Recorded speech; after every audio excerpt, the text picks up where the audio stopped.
No one would ever know your name.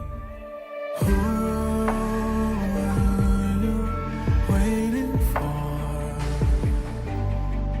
No one would be there to save you. You would be alone when hope was gathering together with the sun. Even though your back's to the wall. One strike, go cut the murky mind. Your blade swing one time. When clouds have cleared, sunlight can shine. One strike, the fight is yours. I'll fill with your sword. There's endless power once you start. Never lose your heart.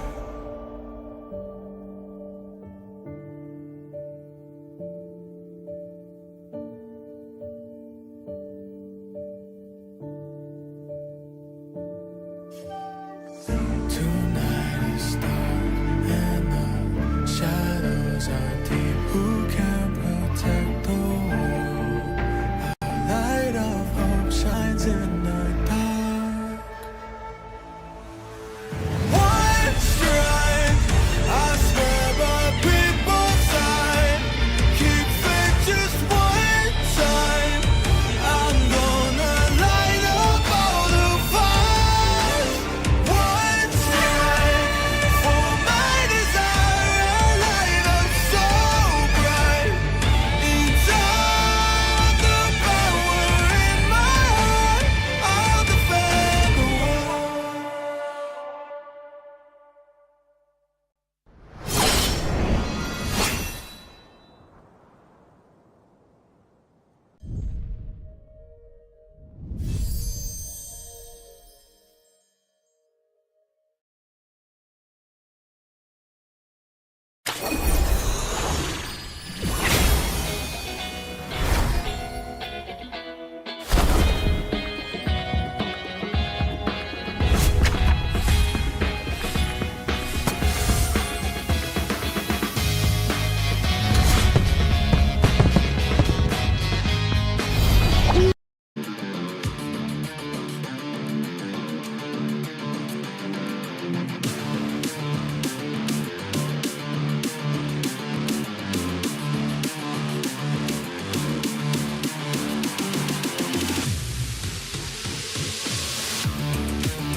Malakas, Pilipinas, malakas Kahit anong lane, we become the monsters. Malakas, Pilipinas, malakas Face the golden sun and repping for the 3 stars. Look at us, to the top, no ifs, no buts. Winning any game, para to sa PINAS. Di mo matitin ang aming boses sa new level. Nasa kalye man o mobile window, I become a legend. Open fire, we unite, we winners. Built with pressure, like diamonds are made of. Switch na lane na parang gera. HP racing, may reset up. Built agad ang buhat ni Hilda. Full load SS parang Laila. Susundan ko ang iyong bakas. Kasama patas, tagumpay natin to. Dahil tayo'y bala. malakas para sa Pinas. Nasa amin ang alas, hindi tuwa atras, kinikilala sa taas kasi kami ang malakas para sa Pinas. Nasa amin ang alas, hindi tuwa atras, kinikilala sa taas, ganito kami sa Pinas. Wow! Hold on. Yeah, wala ka sa Pinas. We are laging every beat, no surrender, no retreat. Pag nagsama-sama, just imagine what we can achieve. Laging every beat, no surrender, no retreat. Giving 100 all my all, cause we just cannot be defeated. We are unstoppable, immune and invulnerable. Ready ang equipment, lahat frozen, malang crowd control. Pakita ko na jab like pow, beast of the southeast. Taas sa watawat, proud and loud, cause every enemy we devour. Susundan ko ang iyong bakas, kasama pataas, tagumpay natin to, dahil tayo'y malakas para sa Pinas. Nasa amin ang alas, hindi tuwa atras, kinikilala sa taas kasi kami ang malakas para sa Pinas. Nasa amin ang alas, hindi tuwa atras, kinikilala sa taas, ganito kami sa Pinas. Wow!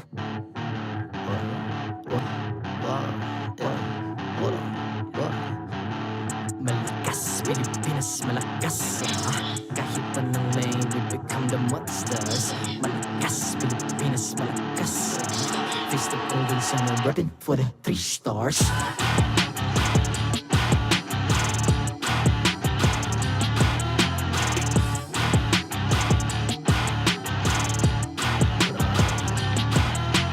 Ang lakas ng Pinas, we unite, be the stars. Ang lakas ng Pinas, we unite, be the stars. Ang lakas ng Pinas, we unite, be the stars. Ang lakas ng Pinas, we the stars. Ang lakas ng Pinas, we unite, we the stars. Ang lakas ng Pinas, we unite, we the stars. Ang lakas ng Pinas, we unite, we the stars. Ang lakas ng Pinas, we the stars. The 14th season of MPL Philippines is brought to you by the following sponsors. Smart, the official telco partner of MPL Philippines Season 14. The official tournament phone of MPL Philippines, Infinix GT20 Pro. Official suppliers, EMC Asia and Index Salon. Don't miss any MPL action by following our official Facebook and subscribing to our YouTube channel. Follow TLPH on TikTok for more content. Experience the Lakas ng Pinas playoffs of MPL Philippines Season 14 action live at Green Sun Hotel. Grab your tickets now via official MPLPH website. And to ensure the equality and fairness of our games, MPL Philippines is also monitored and supervised by the Games and Amusements Board.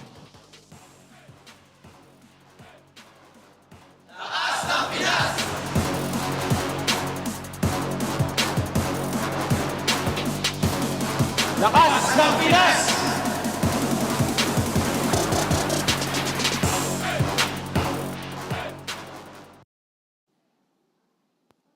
This is day 2 of Retribution Rumble.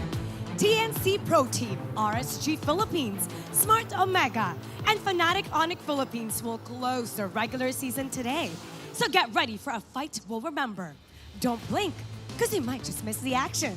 Huwag natin palagpasan ang makabakbakan ngayong araw. Ako po si Mga Rockino, and this is MPL Philippines Season 14. Casters, pasok! And welcome here to day number 2. It's week 8, last week of the regular season.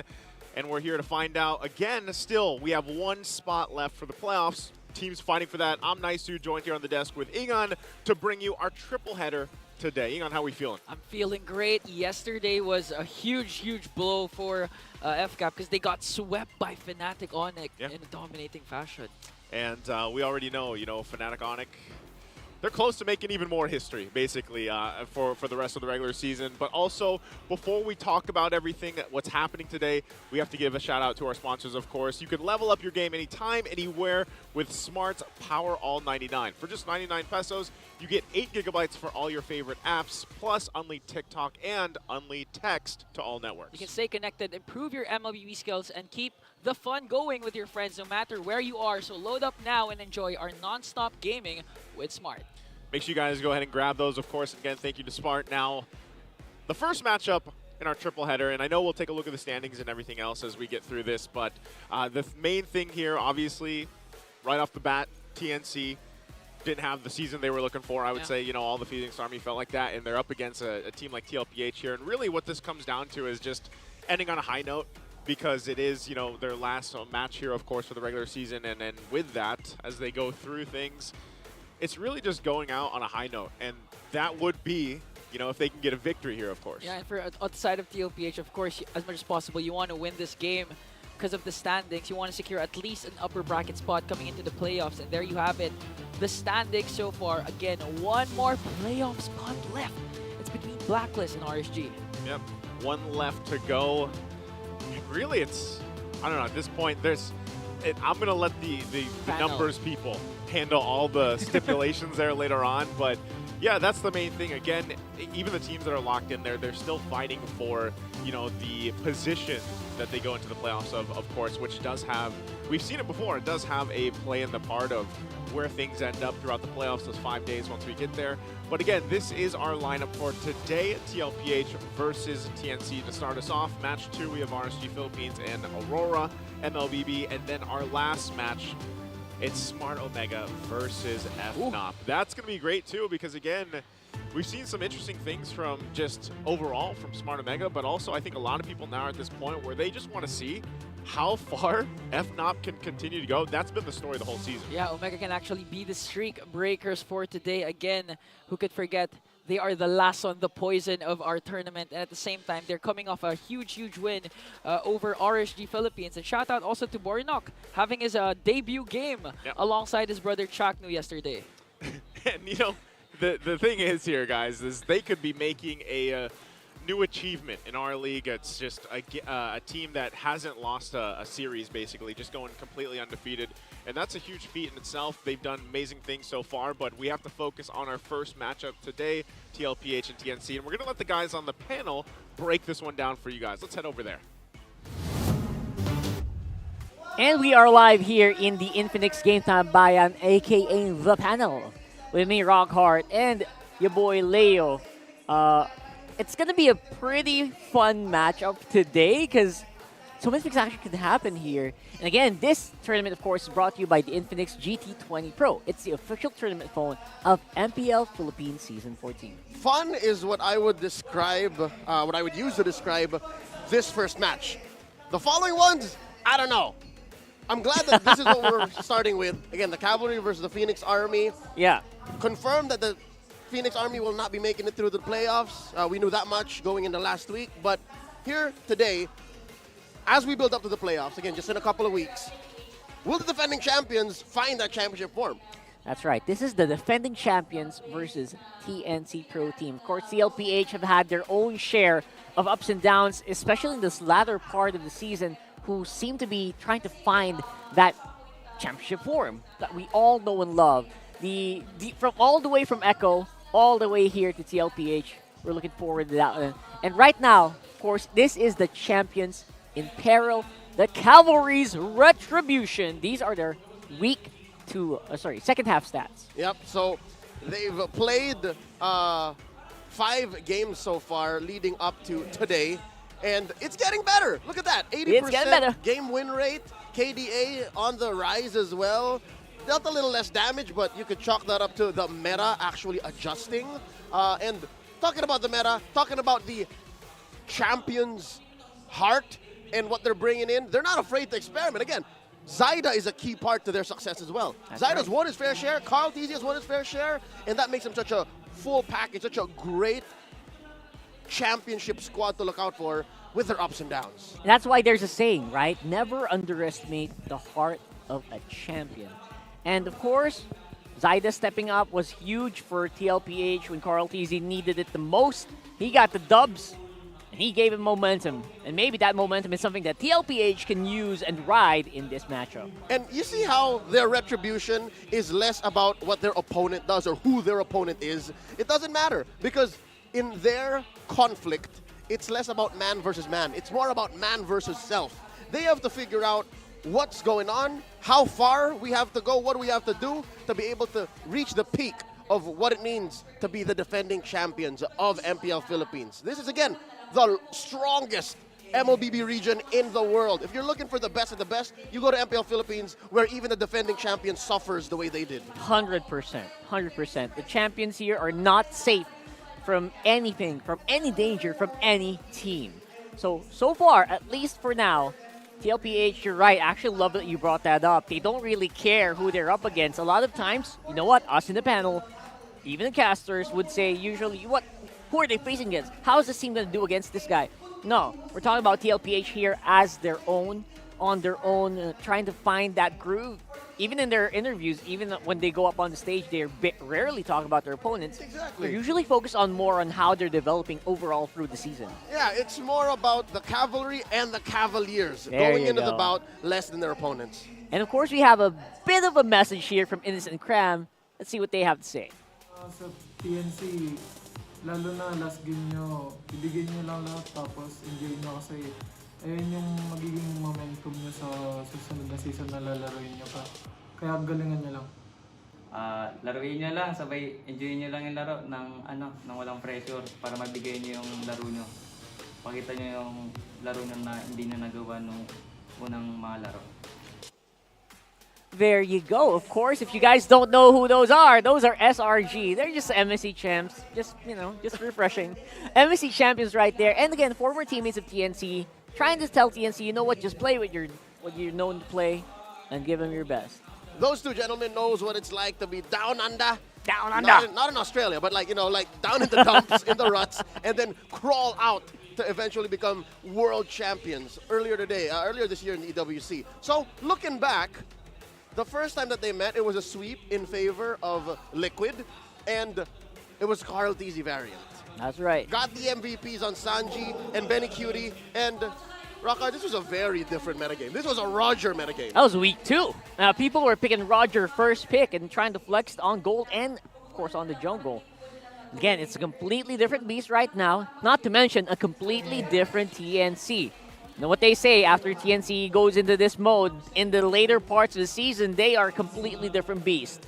That's true in a figurative sense. But literally, Rockhart, it went full circle. This is the same squad that Exact played same yesterday. squad. It's the Heads, Escalera, Kozen, SDZYZ, and Hatred variant. After this week, if I'm not mistaken, they went to play with the K's and Lancy variant more often. That's right. And So then, now here, this might actually be the answer. I'm actually wondering, is this going to be the case? Is this going to be I didn't actually see them walk out. Are they getting into position? I didn't see them, but I'm not sure about the lineup. And I think, you know what? It works. Either way, it can work here for TNC, right? And they've made it work several times, at least for, in the mid to early to mid. Work is a relative term. It's a relative term. They didn't get the dub. They got a few game wins. They got game wins, That's exactly. true, but a series win. This Yes. is their final match in Season 14. A win against the defending champions, a win against the M4 World Champions, a win against the Cavalry will go a long way towards TNC's rebuilding phase, Yeah. which already, by the way, has been a hot topic in the community for the past month. That's right. So I think in the earlier message as well, we're talking about, you know what? Guys, this might be TNC's, this is the start. This is their actual start for next season. Yeah. Right? This feels like the perfect stepping off point for Season 14. They've made moves to prepare for Season 15 about a month ago. Already, they've seen it coming, and I'm sure it's coming from a very good place. We're in the community asking, how would we rebuild TNC? How will we help TNC? What do they do? What should they change? It starts here. You see their play style changing. You see the main members changing, right? Assuming that we see the same TNC that played yesterday, it's going to be Heads and, rather, Hatred and SDZYZ. Heads is there too, for sure. But regardless, against Liquid, who, by the way, is still in the running for second. They can still make it to the upper bracket if they play their cards right. There are actually 3 teams trying to gun for upper bracket right now, I believe. and it is just starting to get locked in. I think we'll know later on, especially right now, especially with the standings. Yeah. We'll talk about it in a bit. But for now, guys, we got some stuff for you. Big surprises. You know, you can never be too early. You know, my granddaddy used to say. So go ahead and check out the M6 World Championship tickets going on sale starting October 5, which is today, until 7. So you get 20% off on tickets and exclusive 20% off discount on merch starting for M6 pre-orders. So if you have any plans of going to Malaysia, you want to get those swag, you do it now. Much like how TNC has already started doing their adjustments, their moves to be better next season, you can also prepare for the pilgrimage to M6, to Malaysia. That's where it all started, M1. How amazing would it be if you got your early bird right now? And you're going to be part of history because the M6 returns, M-Series returns to Malaysia again. For the meantime, though, in this match, who do you think is coming out on top here? Are you a TLPH Fnatic? Okay. I said that in a weird way. Or are you a TNC Army? That's a different team. You're a TNC fan or a TNC Army? TLPH, let us know. We're going to predict, for this one, I'm going to predict TLPH. I said Liquid. You know what? I feel like a hypocrite saying, oh, TNC should do this, TNC should do this to rebuild, help, da da da da da. But in the forecast, I said Liquid. Yeah. It sucks that TNC did not, well, according to the predictions and according to the vibe check, couldn't win in Season 14, not a single series. But it's a Liquid, brother. It's Liquid. It's a... That's the actual sound. I was actually the sound guy. Yeah. If you let it go home, if you let it go, he goes... he actually laughs. That's you. So the first part was me, second part was you. So, I don't know. Do you have the recall already? Please flex it right now. Are you flexing it? Do it. You're doing it? All right. Send it to me on TikTok. Send it to Leo on TikTok, and we'll do it too. What? We will? No, we won't. We're working here. Right now, obviously, we want to know what you guys' thoughts are. Why you think TLPH is going to win. Why you think TNC might go with a blaze of glory. They could, though. In this series. They really could. Suddenly, because okay, let me show you the other side of the coin. Liquid has their down days. Liquid has their down days. So TNC, the Phoenix Army, could put him to a boil. Fire. Fire. Fire. It's time to fire up. And if it boils, it'll start to rain because the steam will rise up. It's time to win. It's time to win. It's time to fire up. It's time to fire it up. As whoever, a wise man once said, right? A wise man once said. So either way, we're going to see who's playing here today. And again, TLPH, heart of the champion. And of course, path to retribution here for TNC Pro Team. They're walking up on stage right now. Let's see.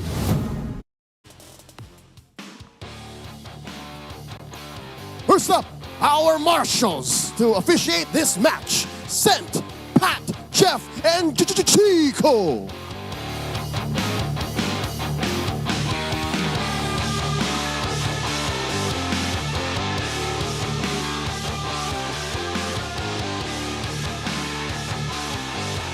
First up, the reigning champions of MPL Philippines are looking to secure their dubs in the remaining matches for the regular season.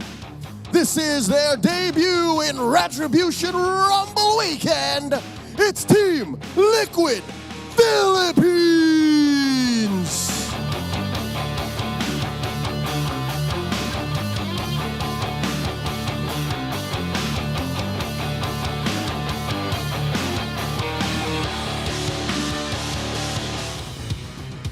And their opponents, making their way on stage, rising up for their final match of Season 14. This is their moment to end the season in a fiery blaze of glory. Let's fire up for TNC Pro Team!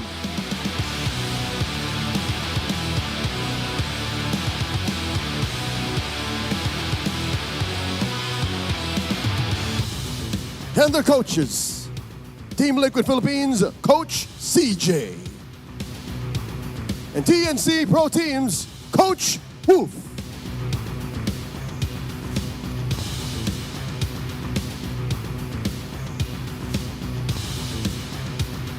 It's time for the face-off.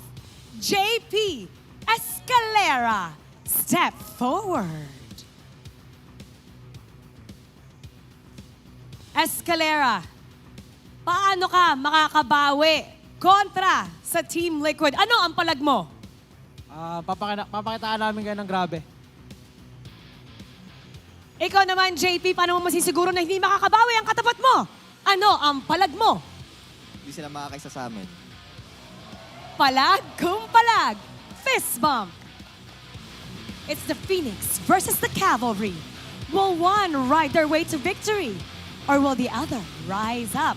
Break it down for us. Panel, paso. A very confident sounding Escalera coming in on the stage. Against, of course, none other than JP himself. A very fiery looking Team Liquid PH. It's refreshing to hear Escalera, given, you know, what happened to them in Season 14, and every day, every match, he's able to step up and put his chin up and say, you know what, guys, we're going to give our best. We're going to do it, and to step up against JP. JP is a multi-time MPL champion, a world champion. Homie also won in the MDL. How do you do that? Right? you got to have some sort of fire underneath you to be able to do that. That's Escalera, Foria, hats off. The JP World Tour, by the way. And by the way, but on the other side, talking about fire, they know how to play with it. It's TNC Pro Team. And I'm thinking, you know what? All bets are off for TNC Pro Team right now. Who knows what they can bring out? I'm actually excited to see how far the SD and Hatred variant has gone, given how suddenly, all right, I don't know if you agree with me, folks watching at home, you can look at the stats. The aggression that TNC shows with the Kaizen and Lancy variant, it took a backseat to the more methodical jungling and rotations that the SD Hatred combo does, right? Look at this. Still their KP close to it, but not to the level of Liquid, because Liquid is also pretty aggressive, right? Let's just not skirt around the fact. But something tells me maybe a little more controlled aggression, maybe a little more discipline goes a long way against the, formerly Echo Express. Then again, this is a team that has been playing for a long time. Maybe they just need that experience to ride onto that, because the stats are kind of getting there, and TLPH are still definitely far ahead.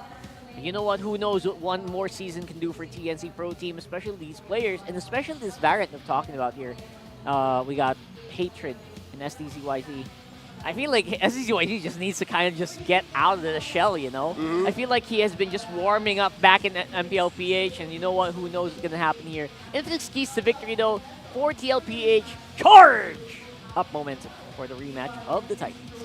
We're focused on talking about their matchup against TNC. That's what they're facing off against today. But tomorrow, it's the Grand Finals rematch from Season 13. So Liquid can definitely use this match to perfect and polish their style against their upcoming opponents. And for TNC, listen to Cram and Innocent. That's how it should be. They know what's up. They've been there. And lastly, these two teams, maybe they can leverage the metagame. That's right. SD, Carl, hey, you know what? I'll say it now. They're cut from the same cloth. They're very instinctual players. They're very high game IQ, very, let's be honest. Like, mechanically speaking, they've done great things. But we've seen crazier things from other athletes. That's right. But when you say innovation, when you say longevity, Carl, TZ, and SD, they're on the same path, in my eyes, in my opinion. Of course. And you would know for SD, you worked with the guy for a while. So I feel like SD, I've been waiting for him all season long to really tear it up, because it's his meta technically as well. Yeah, it's a controlled assassin meta. Sure, if you're ridiculous with your mechanics, with your Fanny, with your Haya, with your Ling, you could do great things. But if you know the game inside and out, and you have an understanding alongside your teammates, you can really take it to the next level. That's what Kyle TZ brings to the table as well. And you know both these jungles have that in spades. Let's see if that's going to reflect here as we head into the draft for game number 1. All right. So yesterday we got some pretty spicy picks. Fanny first picks for days here. Oh, yeah. And, you know, FNOP tore that game up. Literally one-shot combo to Grok. That's King Kong for you. Even broke a record. Even made the fastest game even faster. 9:51. Yep. Woo. Let's see if that can happen here as well. Again, both of these players, no slouches as well in terms of assassinations. But we're talking about, if we're talking about the head-to-head, we're talking about the jungle, the roam. we gotta watch out for these picks. Hayabusa probably gonna make an appearance here today. Yep. For either one of them. Still left open. Nolan as well. Nolan still one of the top, actually take that back, the top jungler of Season 14 based on the stats so far. And there's the Khalid. I'd say if you're not willing to play a Yuzhong, you're not willing to play, well, the Phoveus is already out. Yeah. If you're not willing to play like a Cho, if the Cho is not in the books, just best believe you ban out the Khalid. Now TLPH, I'd say they pick up the Edith here. Yeah, actually Edith is a great pick here. Edith's very good.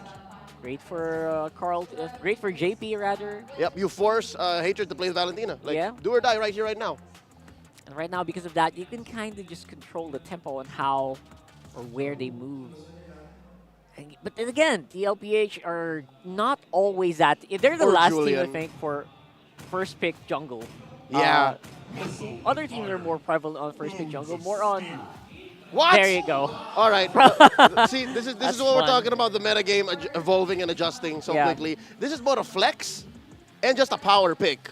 Like, Lions just get broken because of the potential for a Gatot to just jump you.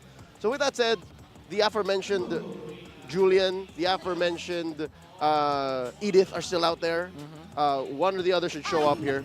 There she is. There she is. The hunter of Great all for the the. evil It's gods. a great flex. XP and Roam still super powerful, and I believe the win rate should be super stellar. Most likely 80 and 90% here. I don't have a laptop, so I can't check.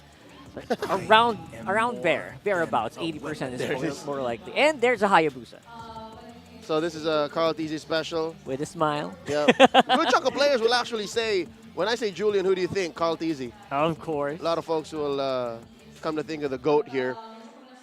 One more pickup here. Looking at the Zask, still open for Sanji, who celebrated his birthday yesterday. Oh, happy Instead, birthday. it's the Valentina, of course. Of course. There's an Edith, you take it, and then the Harith. It feels so. This feels so automatic, right? These are such instant responses to each other. And that's what's so amazing about this current metagame, Carl. The fact that it feels wide open. I'm going to use that word very specifically. It feels wide open with, what is that, a record 76 heroes used so far. 76 heroes used up until tonight, till today, with Sicilian being the last debut hero. It feels open. That's why, you know, these Harrods, these Julians, these Hayabusas come through. Sicilian was insane yesterday, by the way. The mid lane, I think, definitely wide open. You can't really ban out much, except for maybe the global presence of Aloyi. Right? Oh, yeah. So those are the things that you really want to ban out. Everyone else, open for the taking. Oh, yeah. Most likely might be forced into an Aurora here. Or a Vex. For TNC. Or yes, or a Vexana. But it looks like TNC is attacking the gold lane, taking away Benny Picks. Carry! Or take away maybe... There she is. There he goes. Or maybe take away a page from Fuse book. Maybe get the nun. All right. I wouldn't laugh at it. They're attacking the mid lane still, so Yeah. it's clear the direction.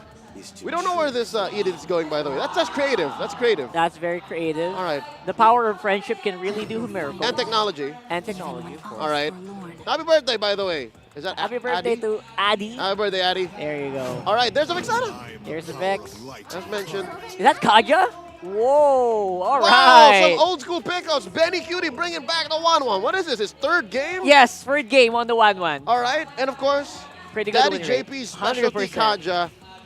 I'm liking it. There's a good amount of pickoff, good amount of CC, AoE, and good damage profile for Liquid. And in a way to actually catch that pesky Hayabusa. And Aerith. It's a very old school answer, to be honest. That's what we used to do back in Season 2, Season 3. There's a Hayabusa, you tie that guy down. Kaja was around then? Maybe.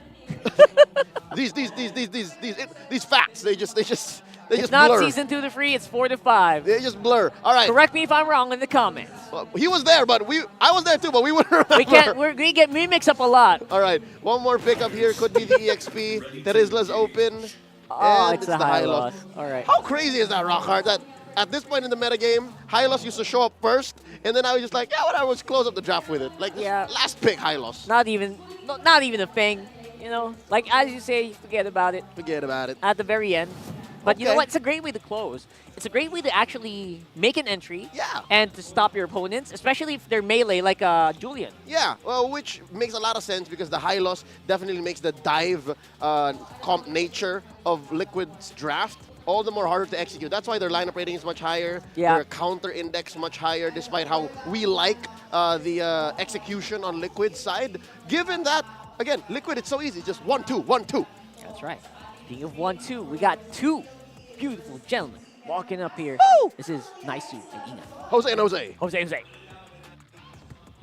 Two beautiful gentlemen indeed. It's Jose and Jose. It's nice doing on here on the English desk. And we're here to bring you the action. It's game number one in the first series of our triple header. And you know what? What? I gotta agree. I gotta agree, man. I gotta agree with our panel there. I love the way the meta has shifted. I would have never thought we'd be knee-deep into the season, nearly towards the end, and Ganacontra gets picked up. First pick, Hylos is last. Yeah, you know, just yesterday alone, we have recorded 76 unique heroes used.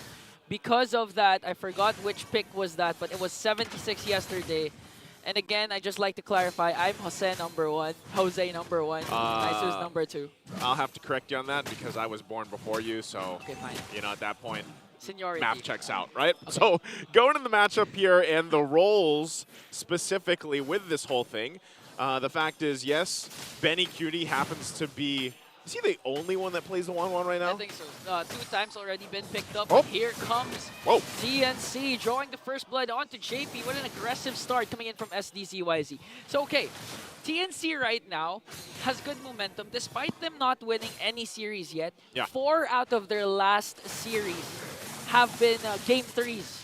They've extended it to 3 games. So it's not impossible. It's highly probable that this series would likely reach game number 3.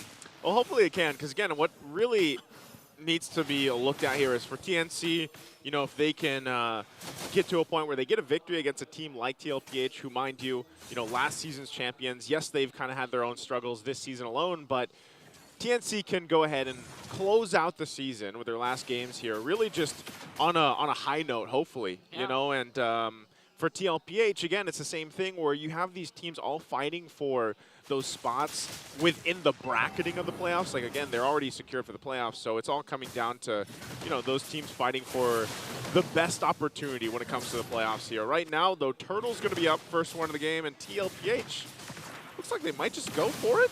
Okay, this is what the panel was saying, that the really aggressive junglers will go for the turtle early on as SDZYZ steals that away from TLPH. And going back to your point, Nice, okay, given the situation for both of these teams, TNC being their last game and for TLPH still eyeing for that second upper bracket spot, who do you think has more pressure right now? Is it TLPH or TNC? For me, it's TLPH. TLPH for sure. I mean, TNC can more so just be on the whims of, yeah, we don't have anything to lose. Let's just go ahead and play our best without any of that pressure, really. And I would almost think that even TLPH, SD. Whoa! Look at SDZYZ! Man, the damage of the Hayabusa early on, 2-0. As Escalera commits already the Earth Shatter Flicker combination, might be able to get bursted down here, but Carl TZ, one more outplay, but Hatred stays alive as Heads brings him down. Wow, okay, and they're playing here too. Okay, here comes the aggression of the Phoenix Army again with a Zaman Force plus a beautiful pickup once again from Escalera. And just like that, Escalera playing out of his mind right now. He's got nothing to lose. The no pressure Phoenix Army. This is the buff. This is what you want. Again, though, there's still certain pressure for TNC because just like what Innocent said, his message for his former team is that this is a huge game for them to have momentum coming into Season 15. So that's what TNC is looking forward to right now. A complete, restart early. It's good to restart towards the end of the season compared to the start of the season coming into Season 15. The way I always look at it is, we're still quite a ways from Season 15, so there's still a lot of time and a lot of things can happen there. So really it's just, go out with a bang, get that win if you can. SD again. Just look at SDZYZ. really aggressive right now. So, Escalera, I mean, any of these guys, too, they just play their best game and hope for the best here. Now, really, for the fight for the second turtle, they're starting it up. Just look at Heads zoning out 4 members with a glorious pathway along with Escalera. SDZYZ, he doesn't have his ultimate though, but the AOG coming in from Sanford will be casted as they try to regroup and get this turtle away from the Phoenix army. Here comes the Primal Wrath from Escalera working on Sanford. Coming into stuns, look at Carl TZ with enhanced chains, plus the crossbow of Tank coming in from Benny Cutie, shutting down Heads and Escalera. And that's exactly why Leo mentioned, when you say Julian, a lot of people think of the GOAT Carl TZ here. It is one of the heroes that he loves to play, and you just, every single time, you see the amount of damage that Julian can pop out, especially early on, because he also picks up the wings here. So objective and a whole lot taken there for TLPH, but TNC will still hold on to a little bit of lead that they have, and still, they can actually control this portion of the game. Now, that has been the story of TNC, and that's why I'm saying, you know, if you're looking at one of your last games for the regular season and you know you're not going to the playoffs, then just showcase your skills as they try to make a play down here. Okay, Escalera trying to work on Sanford. Here comes the onward. Just a Salmon Force coming in from Coast, and Sanford has to pop his AOG to escape, but look at Carl TZ goes in right after Escalera. He's not going to continue it, though, and a huge escape from Sanford. Okay, they're able to disengage. Great Avatar of the Guardian out of there to stay alive, of course, from Sanford. And that's the thing. Like I was saying, TNC is known for this early game power, the way they like to build momentum and play off of it. It's always just going back to the fact is, you know, you get to this point, have you refined that version of the transition from early to mid to late? That's where I think all the fans of TNC really want to be able to witness, you know, that they have just this solid game as a whole, because they've obviously got the early game down. Oh, Heads. Here comes the hunt coming in from the cavalry, looking at the stuns, though, and it looks like Heads has to use the glorious pathway to walk away, but Benny Cutie catches him with 1 kill there, and just like that, they're trimming down the lead of TNC, but TNC, though, on the other hand, was able to take a turret up top. Yeah, they got to push at least up top. It looks like, you know, they're aiming here even in the mid lane. They want to be able to claim this last turtle of the game, the third one here, as it's 1-for-1 for objectives. So, but with this lineup, like, we have seen this so often, Ingon, where, you know, even the Edith in the beginning of the regular season was such a hot pick just because of the fact that you can find so many setup potentials, you know, for the team, whether you had Flicker or not. But they're actually just forced off the turtle right now as they wait for SD to go ahead and grab his orange buff and get in position here. Yeah, can I just commend Hatred? Hatred has been doing a phenomenal job with his Curse Blast, crowd control, always catching 3 from TLPH. And as TNC starts things off with the turtle, your Sanford trying to survey the scene. Taunts Heads. Oh, here comes JP with a flicker and Divine Judgment, but they want to counter out AOG onto the back line. They're going to catch someone. Escalera has to walk away. Casts his Primal Wrath as well. JP and Carl TZ are low, but look at Benny Cutie with the crossbow attack onto Heads, and Kozin. Still no casualty yet except for Sanford, and this might be the opening TNC is looking for. Sanford went deep.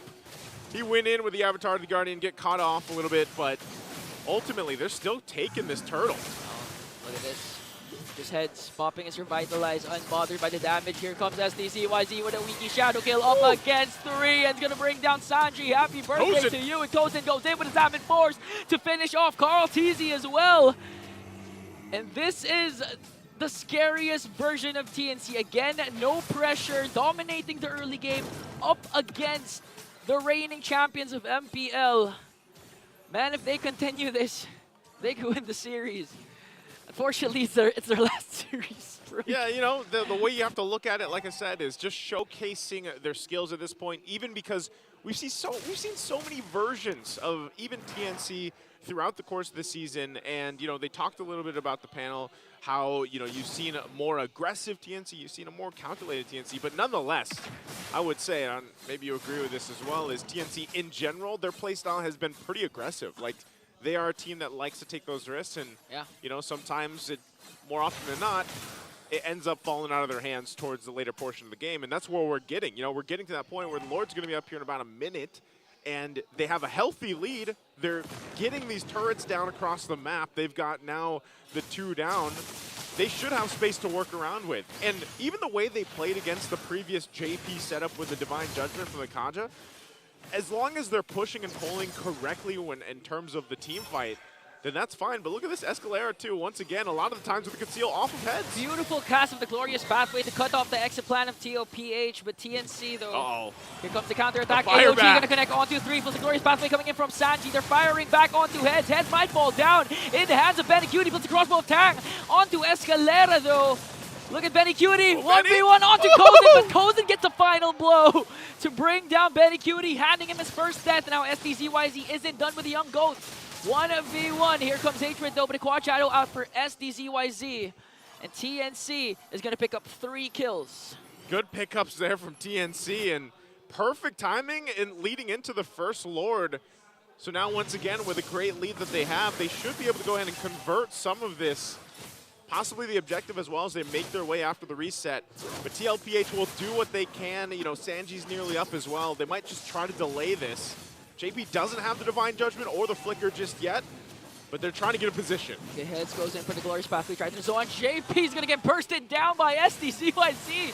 A 6-0 to KDA for this Hayabusa as they get an uncontested Lord. Yeah, SD at this point. I mean, how many times, man, have we seen a Hayabusa picked up and then just snowball out of control? A lot of times. Too many to count. Quite a few times, Escalera. Oh, Escalera again with the onboard. Sanford, though, is going to evade that as they try to work on the mid lane turret. And TNC just really establishing a huge gold lead here, 5K. And looking at the items of SDZYZ, pure penetration. He has the Malefic Roar already. I believe he also has the Hunter Strike.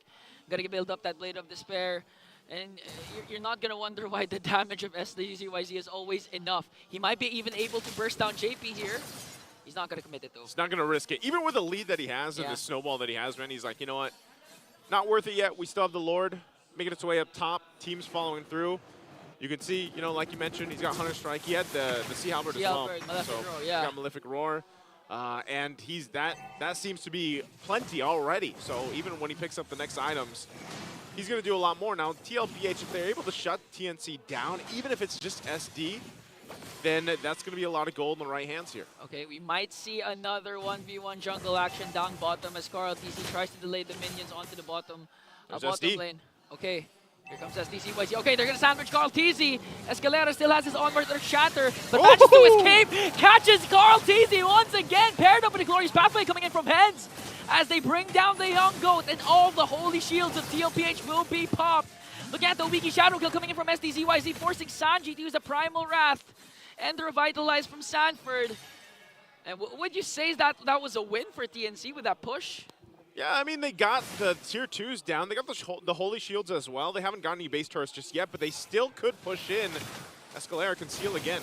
No, at this point, even if JP manages to pull someone there, but a beautiful taunt coming in from Sanford. Here comes the counterattack once again, forcing out Heads with the glorious pathway. They tried to go for an inhibitor. Oh, wait, the counterattack of the cavalry sets their eyes on Kozin, but flickers out as well. 2 flickers have been expended. That was an initiation wasted. Here comes the AOG counter, though, coming in from Sanford. Benecutie managing to free hit every single member of TNC as they shut down Kozin in exchange for Sanford. Benecutie casts the crossbow of Tang, but a Winter Crown Blade coming in from Hess plus the Revitalize. He still will fall down, though. A 3-4-2 trade, and as SDZYZ goes in with the Awigi Shadow Kill. Might be too deep, but Sanji still remains alive. I'm surprised Sanji was able to survive that. I was looking to see if he'd get taken off, and that's the thing. SD, like we said, he's got the items, he's got the damage, but given the whole fact that TLPH is actually down 6,000 gold, I'm surprised they had that good of a fight against TNC. And, you know, part of it, too, I know we're going to take a look here at the replay brought to us by Infinix. Look at this. AOG in, gets a taunt off of the Unbreakable. SD still there. Carl TZ goes in the backside, gets a couple shots off. But the whole time, too, Sanji and Benecutie, for the most part, are fine. The winner's crown also mitigated some of that damage from the crossbow of Tang, but now the fight for the Lord. Okay, here comes the catch onto Sanford. They're going to try to burst him down, but it looks like Sanford is going to fall down in exchange for Escalera. Again, Benecutie with a crossbow attack onto Heads. SDZYZ, though, onto JP as they try to walk away with a conceal. Carl TZ manages to escape. That's going to be a 2-for-1 trade again. TNC wins that clash. Oh, man, they are winning these fights, but they're still kind of not sure if they want to take the Lord, if they want to put pressure on the team fight even further. Even though there's 2 members down to TLPH, TNC still won't pull the go yet. they still have to respect the fact that even with this lineup, TLPH could get a potential pickoff. And if Benny Cutie has a good crossbow of Tang that isn't stopped or, you know, mitigated with a winner's crown or what have you, then a fight could turn, but they're going to go for this Lord here. Okay, 2 junglers are active here as Sanji also is going to enter the scene. It's going to be a 5-on-5 for the second Lord. Okay, JP needs to get a good catch here to activate Benny Cutie's crossbow of Tang and set up a play for TLPH. That's what they got to do, but it's going to go for a reset for now. Like I said, TNC will go ahead and play this in a more passive way. Again, even if you have a lead, you still have to look at what's across from you, what defensives are there, what items do they have. We know some Winter Crowns and Immortalities were also picked up in exchange, and even more, some of the defensive items here. As hard as it's been to get to SDZYZ, if he just picks someone off, and he just picks up a Blade of Hepsies now too, so the pickoff potential and the damage that we've seen so far from this point is now even further towards that. Look at the damage dealt. Even looking at this before he had that Blade of Hepsies. Like, SD is that guy. He's the damage guy. So it's almost a double-edged sword, obviously, right? You don't want to get blasted either, because if SD's taken out of there, you'll lose a huge damage profile. Here's the conceal, though. Okay, here comes the charge and the catch onto the young goat. They're going to bring that call easy once again. Escalera pops his Primal Wrath, but Sanji has his own as well. Sanford goes in for the thought onto Escalera. A counterattack might ensue here for TLPH as JP uses the conceal. They're going to try and get a pick off, but Hatred manages to stop that clash as Sanford goes in for the AOG onto the backline. Revitalize coming in from Heads. Benny Cutie managing to have stacks onto Heads, but still not popping the crossbow of Tang as they bring down Sanford. And this is finally the opening for TNC to get the Lord. Hey, man, that's what we were talking about. Damage profile is insane if they get the catch.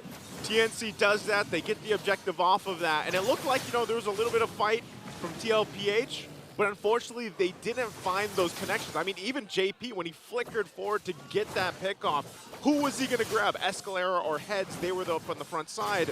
But then it forces an Avatar of the Guardian from Sanford, and then it kind of got to a point where Benny Cutie, TLPH's biggest damage at this point, couldn't pop off the way he wanted to with the crossbow of Tang. Yeah, again, I'd like to commend what Hatred did, foiling the plan once again of JP. I believe he used the cursed blast. I know, not the cursed blast, the Deathly Grasp to stop JP from using the Divine Judgment. It did connect to Escalera, but he wasn't able to dash out and serve it up to Benny Cutie because of that Deathly Grasp. So huge play from TNC. And I do love to commend the whole team of the Phoenix Army, because this time it looks like they're really decisive with how they play. Escalera again goes in with a conceal, plus Heads coming in with the Glorious Pathway. The Lord marching in the middle lane as goes in, drops the inhibitor turret down bottom. It's going to be a huge defense needed coming in from TLPH. Okay, right now they still got to deal with the Lord, holding it together. Sanji going to use that Primal Wrath that he took as well from Escalera. So right now they're just going to clear the waves, hold on to what they can. They're going to lose all base turrets though.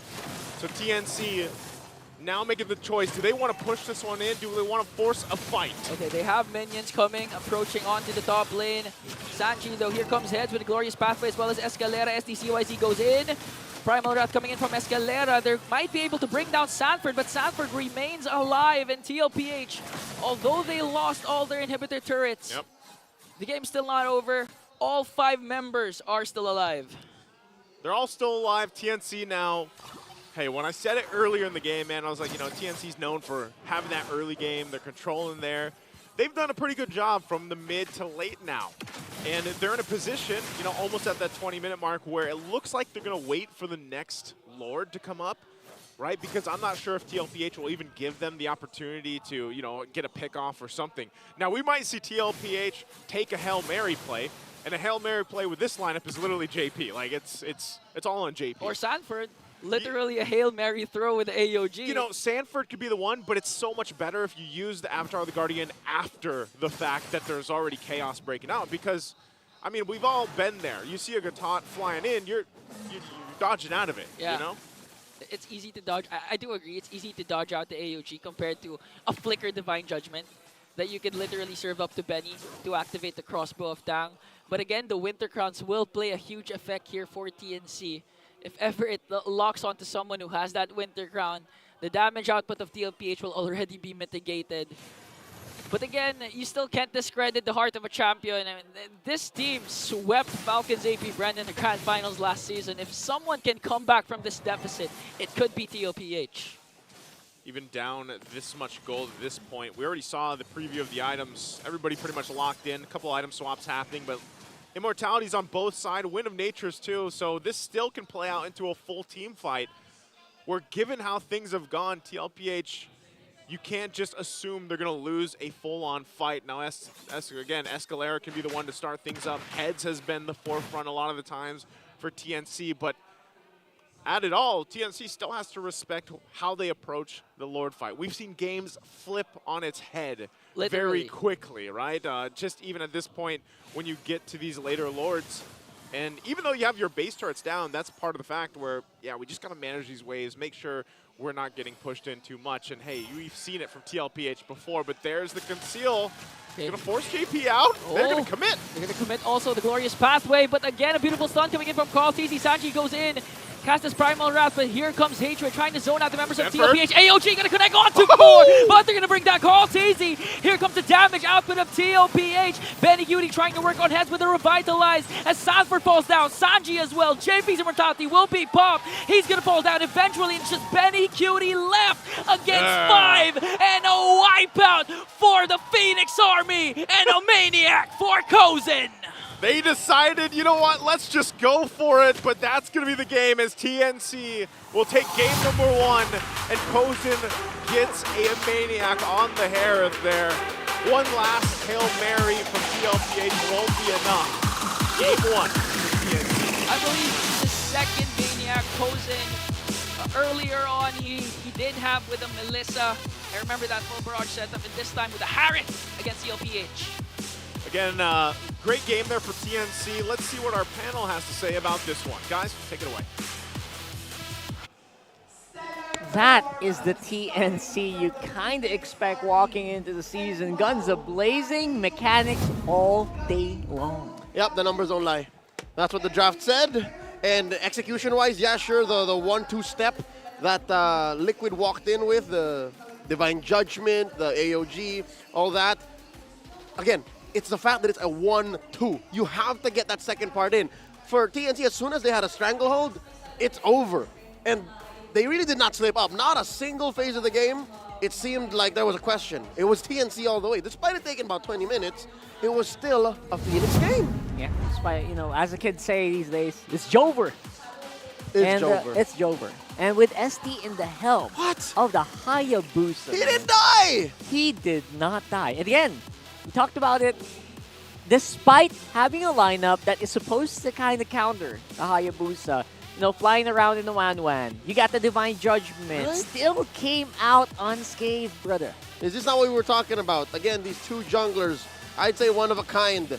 I'd say 1 in a million to find a player with a mechanical combination of giftedness and IQ and just understanding like SDZYZ. I mean, long shot as it is to compare him to Carl TZ, but he showed Carl TZ he belonged in the same role on the same map as he did. Check it out. The fact that you're right, again, you have all of the the equipment, all of the kit to dodge the quad shadow, and you couldn't. That's right. Bro, you're on the same map as Carl TZ. You're on the same map, opposite jungle, you didn't die. That's already statement enough, right? And I think, obviously, it was kind of lacking in some scenarios here for TLPH. Lots of times, it was just a proactivity of TNC that's catching him off guard, like that one right there that you saw. I don't think they expected that to happen right there and then. It's at this moment, I'd say, what, 11, 12 minutes in, we're in, you remember the Liquid of old, when they were known as Liquid Echo in the playoffs of Season 13, when Carl TZ would haphazardly, wonton, willingly, just throw himself at his opponents. He was then a Baksha, sometimes a Fredrin, sometimes a Julian then, and they would still win. They would figure it out. But here, we talked about this prior to the match starting, how Liquid has their off days. It seems here, maybe it's more of just, it's easy to compare because TNC is super clean, super polished. But Liquid, I don't know if you agree with me, man, folks watching at home, it seemed like they were waiting for the 1-2. They were always waiting for the 1-2. And it never came. It was like waiting for like a fruit to fall from a tree that never really came. Exactly. You gotta knock it, then you gotta open your mouth. I don't think that works. You break your teeth if you do that. But yeah, no. No, in catch the falling fruit. Good Anyway, comparison, though. Great Good comparison, because this is the equivalent of getting their teeth caved in. They did. A 7-24 against a team that has not won a single series all season long, and they've worked up to this. Again, you never really lose unless you learn, and TNC showed us what they learned. They probably learned a lot this season. Just coming in from so many variations, so many opponents. Again, always barely missing the mark. They got a lot of 1-2s, to be honest, right? Yeah. In their series wins or series losses. And this time around, they came out on top in a pretty decisive fashion against the champs. Yep. Highlight stats, all of them. GPM, this is humbling, right? This is average, 740. But you really had to watch the game to see what SD did. Damage dealt, damage taken. Again, heads, hands down, did amazing work. I think his high loss is one of the reasons why the dive-heavy comp of Liquid could not really do its thing. That's right. Heads is like the guy that balances everything. If Heads falls, that's everything falling for TNC. It's gonna like a domino effect, right? But Heads didn't fall. There were so many times that he almost did, but he held on. That's how the rest of TNC, like, players like SDCYZ, players like Kozen, could do their jobs. Mm-hmm. And he wasn't actually just there to be part of the fights. As you saw, his kill participation was just at 50%. As a linchpin, as an anchor XP lane player, you expect it to be much higher. Stats-wise, if you look at all of Season 14, it has to be higher. But the way Heads plays, again, even from week 1, they don't have any XP subs, so he's been there since the dawn of Season 14. Yeah. His playstyle is so versatile. Look at this. His damage taken. You're right, Rockhart. Even when he just almost dies, or even when he actually just exits the fight, he's already done his job. That's right. He already created a zone, a safe space for his teammates to actually steamroll the opposition. This time around, it wasn't just straight up fighting. It was a steamroll in a lot of these scenarios where everyone would just jump in on one guy. Which is almost as important as winning the fight. You deny your opponents their fight. So you block them out of what they want to do, and that already makes the 1-2 approach from Liquid all the more difficult. I'm looking at Heads, like trading a majority of his health for stopping JP, stopping Sanford, stopping Sanji. That's 3 out of 5 already, even if you die, which he rarely did. Even if you died, you're winning you're winning the fight for your team. So right. Again, hats off to Heads, hats off to TNC. This is amazing. Kozen did great. Now let's talk about it. The elephant in the room, should I say the horse in the room? The horse in the room. What does Liquid do here? What did the Cavalry do wrong? Because I would argue that there was just maybe 1 or 2 things they could fix. What? Like, number 1. Can you point one out? The biggest one. They relied on the 1-2, the reactive plays, a little too much. The fact that maybe, sure, you have the Valentina over the Edith, you have the Kaja against the Haya, you have the 1-1 against the Haya. That's good.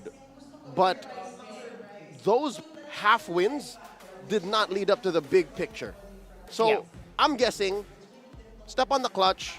I don't know if it takes Coach CJ or Coach Cyrus' directive to do that.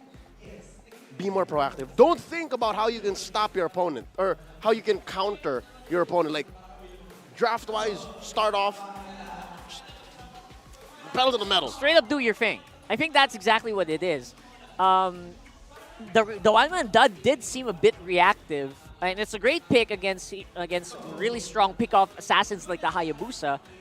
But then again, you kind of have to wonder, how's the team fight going to look like? The biggest thing that I noticed there was TNC was grouping up a lot. Your 1-1 was single target. Yep. She couldn't hit multiple things. The biggest AoE they have, Gatotkacha, AOG, Sanji, and the Julian bomb. And Sanji and Carl have to put themselves in danger. They're so close up, and they're walking on like the glorious pathway. The glorious pathway. It's such a bad scenario for them, to be honest. The floor is lava.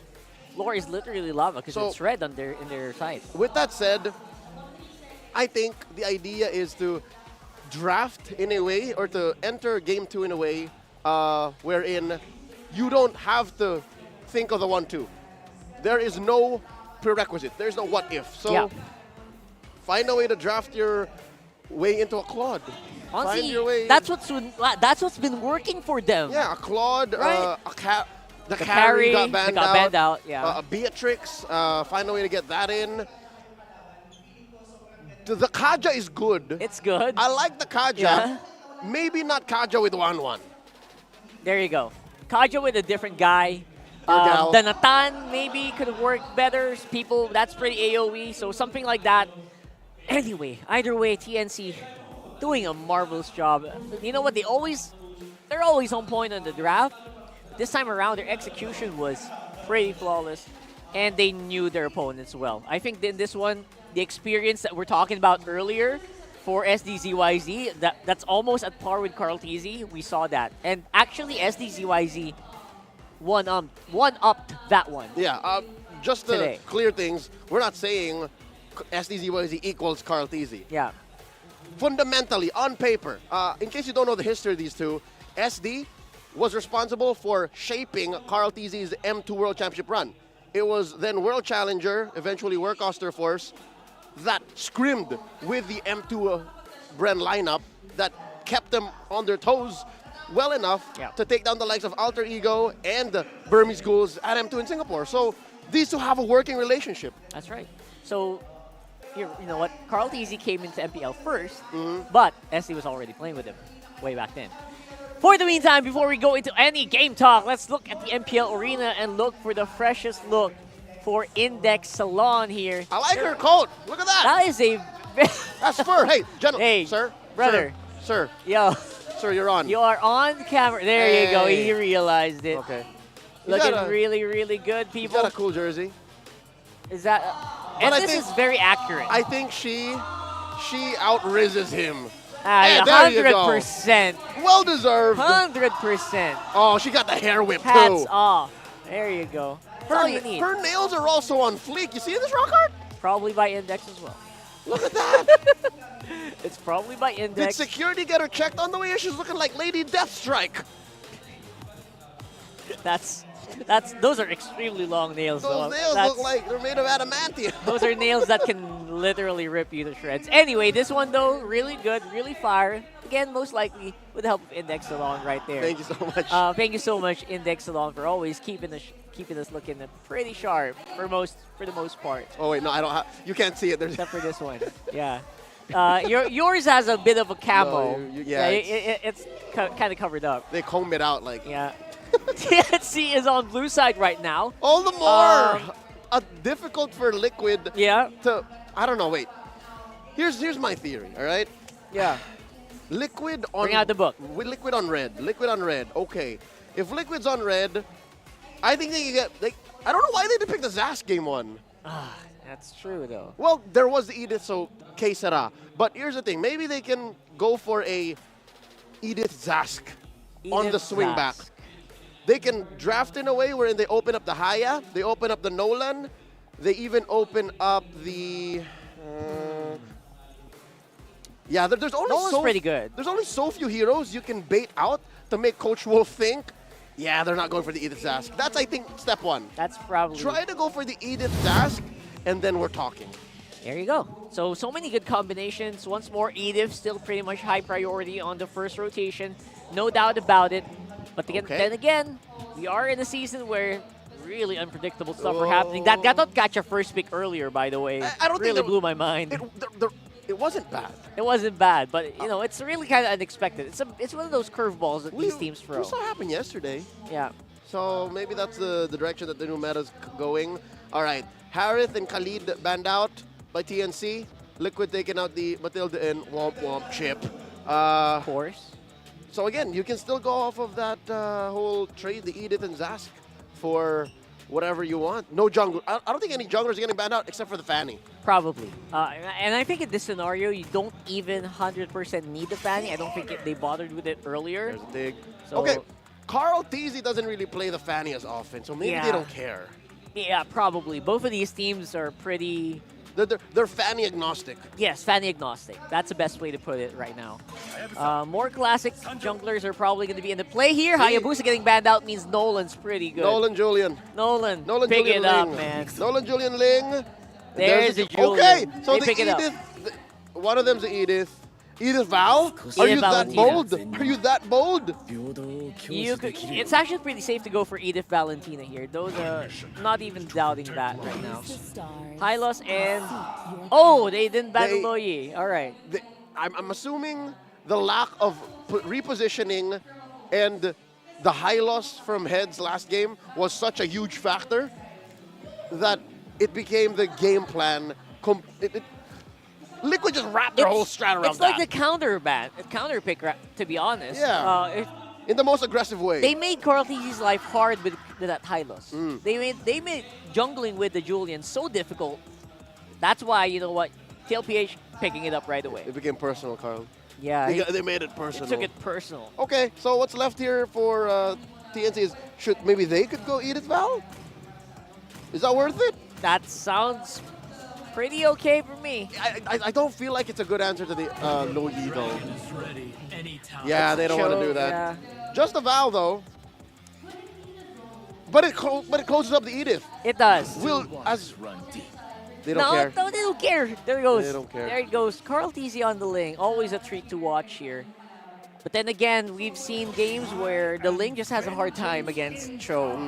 Any lineup that has a Cho just saves the way of the dragon for when the lane goes in. Rockart, both teams don't have a gold laner yet. That's right. So they're going to start taking out carries. Yeah. They're going to start taking out Claudes or take out... I don't know, is this Beatrix? I'm hoping for Beatrix, to be honest. Maybe she's the only one who's going to get left out. Nathan is still open, but teams are starting to be a little bit more or less inclined to pick it up. There's a 1-1. Yeah, they're forcing this. Okay, they're respect. forcing the Beatrix. They're forcing maybe the other gold laners here to happen. Alice is not sure if they're happy to play Alice. I know Benecutie has a long history with Alice. Like way back here. Those are things I'm hoping I can see here with all these gold lane bans. I think we're gonna get it, Leo. I mean, I don't. Here's the thing, Kozin. Has he played a Beatrix all season long? I don't think so. Right. So if it doesn't get picked here 4th for Liquid, then he'd be stealing that. And now you wonder what's left for Benny. Do they ban the carry here? That's a carry ban, right? It has to right, be. Wolf? Right, Wolf? Come on. Just do it. it. Do it, Kaisam. Just do it. Do it, Patrick. It's gonna force a lot of really crazy. Oh, you forgot the Lunox, of course. Okay. Carry? Yep. That's a Ruby Gold. Is that Ruby Gold though? It could be because it's a Ling. So you can afford to do that, and now they're questioning. All right, you didn't expect that, did you, fellas? A curveball once more, being thrown away at TNC. They can carry still. Yeah, carry sounds like the plan. They can not carry. Beatrix. And they're still looking for XP or... Wait, Edith's still open. Alice is pretty good. Edith's still open. Either for XP then or Rome. For Rome. For TNC? Oh, for XP. That's a good thought. That's a good thought. And the carry. Okay. All right. So something to melt the high loss. Already kind of expecting that. And the Angela for the Rome. Oh, what? Okay. I love it. There's so many targets for the Angela. So that's an XP lane, high loss, a gold lane Ruby, and a Rome Angela. There you go. Oh no, Rockart. The only thing that's worrying me here is it's still a 1-2. Kind of the same scenario, right? It's still, all right, set up for something and then go for the inevitable. But what if the something doesn't come up? Look at the 0 counter index for both teams. Because they don't really interact. They don't really care that much. But here's the thing. TNC, they're only really waiting for what Hatred gets. But that aside, it's so much easier for them to get a pick off. And you're testing JP's reflexes. How fast can you hard guard Daddy JP? How fast? Honestly, a big test for either one of these players, right? So we're going to have to throw it over to casters to give us a game for game number 2.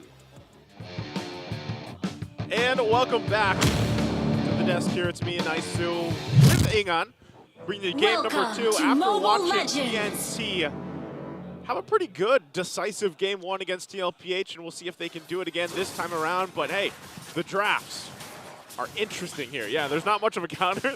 Maybe they don't interact too much, but what are we looking at here, Ingan? Literally, I'm not used to JP rocking something as passive as defensive as an Angela. We've seen JP always most of the time rock the Tigreals with this amazing implosion plays. Yep. But right now, well, what are we going to say with JP? Goes in with a hard guard. JP goes in with a hard guard. He's got a focus mark, you know? Yeah. Boom, extra damage. Like at that point. But so then again, you're kind of, when you look at TLPH's lineup, you know, it's not so much of what JP is necessarily doing. Hold on, Escalera. Want to get an early pick off here for Carl TZ. Onto Escalera, dodges it with a flicker. Walk to the right, flicker to the left. Escalera stays alive. So he stays alive, but yeah, going back to it, you know, JP, he's, yeah, it's going to be like, where does he go with the heart guard? But also, that's what Sanford, and, you know, we've seen this time and time again with, whoa, that damage! Damage, popping their vitalized. Sanford manages to stay alive. And you can hear the crowd really screaming because that was a good play from Sanford, though. And now TNC trying to match the aggression. Carl TZ was showing down bottom as JP reinforces Sanford here with the love waves. And okay, so right now, JP gonna be defensive as possible, gonna be the second life of his frontliners.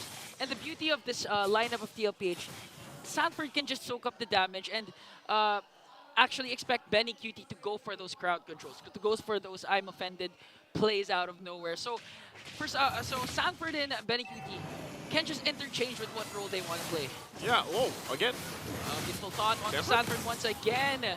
Sanford, one Oh. more hit. Hatred flickers in to deliver the final blow, and Carl TZ says, I'm out. He was there. Yeah. He had a pinch poise, he was there, he went out, and now Escalera tries to go for the purple buff invade of Carl TZ. He's trying to zone him out as SDCYC works on the turtle, forcing out the Tempest of Blades even. Goes in with the 4 blades, but heads, though, as tanky as possible with the Revitalize. Yep, too tanky for that. SD has the information, too, on what just happened with Carl TZ, so he's going to just make a straight line for the orange buff. Carl TZ is going to fight that one. Okay, so right now SDCYC also depriving Carl TZ of his orange buff. But might be able to escape here as Escalera goes in once again. He also uses the kick, the Way of the Dragon, as JP uses the hard guard onto Carl TZ. And just look at the aggression of TNC, trying to match what they did during game number 1, already establishing a 1.1k gold lead early on. Just imagine if Escalera got picked off by Carl TZ during the 1 minute mark. Yeah. This would be a different story for game number 2. It would be, and that's why every single time TNC, they do a relatively good job in the early game, and they're doing the same thing here. This is why, again, the Julian is such a great pick for a lot of these teams that like to play aggressive and early on. And, you know, typically when you see a Cho here, like, you're going to be like, all right, Escalera's going to do his thing. He's going to get pick-off potential and everything like that. But so far, everybody from TNC has really been playing the part in the early game. Even with Hatred, for example, depending on what ultimate he takes. Yeah. They're trying to make a play here again on Sanford. Again on Sanford, using the Glorious Pathway, but here comes 3 reinforcements coming in from TLPH. Even Sanji enters the frame as they try to work on heads, but the Revitalize, though, coming in from TNC. Out-sustaining the damage, might be able to bring down Sanford, but Sanford brings down SDZYZ first as he manages to escape with the assistance of the love waves from Daddy JP. Hey, that's as clutch as it gets when you play an Angela, man. You might not be making huge sets, but I'll tell you what, you get clutch love waves. Clutch love waves is what Sanford needed to deliver that outplay, and heads up play as well for Carl TZ along with JP to reinforce Sanford there down to the bottom lane. That was a good initiation from TNC. But again, the panel mentioned this, even you, how fast can JP react with a hero as passive as an Angela? And so far, he's making it work. Again, clutch love waves to save Sanford. Yeah, so with this objectives up, they're going to drop down the pathway to cut him off. Oh, 2 pathways have been placed down here. Crossroads. Crossroads and Carl TZ. Look at JP just really waiting for the perfect opportunity to cast the hard guard, and he did cast it. Diversion onto the back line. Manages to find Kozin. Kozin has to walk away, though, and here comes the clash. Tempest of Blades coming in from Carl TZ as he brings down heads. And a counterattack for TLPH as they try to work on the turtle. Escalera still in the picture. And TLPH looks like this will be a clean turtle take. Oh, pump it on a string, putting Escalera in between the 5 members of TLPH. He's going to fall down. Wow. So just in that little instance, TLPH gets quite a bit through that. They also get the turtle, they get the objective secured, and this is where you kind of see them playing around the fact that you have Sanford here on this Hylos, the power of the Revitalize being used too. Look at this And they're just throwing that down. Whoa, they're actually gonna set them. I thought it was a fake diversion, but they really want to go right after Kozin. But manages to trade for JP as well. A 1-for-1. Here comes Templars of Blades coming in from Carl TZ as he picks off Escalera once again. Benny Cutie managing to find SDZYZ. SDZYZ comes in with a stun, and the clash will stop. But that was a decisive diversion play from the whole squad of TLPH. Guys, please do not try that in your ranked games. It's probably not going to work. It's going to take a certain amount of coordination to drop that down. But what a play from TLPH, utilizing exactly that kind of surprise factor with the lineup that they get here. And, you know, mind you, too, that's part of the fact why, you know, Benny Cutie picking up the Ruby here plays a part in all this, because sometimes you don't have to worry too much if you're Benny Cutie. You just go and try to get a pull in and let, you know, the rest of the team cap off on that pull. Yeah. And right now, all that's happened in the past couple of minutes, TNC has lost that lead they built up. Yeah, again, Carl DC rocking a Ling with a Warcry, and Sanji as well with lethal ignition. So in terms of damage, they're not going to lag, but here comes again the aggression of the cavalry, bringing down Kozin and Heads. Wants to work on Escalera here as Hatred tries to survey the scene. Again, TLPH only losing Sanford in exchange for an XP laner, and the gold laner as SDZYZ will try and trade for a bottom lane turret. All right, SD gets the turret. Right now, TLPH is just like, you can't stop them where they decide to go with a diversion. That's always the upper hand that Aloy brings to the table.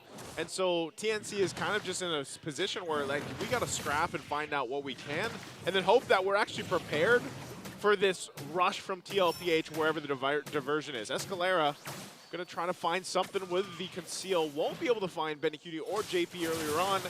Turtle's still up, though, and also Carl TZ still going to make his way once he gets this purple buff locked down. So right now, the stare-off, the standoff for the last turtle of the game. I like how what Sanji did, just sending Carl TC to the bottom lane, ensuring that he's going to clear the minions and again get his purple. Ling is a really mobile hero, but paired up with Louis makes him more mobile, agile, and right on time for this potential at the last turtle clash as Escalera hides in the brush here, wanting to go for the proper target. Sanford zoning out the members of TNC as TLPH works on the turtle. JP has the heart guard ready to Carl TZ, and here comes the taunt coming in from Heads. Templars of Blaze coming in from Carl TZ. As he tries to bring down Heads, he will do it successfully. He goes right after Kozin, but look at Escalera catching Carl TZ with the Way of the Dragon. Here comes the counter attack coming in from TLPH, a pull coming in from TNC. They're going to manage to bring down Benny Cutie, but at what cost? A double kill coming in from Carl TZ as they bring down 3, but Kozin answers right back. It's going to be a 1v1 between SDZYZ and Sanji. A jungler for a mid laner. No way, Sanji. Sanji, though, he's going to get stunned onto the enhanced chains, and SDZYZ with the shutdown and a mega kill. Yeah, there's nowhere that Sanji should win that 1v1 against the Julian, so SD makes sure it doesn't happen. He goes and cleans house and puts TNC back in the driver's seat for this game. They also, before all that broke out, SD was the one that got the turtle too, so that's all great for them. And taking a look at the items here, they are falling into place. Some key items, he does have that Holy Crystal and the Feather of Heaven already, so that's the thing, he's got good damage.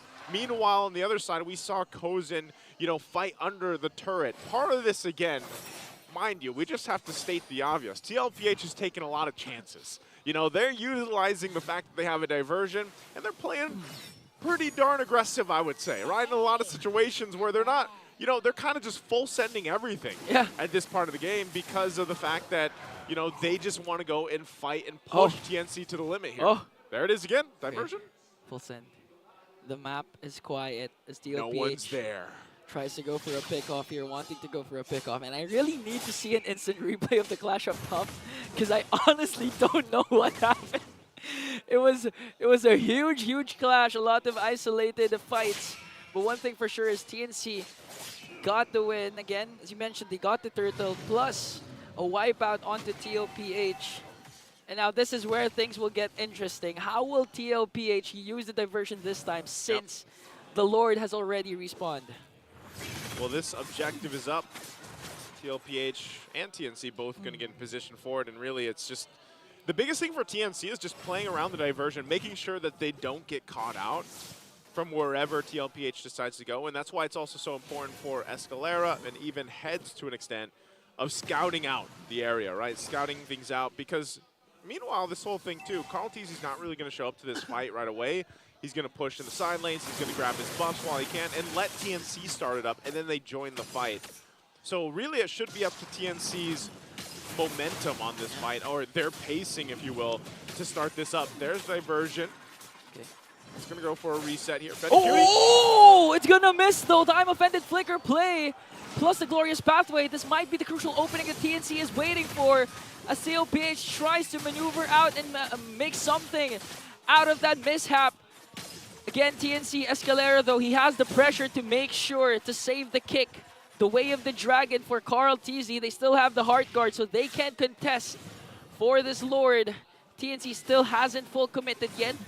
Benny QT, those I'm Offended play has a fast cooldown, so it's now active. A reset though. Okay, now a hard reset for both of these teams, and again a diversion play. Yep, goes for the reset. You know, Benny, you're gonna have to get a little bit closer. Okay. You know, right now they're gonna start it up, hold it up here. TNC still on the play though too. They can still respond to this. Again, one of the minor advantages are that they also hold on to that tier 1 turret in the mid lane, so they have a little more space to work with against TLPH since that one is down. But it's nonetheless, it's all just, again, this diversion. Whenever Sanji has it available, TNC keeps her head on a swivel. Escalera will use the conceal, spot things out, scout things out. They might want to just make this play here, but right now, neither team committing a good wave, pushing up top. That JP has to go ahead and answer, but still the stalemate between the two teams. Okay, there's another reset. And the beauty of the lineup of TLPH, having JP, but look at Escalera. Okay, commits the kick onto Sanford. They're not going to burst him down, though, as Carl TZ goes after the back line, wanting to go for Hatred. He's going to burst him down, plus the hard guard coming in from JP was so clutch. Here comes the Heads with the Revitalize, but they're working on Escalera, punishing the Phoenix Army as they bring down 2. TLPH wins that clash. Yeah, right now they could possibly still look for more, but they might just take the Lord off of that. So we'll see. SD waiting on the side, waiting on the whims. Diversion going to be used. Oh, okay, here comes the catch of TLPH, but SD manages to escape, though, as TLPH tries to work on the Lord. Look at the damage coming in from Kozin. Sanford might fall down here in the hands of Kozin. A counterattack from Phoenix Army is possible, but SDZYZ instead resulted to going home as Carl TZ gets the Lord, might get a pick up on 2 heads, but manages to escape with AOG. Carl TZ chases right after him. Plus again, the clutch heart guard coming in from JP. Benny QT with a catch onto Escalera. And TLPH got the kill and the Lord. TLPH, you can play pretty confidently and aggressively when you know you have a Angela on your team. Especially like we're seeing here from Carl TZ. Really locked in on trying to find some of these pickoffs if he can. They got the Lord, so they're going to be pushing with this. Diversion again, SD. Oh, round 2, but SDZYZ knows that there's a catch. But the stun coming in from Sanford is enough to burst him down. And here comes the TPs from the Cavalry. They still have the Lord up top, so TNC needs to defend this push. They're going to have to defend it. Down SD. Still have to deal with the Lord as well. And right now, they're just trying to get a window to work around. They're going to have to do their best to hold on to even the base turrets at this point. They still have Escalera. They still have Heads, possibly to find a pickoff for something. But right now, it's just a full force and a very tanky front line even from TLPH as the top turret finally goes down. TLPH stampedes through the top lane base turret as they try to work on the middle lane turret as well here. TNC gonna manage to burst down the Lord. And again, it's gonna be a waiting game for game number 2. TLPH might just wait for the next Lord, or if they do pull off a pickoff, especially with Sanji's diversion, they can end this even before getting the Lord. Well, with a nice lead, TLPH still waves pushing in too. I wouldn't be surprised if they at least try to get the rest of the turrets down, even without waiting for the Lord here. They still have a minute away.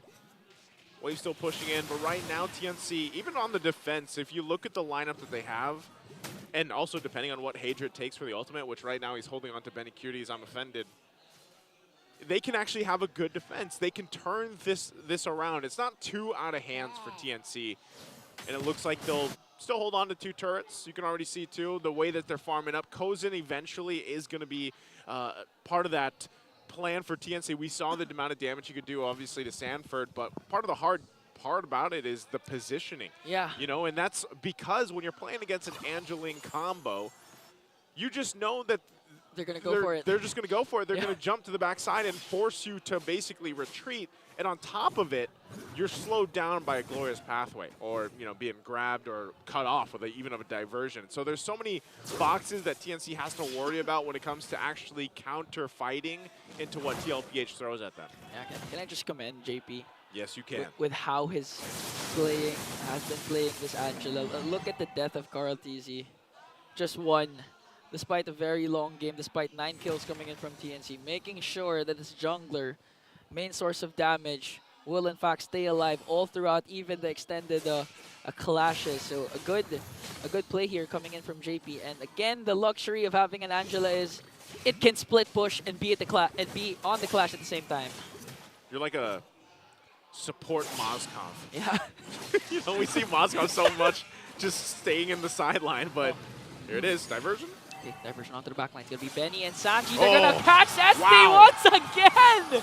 And all of a sudden, it took them 1 second to bring down the jungler of the Phoenix Army. Here comes the attack coming in from Carl TZ, but the discipline of the champions will ensue here. He got it that time. Benny goes in, gets the pull right on the target they're looking for. It's SD, which just, as soon as he's gone, that's an automatic Lord.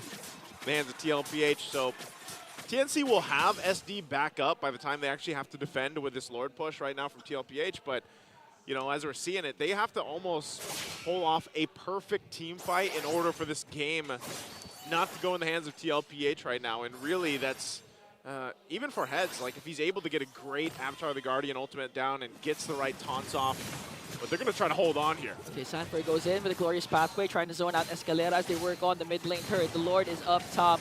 They're going to look for initiation coming in from Benecuti as JP tries to reserve the hard guard from Carl TZ. Here comes SDZYZ trying to zone out JP here as TNC manages to burst down the Lord and save their bottom lane inhibitor turrets. Yeah, they still got to be patient. SD did get a flicker out earlier from JP. I set on this bottom turret now. Now this is one of the difficult parts for TLPH. They don't have a traditional gold lane to play at range here, so they have to kind of just force the fight if they want to end it. And TNC knows this, so I'm keeping my eye also on Escalera, where he's able to find a possible kick. Diversion going to be used under the turret again. Benny. Oh, okay. I'm offended play is going to miss there, but here comes the counter attack. AOG going to manage to catch Benny Cutie. But look at Carl TZ onto the backline, plus the hard guard. Benny's going to fall down, but Carl TZ is going to work on SDZYZ. They still have minions trying to work on the bottom lane turret.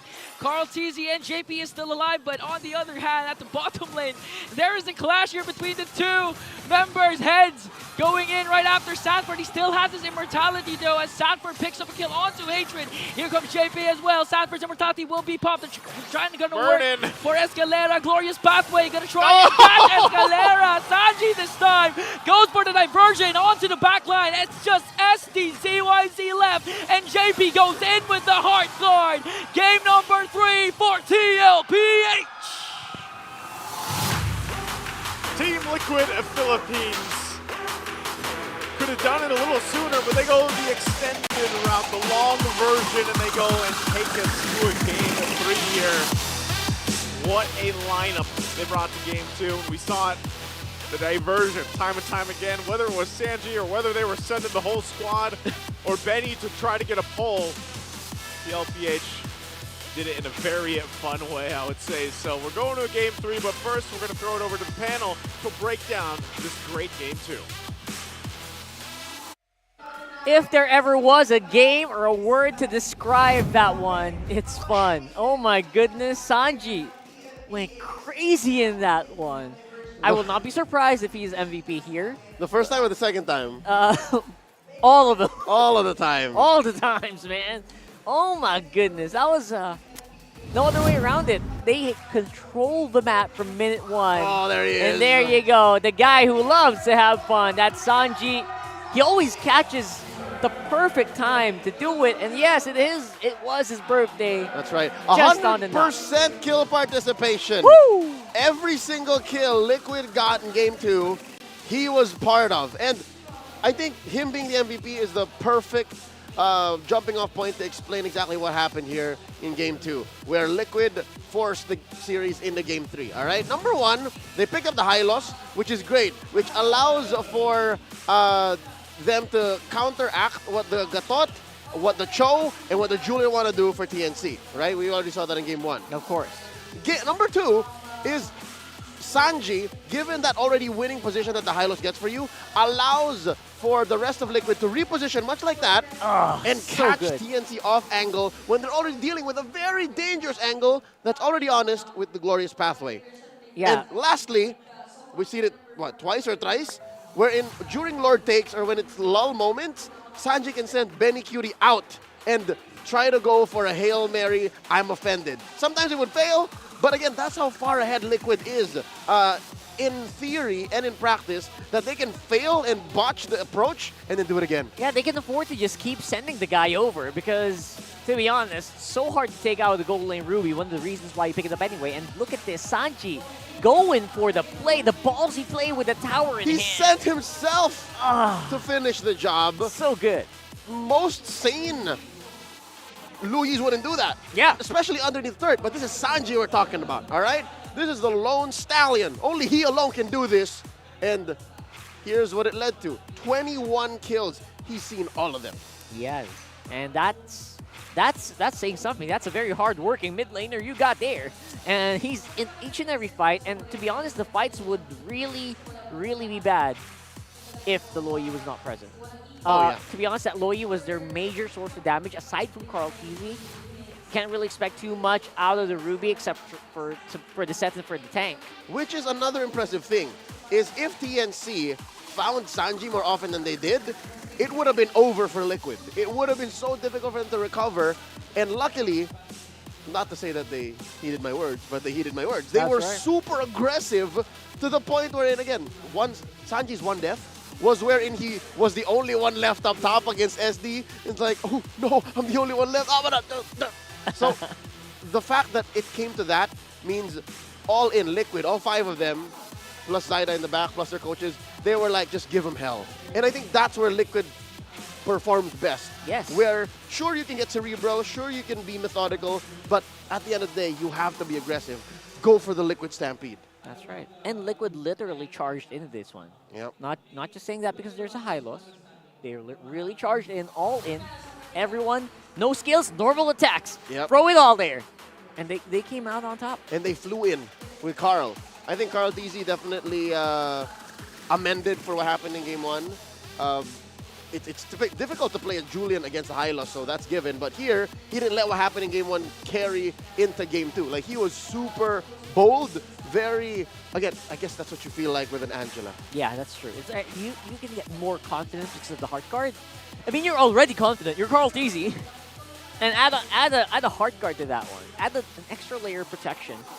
In those moments, especially in those moments where the Cho would find different targets. Like, for example, the high loss earlier. Escalera went for the flicker into the high loss, went away with Dragon. Carl found an opening, no answer. That's right.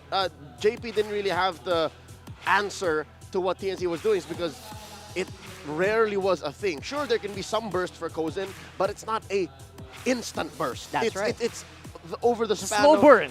It's DOT, even if the T is literally like 2.5 seconds, 2 seconds, blink and you miss it. But there is time for JP to respond. So that really wasn't much of a factor of, oh no, they died before I could Hearthguard. Yeah. Which is usually the pitfall of many Angela lineups.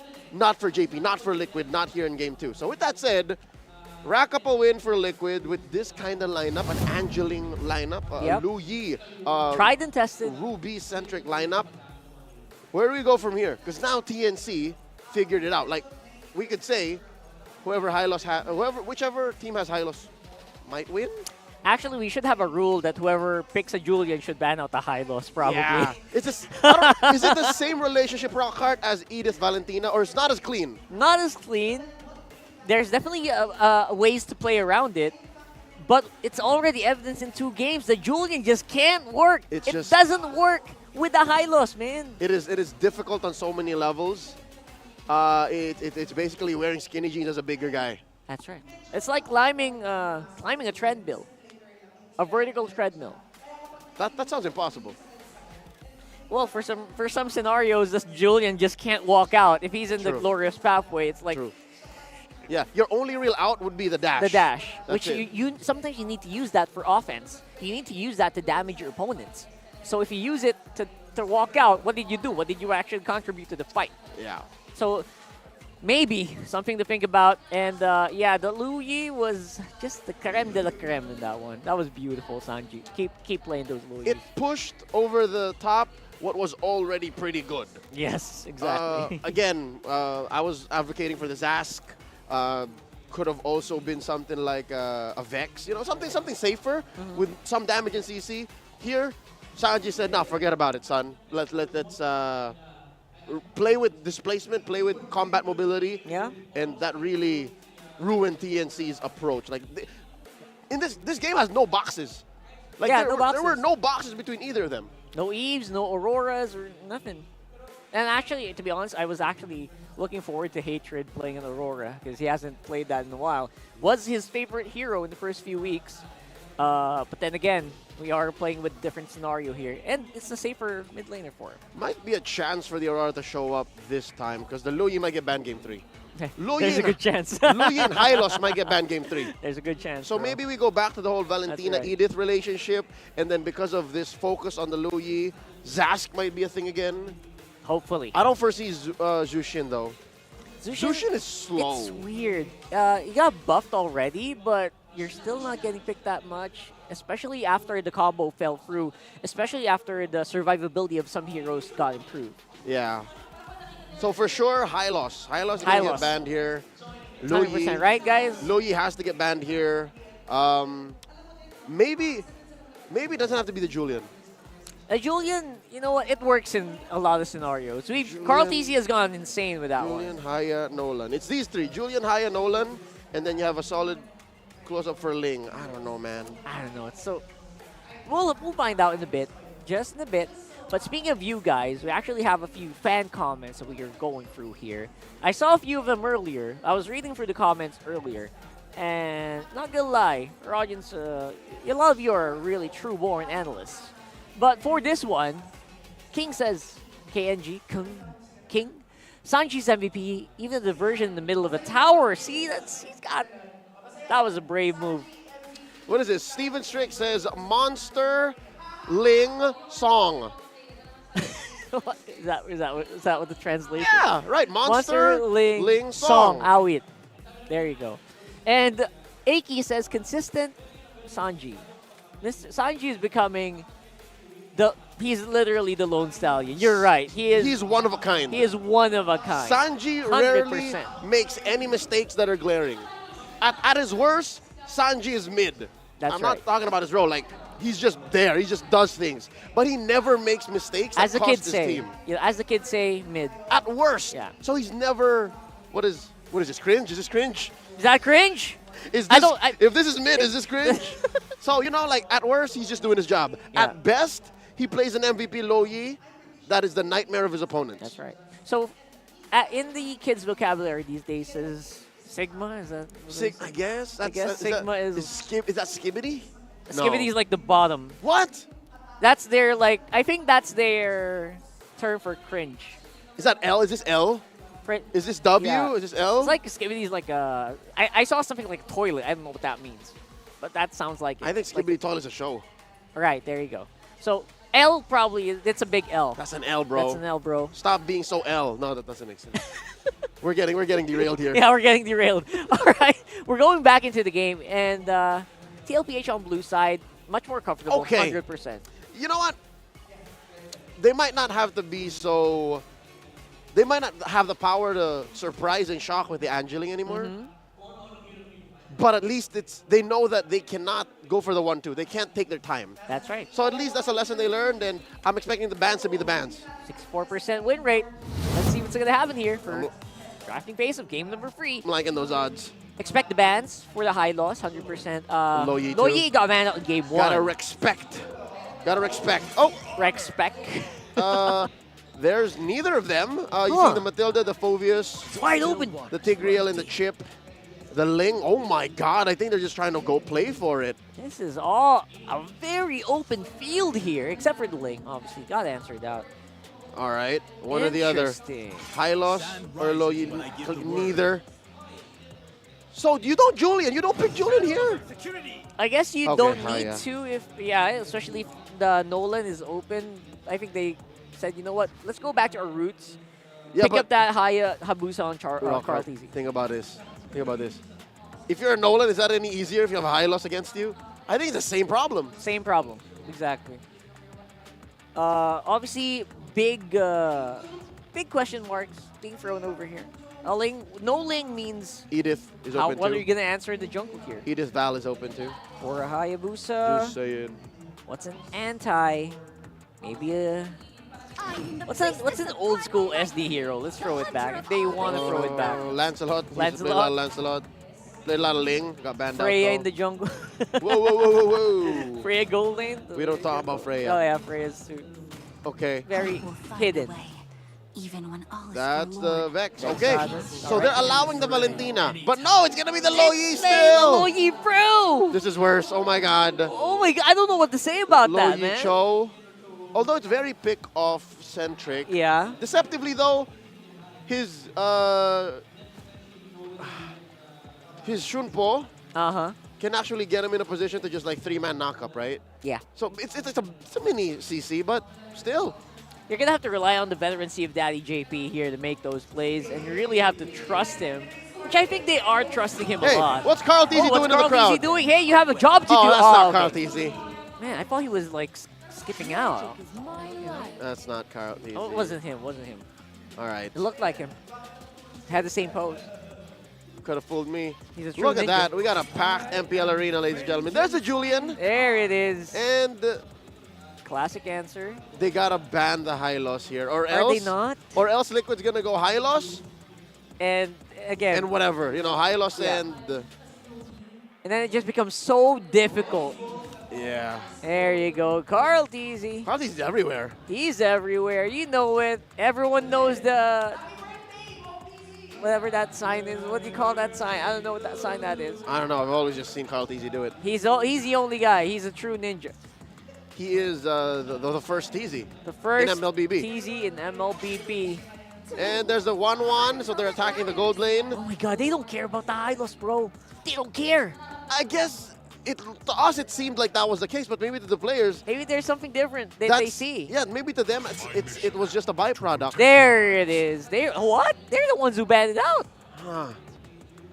Well, to be fair, it's because they're first on the swing back. Oh, right. TNC gets the fourth pick. It could and get stolen back. The way Wolf reacted, that like, they saw through our plans. It's like, nuts. Yeah.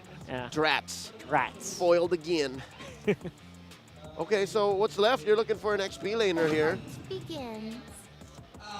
Ruby, probably not XP. No. Probably not XP. There's the Arlo. And the And the Satan. Todd. All right, the Benny Bomb. All right, someone's going to get nuked here. Gonna do the Benny Bomb. Let's see. We're looking for... I don't think this is a gold lane Ruby. Highly, yeah. I'm not comfortable with this being a gold Ruby. Honestly, it has more room for error in the roam for Escalera. Or even XP. In his, yeah, right. We've seen that too. I'm not sure about the Ruby, man. But then again, it's flexible in free lanes right now. Free lanes, brother. Okay. So you never know. So ideally, you're thinking gold. This has to be a gold pick. Has to be. If we don't like the Ruby XP. Oh, right. If we don't like the Ruby But they need long gold. range.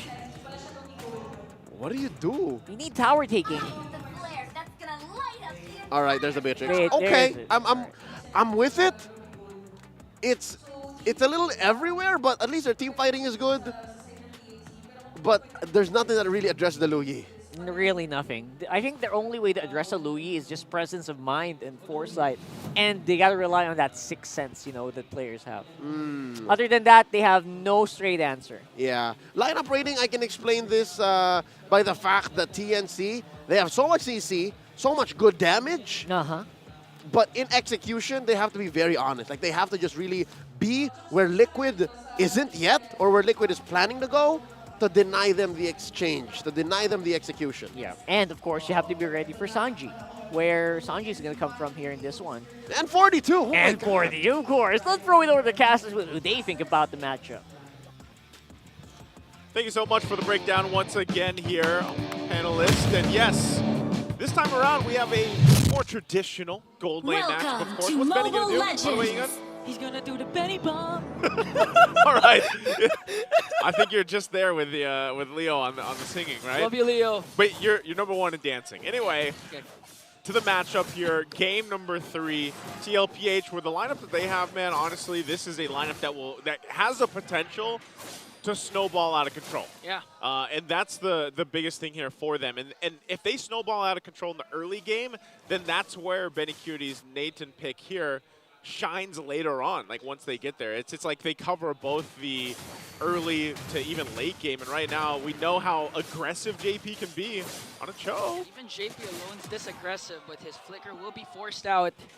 And again, I do agree, the snowball potential of TLPH, specifically Carl TZ with the Hayabusa. Yeah. We've been seeing a lot of Hayabusas. All of a sudden, 7 minutes in, 6 minutes in, have a KD of 6-0 something. So we can expect actually Carl TZ to be this aggressive. But on the other hand, I also like what the panel mentioned about TNC. They do have a lot of crowd control and burst potential, especially for SD and Kozin. But the problem is they have to execute it to perfection. Yeah, when I look at the lineup from TNC and when we were going through the draft, you know, I was happy that, yeah, they got the Julian. That's like we said, it's a pick that does so well for a lot of teams. And then you also had Ruby pop up. You know, I like the fact that it didn't go in the gold lane this time around. Not to say Benny Cutie didn't do a good job in the previous game, but, you know, with Escalera being on it, like this is, I feel like it's easier for Escalera specifically to get the setups that he needs. You know, it was very difficult seeing what he was trying to do in game number 2. He couldn't really find those pickoffs that he was looking for. But with the Ruby, it's a little more covered. But that's the thing. Responding to the diversion has to be on point with the lineup that TNC has here. And so you only have so many things that can really help you that. One's Escalera, of course, and if he burns the flicker or not, once he has the ultimate. Here's, speaking of, diversion's already used. Okay, here comes the diversion. Escalera has to flicker out. Yeah. He knows the diversion is coming. And with Escalera's Ruby pick, I do agree with whatever you said. And at the same time, he can also be as defensive as possible with the second skill. Don't run Wolf Kick, but here comes Heads, though. With the Earthshatter, he pops his Primal Wrath, working on the members of TLPH. Stanford answers right back with a final slash, draws the first blood, plus Carl TZ also gets a kill onto Escalera. And that's what we're looking at. So SD could still pick up a kill. He does. Hatred gets it. Sudden burst there for SD and Hatred, Carl's punishing up, JP. Here comes the dispersion rotation from Sanji, forcing SDZYZ to walk away as Carl TZ gets the turtle. And that's what I was going to say. You know, Carl was still up. He got a kill earlier on, and now that's the turtle in their hands as well. And mind you, all that was started from Heads. He was the one that went, you know, forward with the flicker, did not land the Earthshatters that he was looking for, the onward, and now they're going for Jit Kondu flicker Way of the Dragon to bring down Escalera as he tries to delay as much as possible, but eventually he's going to fall down in that initiation by TLPH. And this is the contrast of JP. Like, if you just saw game number 2 when he was playing the Angela, now he's playing the Cho, another play. Okay, I want to burst down SDZYZ, another Jit Kondu stun, but here comes a Wiki Shadow kill. SDZYZ is gonna escape though, plus the help coming in from Hatred as they share the Wiki Shadow kill. And a 1v1 between the two XP laners. Heads pops his Primal Wrath just to try and make sure Sanford... Whoa! Whoa! 40 though. He knows. He knows. He knows he's gonna be fine. Yeah, plus he's been using this Edith even prior to this season. Yeah. There was even one international competition where he just kept using Edith every single game that he played in. Again, too, whether you're playing the Edith, whether you're playing this R-Lot, which, you know, was a mainstay, even last season, He still picked up a hero that fit multiple roles, but Sanford obviously himself knowing how to play that matchup, knowing how to play into the objectives, which he has to, and how valuable the final slash can be. And that's the thing, if Heads doesn't land that combination that you're so used to seeing from an Edith, you know, it kind of falls apart right away. Yeah, you still have your getaway with the Primal Wrath, you know, but still, Sanford's job in essence on an R-Lot is a lot easier. All he has to do is just kind of flicker in, and then the wide berth of a final slash is much easier to hit. And then you have JP doing what he's been doing so far. You know, a lot of this is just kind of the execution like that. He just mentioned just easier. The wide berth of the final slash connecting on through Hatred. And again, a diversion play up top to set themselves up for a turtle take. There we go once again. They know the final slash isn't available, but TNC still wants to go ahead and contest this. The instincts of Daddy JP! He just knows that someone is there. His Heads goes in with the Earth Shatter. Look at the damage coming in from TLPH as he tried to burst down Heads. Here comes the final slash from Sanford as well as SDZYZ escapes. But Heads, on the other hand, will fall down in the hands of TLPH. Push him down. Lining up a shot here. Inside. The combination didn't connect there. The Curse Blast plus the Renner's Apathy from TNC as they burst down Sanford as well. There was a trade though, but on the other hand, TLPH answers with tower takedown. Look and where Sanji, Sanji. okay, another pickoff here from JP! And Sanji bursts him down, forcing TNC to walk away and retreat. Sanji's still waiting there too. Benny goes Sanji in. There? Sanji's just chilling. He's fine. He's confident. And he's ready to just go ahead and do this TNC. And that's even why, you know, our panelists, Rockar and Leo, they mentioned, you know, this Lu Yi was picked up. It's devastating for teams that can't handle it. Okay, again, we're going to try and force the Primal Wrath out of Heads. As Benny QT clears out the minions up top. And just Sanji has been the X factor, literally, of TLPH since game number 2 with Lu Yi MVP to seal the win and force a game number 3. This time, 6 minutes and 303 KDA, a lot of crucial diversion plays. Plus not even the diversion, the damage from the dispersion rotation alone was more than enough to burst down a lot of members from TNC as JP walks in. Gonna find Heads, but Heads counters, but then onward. Here comes the Curse Blast coming in from TNC. They want to work on JP. There's the pull and the kill. Wee Shadow kill coming in from Carl TZ as he quad shadows out. But TLPH still working on the top lane turret. Still has a 5.2k gold lead. Good pickup for TNC to stop JP from going for that. Again, he was trying to find the kick. Gets stopped in his tracks. Still, though, TLPH has a pretty big lead at this point in the game. You know, you still have a one turtle to come up in about 15 seconds, and they're working on the Tier 2 turret already. There's an answer from TNC. Escalera. Oh, okay. Here comes the Purifier coming in from Sanji. As Escalera goes in with the Dora Wolf King. Might be aimed. No, he's not going to escape as he was trapped by 4 members of TLPH. And again, it looks like all turtles will be secured by TLPH. See, plays like that, they're going to go ahead and send down at the bottom to stop SD, but, you know, TNC... Okay. Hold on, SD. Sansan Duo! Oh, man. At this point, what can the Sansan Duo do? You know, at this point, I don't know. I've seen them even give each other, you know, trims on their facial hair. I don't know if you saw the recent ad. But, you know, they do everything together. They make plays like that together, and they emote and flex on people together. But the point is, TNC, the past like 2 to 3 minutes, man, has just been not good choices. Like some of the decisions to try to get a pick off, and then, you know, they fall further and further behind here to a point where now you're looking at nearly, you know, 7.5, 7.2k gold lead. 8.5 minutes in. You're not going to be in any fighting form for the first Lord, so you're kind of back in the position where our backs are massively against the wall here already defensively for the first Lord take, unless something amazing happens, almost to miracle levels with this kind of gap that they have to work for. And now look at the pressure here for the purple buff. Okay, JP goes in with a conceal. Jeet Kundu plus Way of the Dragon again onto SDZYZ to try and burst him down. They're going to do it successfully. And they're also going to take away his purple buff. TLPH extend their lead to 7.8 and works on the mid lane turret. It's still no answer for TNC. Even JP's going in, flexing against the Phoenix army. This is just total domination from TLPH. Yeah, and with that, even with a conceal, what does TNC want to do here? It's to a point, when you're talking about this kind of lead, Ingon, it's like, you get a pick off. Yeah. You might get a kill, you might, but at what cost? Yeah. At this point, you can see the contrast of how TNC has been performing from game 1 down to game number 3. Game 1, they were decisive at every single thing they were doing. If they want to go all in with the conceal, they're going to do it. They're going to full commit this time. We can see a lot of some sort of hesitations, and you can't blame them because, again, TLPH has a 10K gold lead now, really ballooned up. They really snowballed, and even the panel mentioned it's the snowball capability of TLPH is high. So right now, TNC, at this point, they need to be more decisive, more sure, full commit on whatever plan they want to go for. Will they go for a trade? Will they go for a pickoff?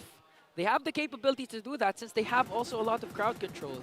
That's really the difficult part of it, is whenever you find yourself in this position and you're down a lot, and now you're facing the fight of this Lord push, even if it's the first one, you have to look at what can we get, and can we actually extend this further? They tried to. Oh, the slash from Sanford was just too much as Carl TZ goes in with a weaky shadow kill. SDCYZ gonna fall down on, and look at JP once again finding a catch on 2 heads. He's gonna fall down in the hands of Sanji as he picks up a double kill. And now the base is exposed for TNC. They only lost JP as they work on the top lane turret. Sanford's got a final slash. He doesn't have a flicker. They're gonna get 2 base turrets, and there's Escalera with a conceal. Not sure if he's going to actually try to force something here. They're going to try to hold on to what they can. Last turret's going to be worked on here. And again, diversion on out. Wow. As that's all TLPH will take, again, with a massive lead here, 13,000 gold. That's how you diversion. Spamming your TPs. Your Sanji. Goodbye. Your Sanji rocking a KD of 703. Again, total domination. Looking at the items, even just down to the gold lead. Self-explanatory, total domination. 3K, but here comes Escalera with I'm Offended play, though.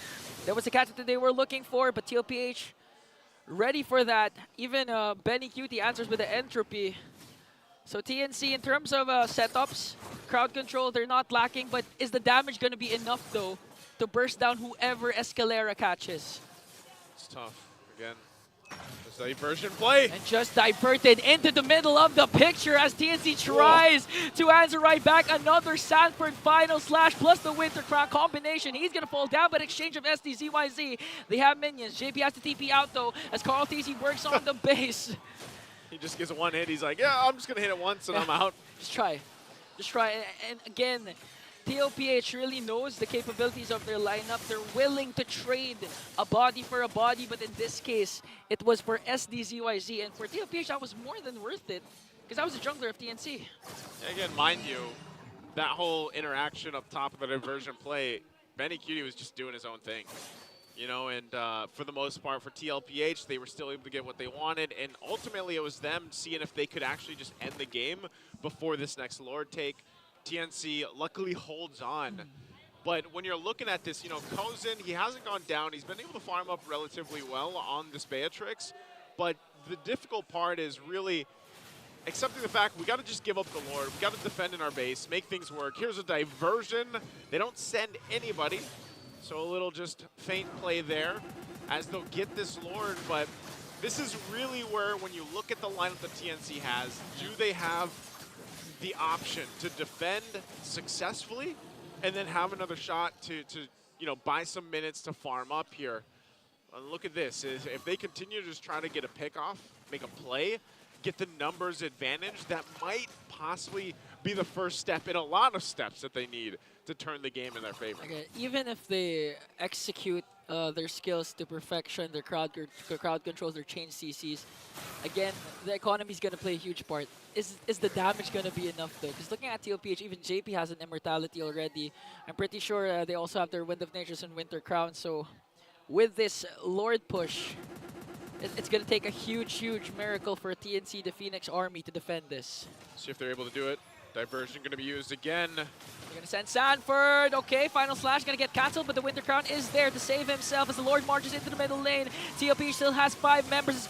Carl TZ goes in with a quad shadow. There's the final slash we've all been waiting for. Carl TZ goes in with a weaky shadow kill down to the base of TNC. A killing spree coming in from Benny Cutie. Here comes the Benny Bomb as JP kicks one down, and TLPH will take this series.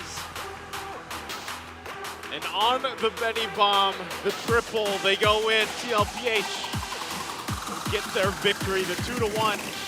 The reverse sweep here against TNC. And again, it was a good effort from TNC throughout the series, but unfortunately, they ran out of steam. They ran out of fire here in game number 3. Compared to the first week performance, first half of performance of TNC, second week was way better because now out of the 5 games that they played, the last 5 games that they played, they all extended it to 3 games. Still there is progress, a lot of things to be worked out for this team, but you can see the potential. There's still a potential for TNC. Definitely for TNC, you know, heading into the future and everything else that they have here. It's a season definitely of learning experiences. You know, not the result that they wanted, not the result that the Phoenix Army wanted, but it will be a season that these guys can learn from and adjust in the future, of course. Phoenix Army's still behind them, rooting for them as well. And hopefully, you know, hopefully we get to see that adjustment, that rebirth in the next season. But first off, we're going to have to throw it over to the stage with Mara and TLPH to hear from them. It's me, Naisu, and Ingon. Let's head on over to the stage. All right, everybody, put your hands together for TLPH. Congratulations. This is your 4th win streak. Carl, it's nice to interview you again. So, ang TLPH, you guys had to overcome a lot of things. You were on a roller coaster ride, up, down, up, down. Now, 4th win streak nyo. How did you guys come together para naman ma-overcome nyo yung mga past challenges nyo, para masigurado na magkaroon kayo ng win streak tulad nito at tuloy-tuloy na sa playoffs? Mas nagpo-focus lang po kami sa scrim ngayon, tapos parang mas nagtitiwala po kami sa isa't isa at sa playstyle namin. And now it's showing. Hold on, let's just give this here. At eto naman, alam mo may narinig ako, Sanford. Ay, wait! Anong meaning ng star? Tingnan natin. Ayan? Ano lang po to? Pimple patch lang. Ah, okay. Akala ko naman kung ano. Pero you know what? Very, very stylish. Now, may narinig ako. Nagtatampo ka na daw. Kasi gusto mo daw pumalag. At hindi ka pa nakakapalag. Ito yung narinig ko.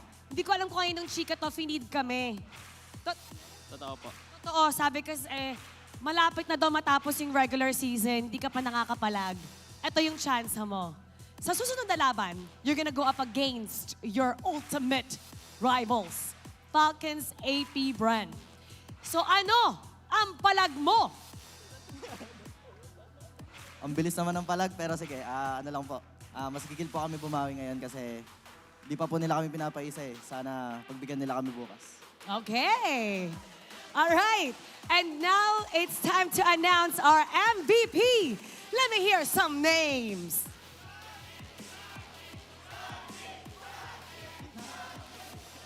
Let's take a look at the screen. And it's a unanimous decision, Sanji! Sanji!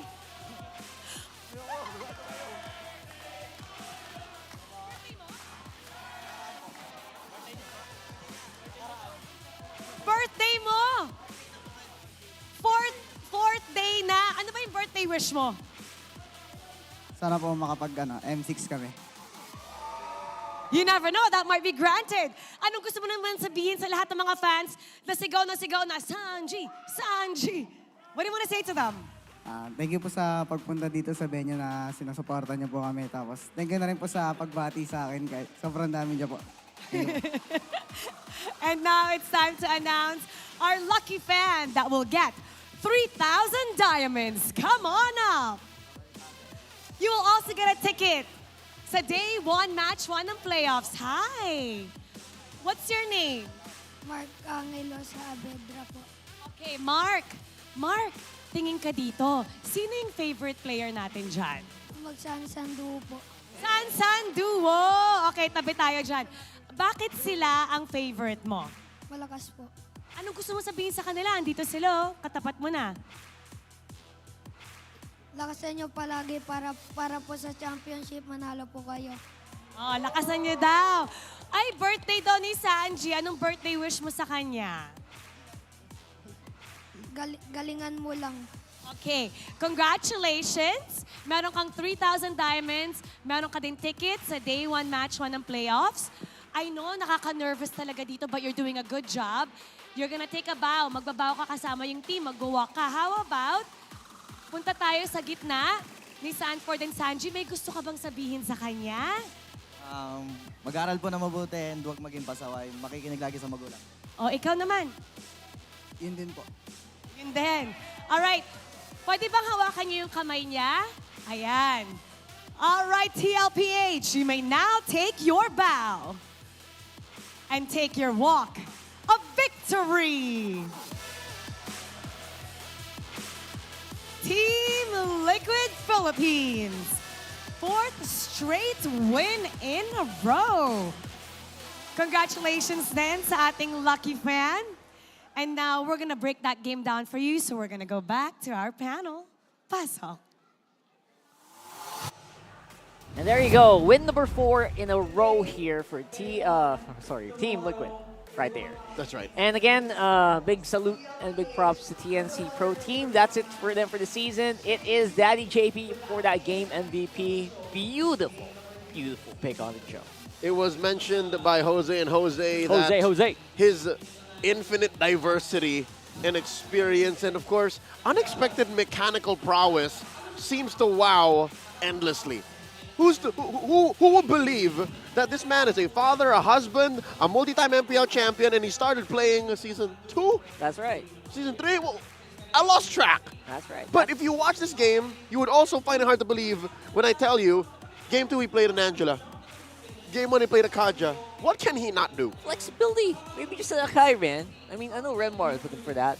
Maybe he can play in the Akai realm tomorrow. Or playoffs. Or the playoffs, rather. Maybe.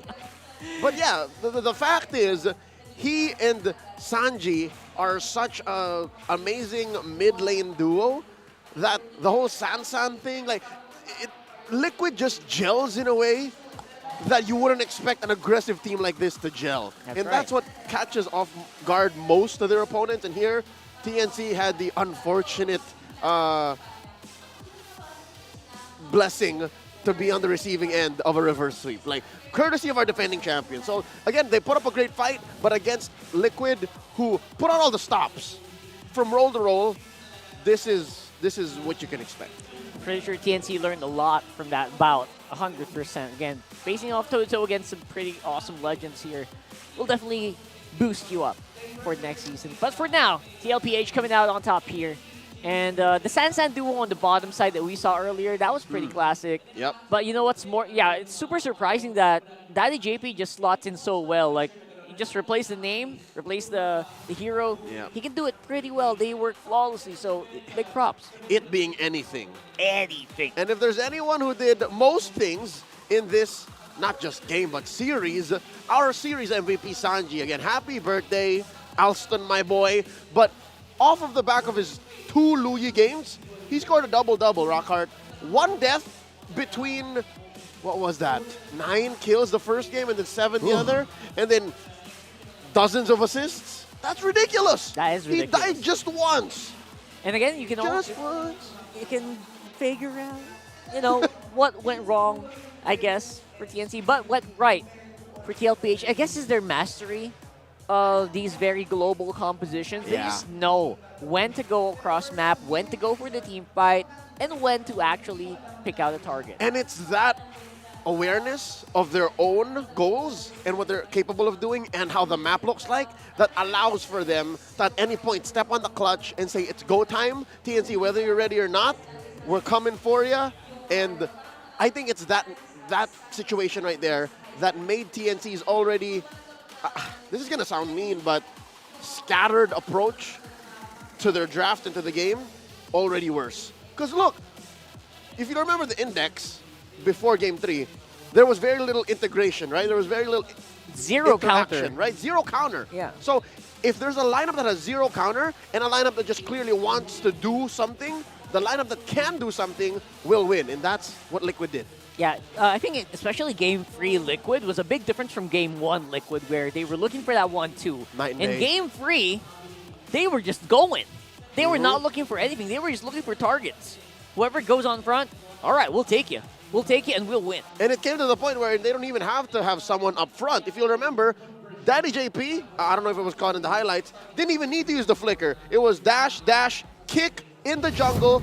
SD was just minding his own business, taking his purple buff, and then served him up. He didn't need to stretch too much. Nope. Right? You don't need to flicker and do the fancy footwork for the TikTok. No. Just straight up fight. And that's where TLPH shines. He Instagram scrolled to the kick. He didn't TikTok. He just, there it is. Straight up. You know, that's where the cool kids are these days, apparently. So, for the meantime, that is going to be it for that matchup. Again, huge props to Team Liquid PH. Still in contention. I don't think we're finalized yet on where they are. It definitely helps them to get to number 2. It helps a lot. That's but 2 lives. Nothing is set yet. That's how clutch it is right now, especially on the scoreboard. We'll take a look at that maybe a little later on. But for now, all you need to know, Team Liquid PH, really good trajectory. Their chances probably shot up to maybe 60-something%. Currently, it's a 3-way tie, plus 1 that might make it a second, but regardless, it's hard math. We'll do that later. But for now, it's next up, RSG versus Aurora. Again, RSG looking for that playoff spots. You don't want to miss that. Don't go anywhere. MPL PH Season 14 will return.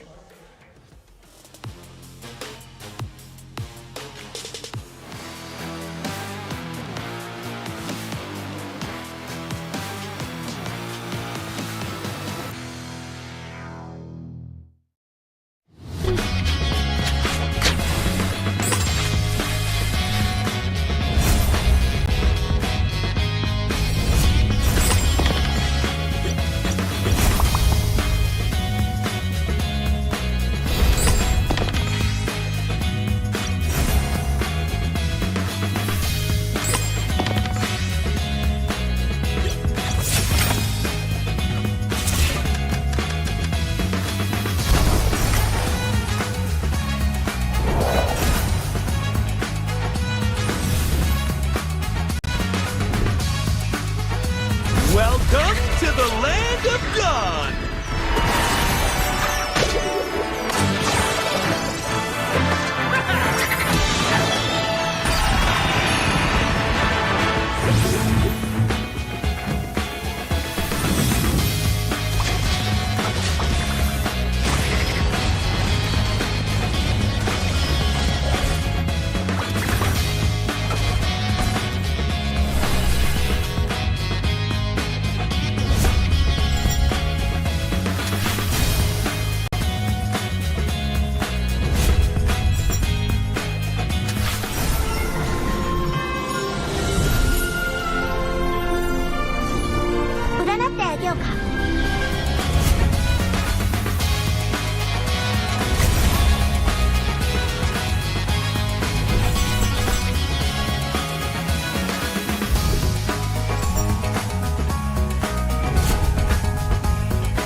Don't know the power of the dark side.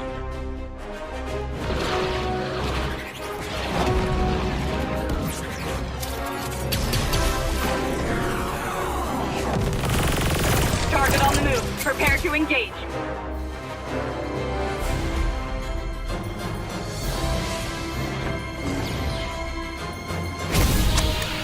May the Force be with you.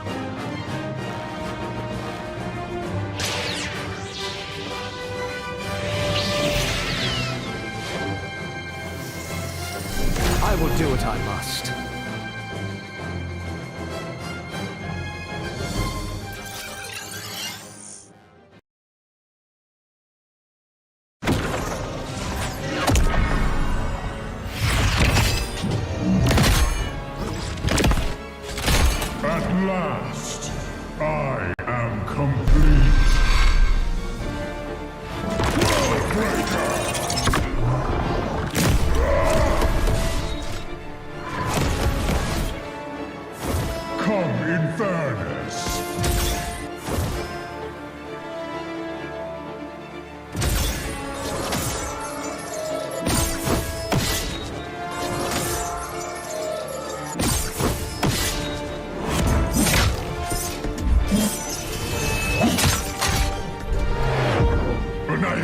Destruction awaits.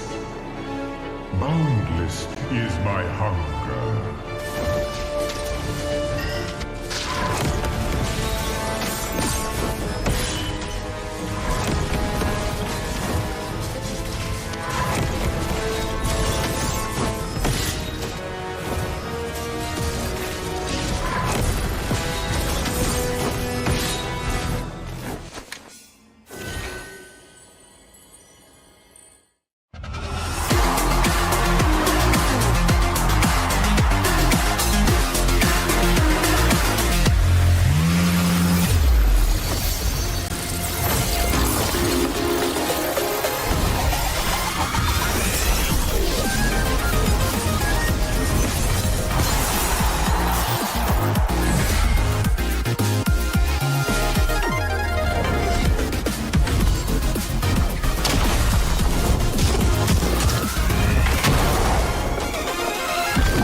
Get 8 gigabytes of all-access power. To do it all. Plus only TikTok to scroll and share non-stop.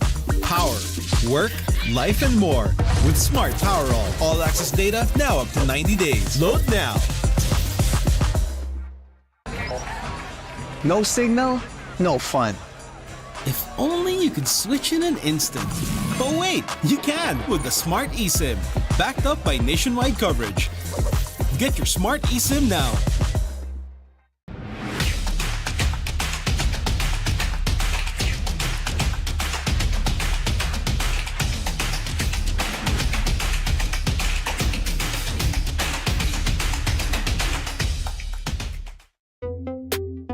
Tuloy-tuloy live selling, tuloy-tuloy content, tuloy-tuloy gaming with new Smart All Access 99. May 9 gig ka now for 15 days. Load now, live more today and tomorrow and after and the day after.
the wall.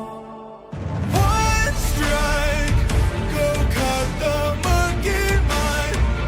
Your blade swing one time. When clouds have cleared, sunlight can shine. One strike, the fight is yours, stop it.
Malakas, Pilipinas malakas Kahit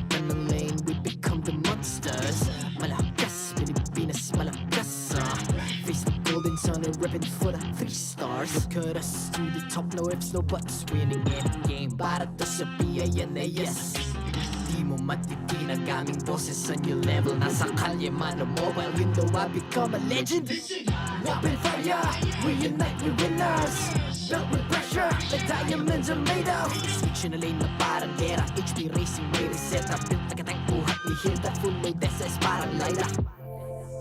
Susundan ko ang iyong bakas. Kasama patas, tagumpay natin to. Dahil tayo'y malakas. Para sa Pinas.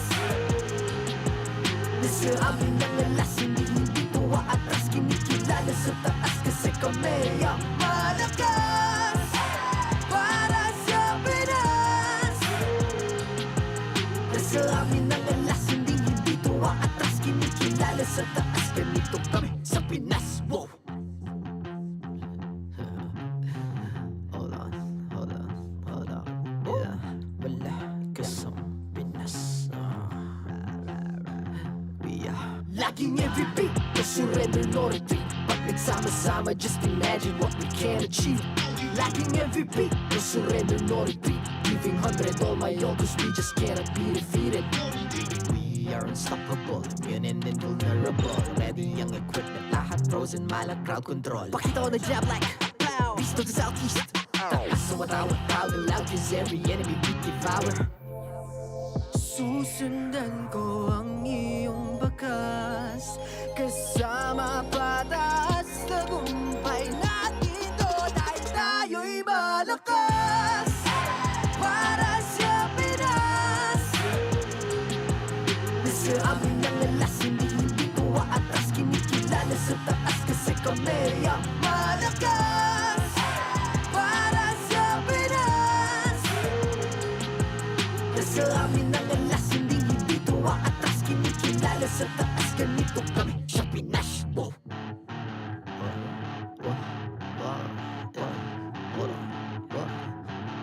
Malakas, Pilipinas, malakas. Kahit anong lane, we become the monsters. Malakas, Pilipinas, malakas. Face the golden sun, we're repping for the 3 stars.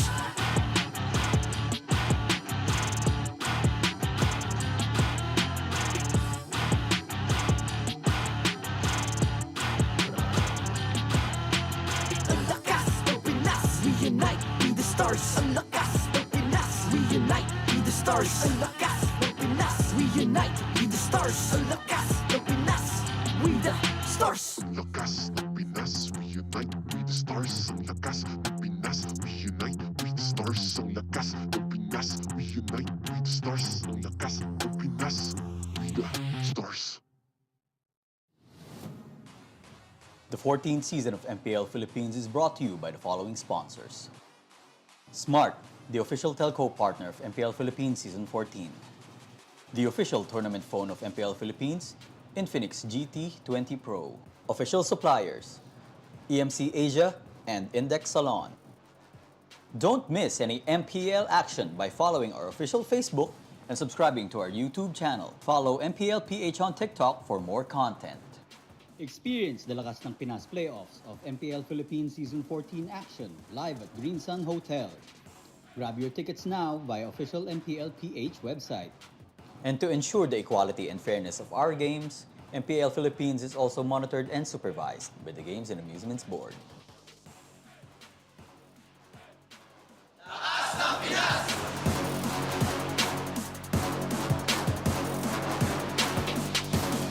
Lakas ng Pinas!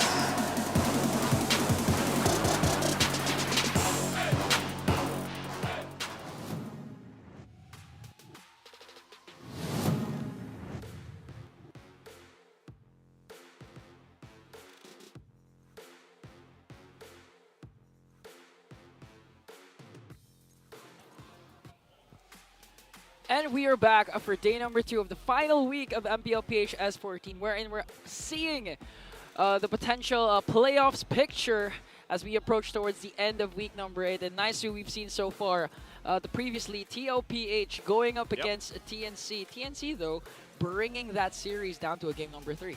They got us to a game at 3, and you know, some people would would have liked to see TNC end their last match, of course, with a victory, but it was unfortunate they couldn't get there. But TLPH, like you mentioned, they got that victory, they get that point, of course, and we know that teams are still obviously fighting for the upper slots here for playoffs, but of course, the main thing is really there's still one spot left for playoffs here, Ingan. Yeah, speaking of one spot, will that spot belong to Blacklist International or RSG Philippines, who in fact will be playing for the next series against Aurora, RSG Philippines. So basically, Aurora will be battling Blacklist tomorrow and RSG today. Yeah. So it's in their hands who's going to enter the final playoff spot. But later on, the panel will explain, of course, the stipulations of how these two teams will actually enter the final slot of the playoffs. But for right now, apart from the final slot, you could also see a race towards the upper bracket slot between Falcons AP Brand, TLPH, who in fact will also fight tomorrow, the very last match of our week number 8.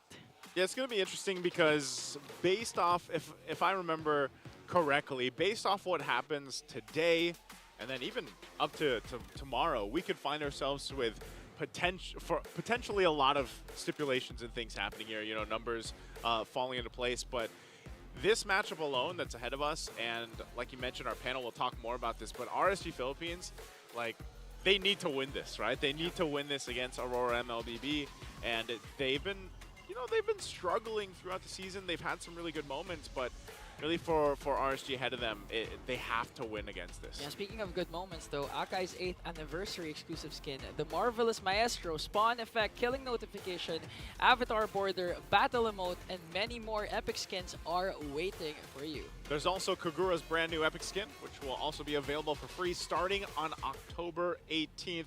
You heard that correctly. It's going to be free, so don't miss out October 18th. Make sure you go grab that. And there's a ton of stuff for the 8th anniversary. 8 years already. 8 years old for MLBB. Happy anniversary. And going back to this matchup, it's RSG versus Aurora. Aurora having Demon Kite. Demon Kite might actually bring down his former team and prevent them from entering the playoffs. That one's... you know, the way you put that, that puts me in a very peculiar position. Yeah, because you're a Raider. I've always been, I'll just throw it out there. I was always a Raiders fan because I started off as a Demon Kite fan when he was an amateur player. And then when he came into RSG Philippines, that was where, you know, so now I don't know where, like, I've grown to love RSG Philippines, but also I'm just like, man, Demon Kite's over here on Aurora. Nice, who's torn.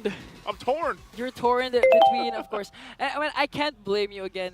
It's nice to root for RSG. RSG's been performing very well, especially the previous seasons, always present in the top 4. And for Demon Kite, a very decorated jungler, now going up against Irad, the mechanic. So we can expect a lot of anime fights, a lot of jungler versus jungler 1v1, especially later on. And I'm hoping the series will go down to a game number 3.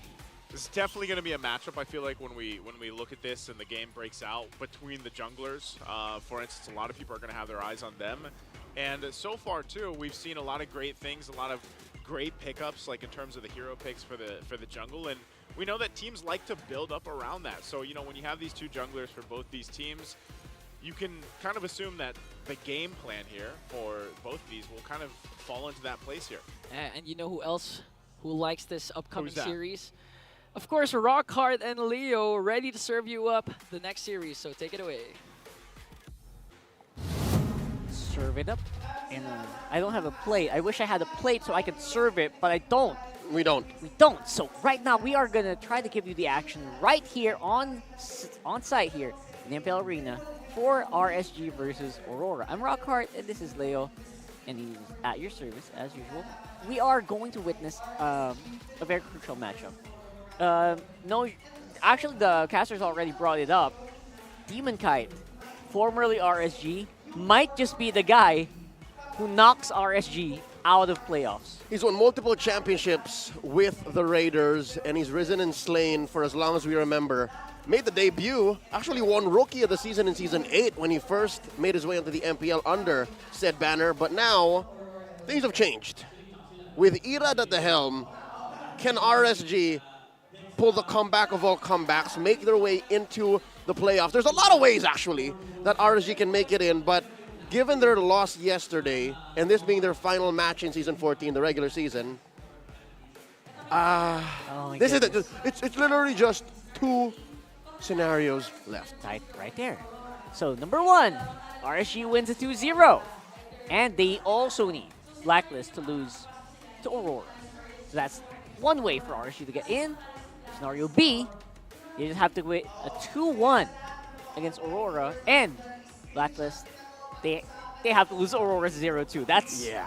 So, scenario 1 is bad. Scenario B is worse. It is. All right? Scenario A, it's difficult to take down Aurora, especially knowing what RSG was like in Season 14. Scenario B is if you take it all the way to 3, then you have to hope that Aurora wipes Blacklist tomorrow. So half of it is not in your hands, basically. And for the upper bracket race here, again, we mentioned earlier, 3 teams currently vying for that upper bracket slot for 2nd seed. Believe it or not, it's still happening here in Week 8, day number 2. So they need to win both matches, and FCAP has to lose to TLPH for Aurora to make 2nd seed. 2 lives. 2 lives. That's 2 lives. For Falcons, AP Brendan's got to beat Liquid tomorrow. For Liquid, though, it's a little trickier given that they went 3 games against TNC earlier today. They got to sweep FCAP, and then they have to hope and pray that Omega snaps in half and ends Fnatic Onic win streak, sweeps him 2-0, and then Aurora loses 1 like today, or another tomorrow in the hands of Blacklist. So this is a different story. Both teams are still looking to play their best. Like, this is as good as it gets, Rockhart. That's right.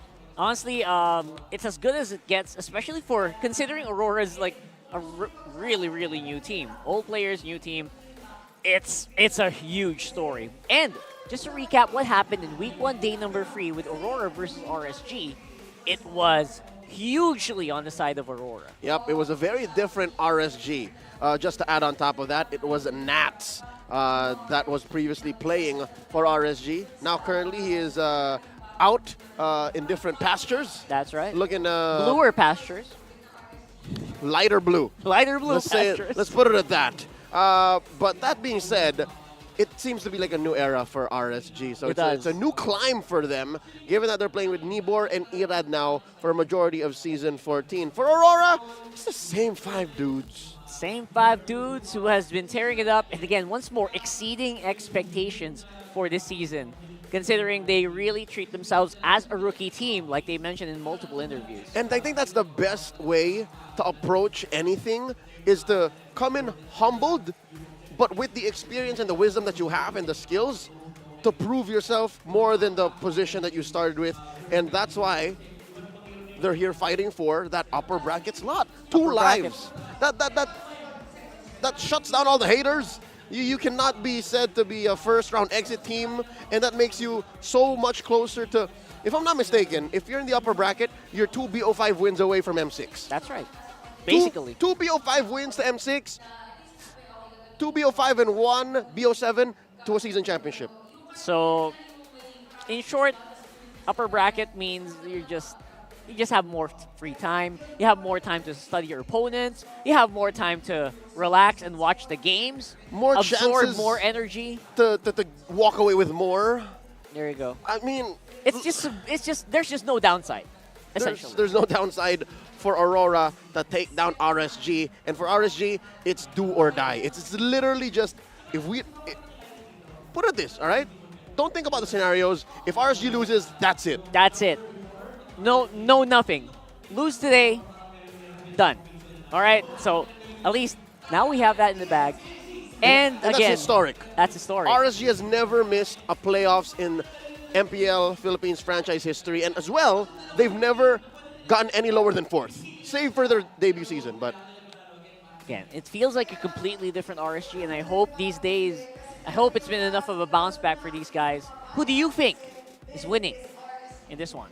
Is it going to be an RSG journey step 3, step 3.5, or do you think Aurora is going to be on the road to securing upper bracket? Hugely Aurora for this one. As much as I love RSG, man, I love Coach Panda. This guy is my idol. Okay, I am, on the other hand, so for some reason, in the forecast, I said RSG. Yeah. I said it would be good for storytelling. It'll keep everyone glued to their screens, to their phones. Keep the people going. Up until the last day, because then Aurora would have to really give it the black. Yeah. So I said RSG. I don't know what came over me, because the stats will say otherwise. Yeah. But if you want the easy answer, maybe Aurora. But if something inside you says, maybe the Raiders can do this, maybe they can be Kingslayers once more, RSG. Maybe we can get that glimpse of the old days, right? The old days of RSG where they just feel like they can do anything. But right now, RSG is the vote here for Leo. I'm going Aurora. Let's see what's going to happen. And I hope you guys also can represent your teams using the recalls.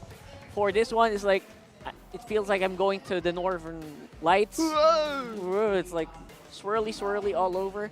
That's not how it looks like. Don't worry, guys. But yeah, I don't know what your favorite is. I know Team Liquid is really stonks. I think by a long shot, Team Liquid is very popular. They're stonks, yeah. Lightning is very close. It's Good very strong spammable. Strong second. For the legacy of it, I think AP Bren is also very good. Yes. Smart Omega looks clean. RSG as well. Are we missing anything? RSG's Aura. TNC. I'm still wondering who that is. You ever figure that out? Who's? He's red-haired. I don't know. Who is that? Was there an SDZYZ red hair moment? I don't think SD's hair was ever that orange. Right, a little bit. There you go. That's his face. And for our fans, they have a bit of a spicy take here. If the RSG loses, is it ending the season 14? Yes. Wow, they're very good. Very good. DJG. We yes, just mentioned Daniel that. James Gabon. Gabon. RSG's journey is over. Basically, this is their last match. And there's no other permutation of them making it to the playoffs if they don't win. It's win or go home here. If anything, it's sweep. And you still have to hope. You have to hope, There's still something else that entirely has to happen that's out of your control. Even if RSG wins here, they have to wait for their fate. As, they're going to have to see if another team can basically wipe them out, namely Blacklist. Which is a weird situation because today, RSG, their worst enemy is Aurora because they stand in their way. Yeah. But tomorrow, they're like, Aurora, go! So they have to beat them and then cheer them on. Yeah, you can do it! All right, that's, again, tough times here if you're a Raider, but that's the beauty of the tournament, right? We fight here on the stage because we know these power levels we set for each other are not set in stone. For sure. Things can change in a day. People wake up, they feel like I own the world. And this happens to the best of them. Even the Titans of MLBB, Liquid and Falcons AP Brain, they've had their down days. So who knows if RSG woke up on the right side of the bed and then Aurora are figuring something out because we've also seen Aurora kind of drop the ball here and there. A few times in the season. So it's never really done till you're done and Mara's announcing who's winning. So don't worry, guys. Keep the faith. He's Dan no matter what happens. That's a different story, though. Right? So you're right. But yeah, for now, we are going to see the players walk in the stage. Oh, yeah. We're going to see them recall. We're going to see them flex. We're going to hear the fans scream. Woo! As it will be Aurora MLBB and RSG Philippines walking in to the MPL arena.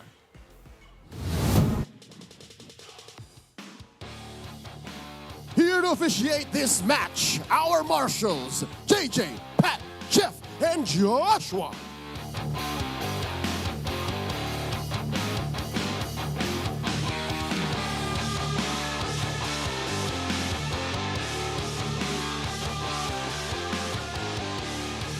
First up, it's make or break for the Raiders. Every moment and every decision in this match counts towards their playoffs dream. Rise and slay for RSG Philippines!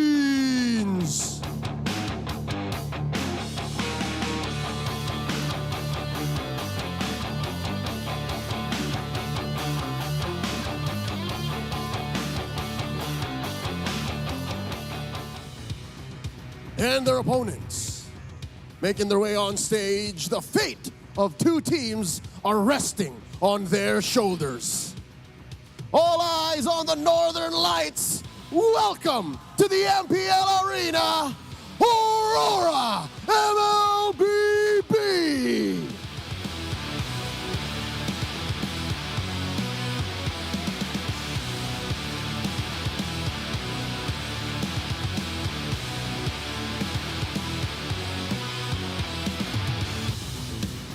And their coaches, RSG Philippines Coach Link. And Aurora MLBB's Coach Master the Basics.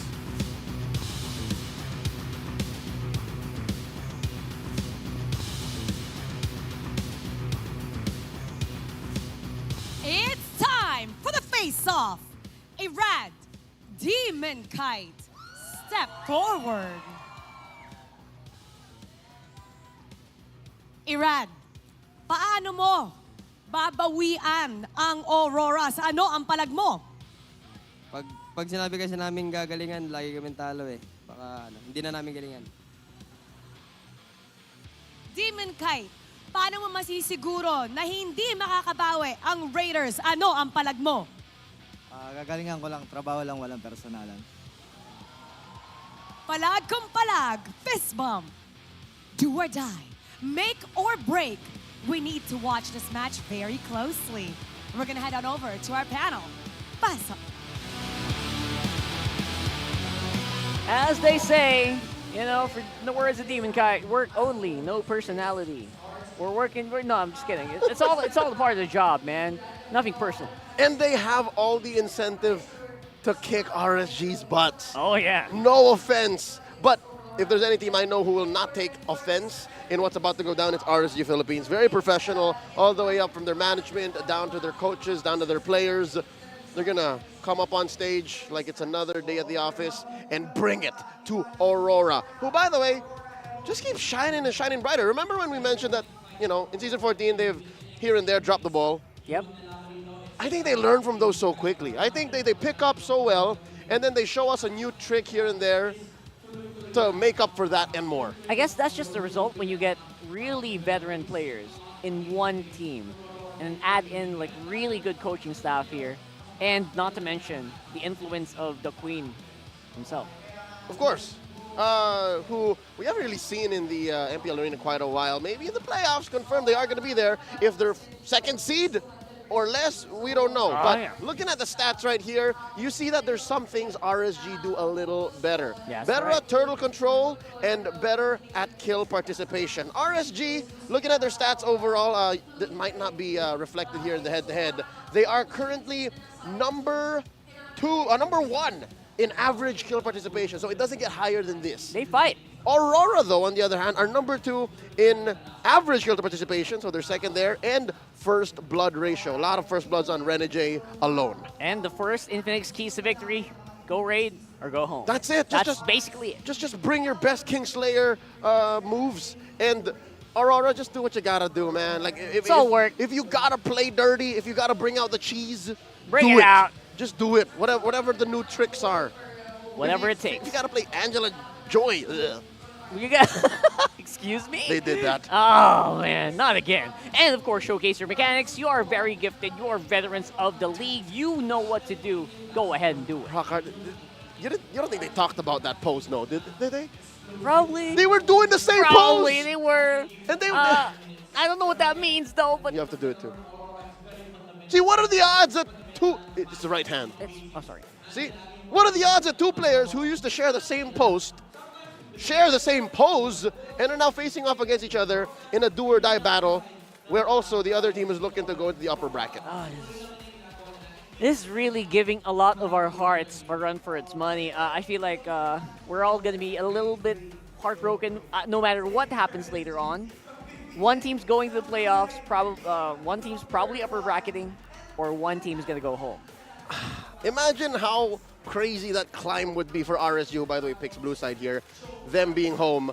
Imagine how crazy that climb would be if they somehow do make it into the playoffs. Do the impossible. Because of them sweeping or beating Aurora today, and then tomorrow Aurora beating down on Black. Like, how crazy would that be? What universe can that, what multiverse can that happen, man? That is a behind-the-back half-court shot. That's that stuff, again, reserved most likely for tomorrow. For now, we're going to have to keep it one game at a time. You know the favorite saying of these players? Of course. Just like they always say, and go into the draft for game 1. Only second to let's give it our best and give the fans a good match. show. Like that's the third thing they say is one game at a time. Free things. that pro players love to say. All right, the Matilda and the Loyi banned out by RSG. Aurora taking out the Chip and the Fanny. Still out there, your, regular suspects, the Phobius, the Hylos, usually gets banned out as well. The Edith, oh, you gotta take out the Edith. Of course. Unless Aurora's willing to let Nibor have it. In the Khalid. And Nibor did have a few standout games, especially on the, it's a bit make or break in the R-Lot. So, oh yeah, those are things that used to get banned out, but now it feels like, you know what, go ahead, take it. Something tells me, personally, as a fan of RSG, and just of watching so many of these games, I don't want it to come down to one final slash. Oh, no. Like, if it has to come down to that, is it really worth it? Maybe just draft better or play in a different way that doesn't have to come down to that. There's the Harith ban. I get so it, still though. left open the Hayabusa, the Ling, the Nolan, the Julian, the Edith. Edith is great. The Garot Kacha. First pick Garot again. I don't think my heart can take a first pick Garot Kacha again. Please, Here, don't do it a rock hard. Don't do it a rock hard. Come on, man. Don't do it. Or, you know what? If I was RSG, I'd be thinking along the lines of what do we need to do that the enemy will never expect. That's what I'm thinking. Maybe they're running through it. Rome Helker. Never see that coming. And the funny thing is they've already done it. There goes the Ling. Okay. Very good first pick. Again, you got to watch out for the Cho if you're a Ling these days. The Cho or Ruby. That's right. These all suck for you if you're Ling. That's right. Also, you also might not want to let go of the Angela like what we saw earlier with Team Liquid Philippines. Oh yeah, does that give Aurora so much of an incentive to pick the Angela this early? Yeah. Isn't that dangerous? It is. It really is very dangerous. Because Angela can get really played around here. Check it out. On to Moscow. It's been a while since we've seen Moscow. Yeah. Welcome back, man. Yeah, these two teams share the Moscow in their top I think picks. the last time we saw Moscow, it actually lost. Yeah. So here, both Aurora and RSG, second best pick, second most pick is that Moskov. And they go ahead and pick up the Valentina. So I guess they're just closing up the Edith. Yue is a Valentina specialist. So they're saying, hey, make my day. Coach Link. It's Coach a dare. Make my day. It's a challenge. Do it. Let's see. And again, if you are challenging any specific guy, I mean, like Light can play the Edith very well. Despite getting copied with the Primal Wrath, he's probably still going to pick it up. And that's a mid-lane situation. That's a mid-lane trio configuration you're thinking about. What does Kuseido play? What does the Kamai King play? I mean, he used to really love to play the Moskov. Now he's going to have to play against it. Does he play a Claude? He can play a Claude because you can just be a secondary hitter. Because the Ling is their primary attacker if you're... Yeah. If you're RSG. And I think this is the perfect time to do that because Claude isn't super late game reliant anymore. Oh, I love that. Oh my goodness, I can't. I love the Cho pick. Yep. 100% deny pick there. Renegade would love to play that. Take it away. Yeah. Great pick for RSG. Like casters, just take it away. That's right. Each and every time, bro. Each and every time. The Gatot has just become ever present, man. Like first rotation. First by the phase, way. exactly. First phase. If he's open, you pick him. He just does so much. And usually it's really easy to punish a Gatot. Well, at least it was before, but now it feels like you can't go wrong with it. There's like no specific comps that you can go wrong with the Gatot Kacha. Even with so many failed AOGs, somehow the follow-up fight still goes in your favor. Again, the AOG goes without saying, if it hits, it's good. If it doesn't, it's okay. And here's a hero that we usually see banned out in the first phase, the Tigreal. Especially against Aurora. Oh my God, the Hitman. Oh boy. Best believe he's gonna do some work. Oh boy. I like it. The Tigreal. Is that a... I don't know. Is that a... I think it is. It's a cosplay, you know? It's a cosplay of... From Demon Slayer. Some Demon Slayer thing. I'm not sure. That's a Hashira, no? Who it is. I don't know who it is. I do not watch Demon Slayer. Are those people in a meeting? Are they in a class? I think they're in MPL? It's either a class or everyone's like listening in on MPL. So it's like a watch party on ground. Yes, it feels like a voice call watch party. Have you ever been in one of those? I've never tried that. All right, well, folks in chat, let us know what that's like if ever you've taken part in that. Maybe maybe we could do something like that soon. That's some modern solution. We can do like a vertical live stream where hey, you can. Congratulations Somebody graduated. Congratulations. That's a graduation photo, right? All right. No, All right. no other way better to celebrate than with some good old MLBB sports. Second phase of the banning. There's the Faramis, one of Aqua's favorite picks, and the Arlo. Okay. Okay. Wait a second. If Aurora is the lights within, RSG has the light without. But the light is gonna play Cho. He's gonna play. Wait, Cho. Is he gonna play? Yeah, he's gonna play Cho. He's gonna I play don't Cho. think that's gonna go XP. Yeah. So now what's left for Abun Jingjing? You have the Khalid. You have the Terizla. Arlo. Arlo's got banned out. Yeah. All right. That seems to be the point of attack Edith. here for RSG. Yeah, the Edith. The Edith win rate on Edward is insane. I would say ban it. I think he only lost twice. Coach Ling, JC. Ban it out, Brian, man. You listen don't to want. me. You don't want to Listen give us. it. Ban it. Ban the Edith now. It's just too good. It's just too good, man. I Don't- mean, obviously you can't copy the Primal Wrath anymore, but that doesn't matter. As long as you win the lane. Yeah. It's way too much CC. Do it. Take it. Oh, speaking of CC. Oh yeah, good point. Good CC's point. in the XP. That's She a can do nice. that. That's a nice segue there. Yeah, CC. We keep forgetting about the Yo-Yo girl. Yeah. There's just some very specific situations where CC is good. Look at the stats on the hit, man. 80% win rate, Rockhart. Oh, boy. On the TIG. We've seen him do crazy things, like him and Brusco. He flies. He flies as a Tigreal. It's ridiculous. It's ridiculous. All right, actually. so they're letting through the Edith, and instead they ban out the Julian. Fair enough, because DK doesn't have a pick just yet. It does feel like an Edith pick. In the terms of jungle, what's a DK pick? Joy? Nolan's still out. Yeah, Nolan. Haya. Nolan is the safe one. Haya's Oh wait, still out. Hayabusa's still out? Yep, check it out. Hasn't been banned. No way, it didn't Yeah. get banned out. Look at this. Despite RSG struggling this season, Light's able to maintain a somewhat positive win rate on this choke. It's Khalid. There is the Khalid. Why are we even surprised? Love that you're doing the correct pronunciation, by the way. I'm pretty sure it's somewhat correct, I guess. Almost. I'm Yeah. trying to study the real pronunciation. Honestly, I'm halfway through. I've been playing a lot of Khalid, and Gatot's a good matchup. There you go. Cho, not so much. Cho just cancels your quick sand guard, and you getting kicked into a turret doesn't help you many. All right, there's the carry, and we're looking for one more. What's Aqua to play? Aqua to play. Maybe the Loyi's banned out. Lilia? Vex? Oh, no, Aurora. Aurora, there you go. Okay. So is there a world that this Cho can still go XP? Yeah. Yeah? Can. But have we seen Nibor do that? Let me bring up the Nah, stats. I don't think I don't think so. I don't yeah. think so, bro. There's just like a handful of XP laners that actually played Cho XP. Really big hitters. Like the Arlot, big setters, probably gonna get thought, but there's a Roger for the jungle here. Uh-oh. That's a deep cut. It's very, he dug deep for that. Yeah, no, Nibor has never played XP Cho. Yeah, and Light is going to play it. We're going to have to take into consideration mastery of the hero as well. Mhm. They don't want to try something they haven't played before. Again, we don't know, but probably, right? So, index rating looking really good here for RSG, not going to lie. Negative counter here for Aurora means, you know what, they just want to play their game. Yep. I think a good chunk of that is on the very easy to execute CC. There's 4 very good sources of CC from RSG that if they get their way, Renegade will have to really catch all of them off guard. There it is. Locked in. Who do you think is coming out on top here, ladies and gentlemen? Let's throw it over to Naisu and Ingan to give us a game on this one. Last chance for the Raiders to save their playoff spot coming into this season. To Mobile Legends. Up against Aurora, coming from their momentum.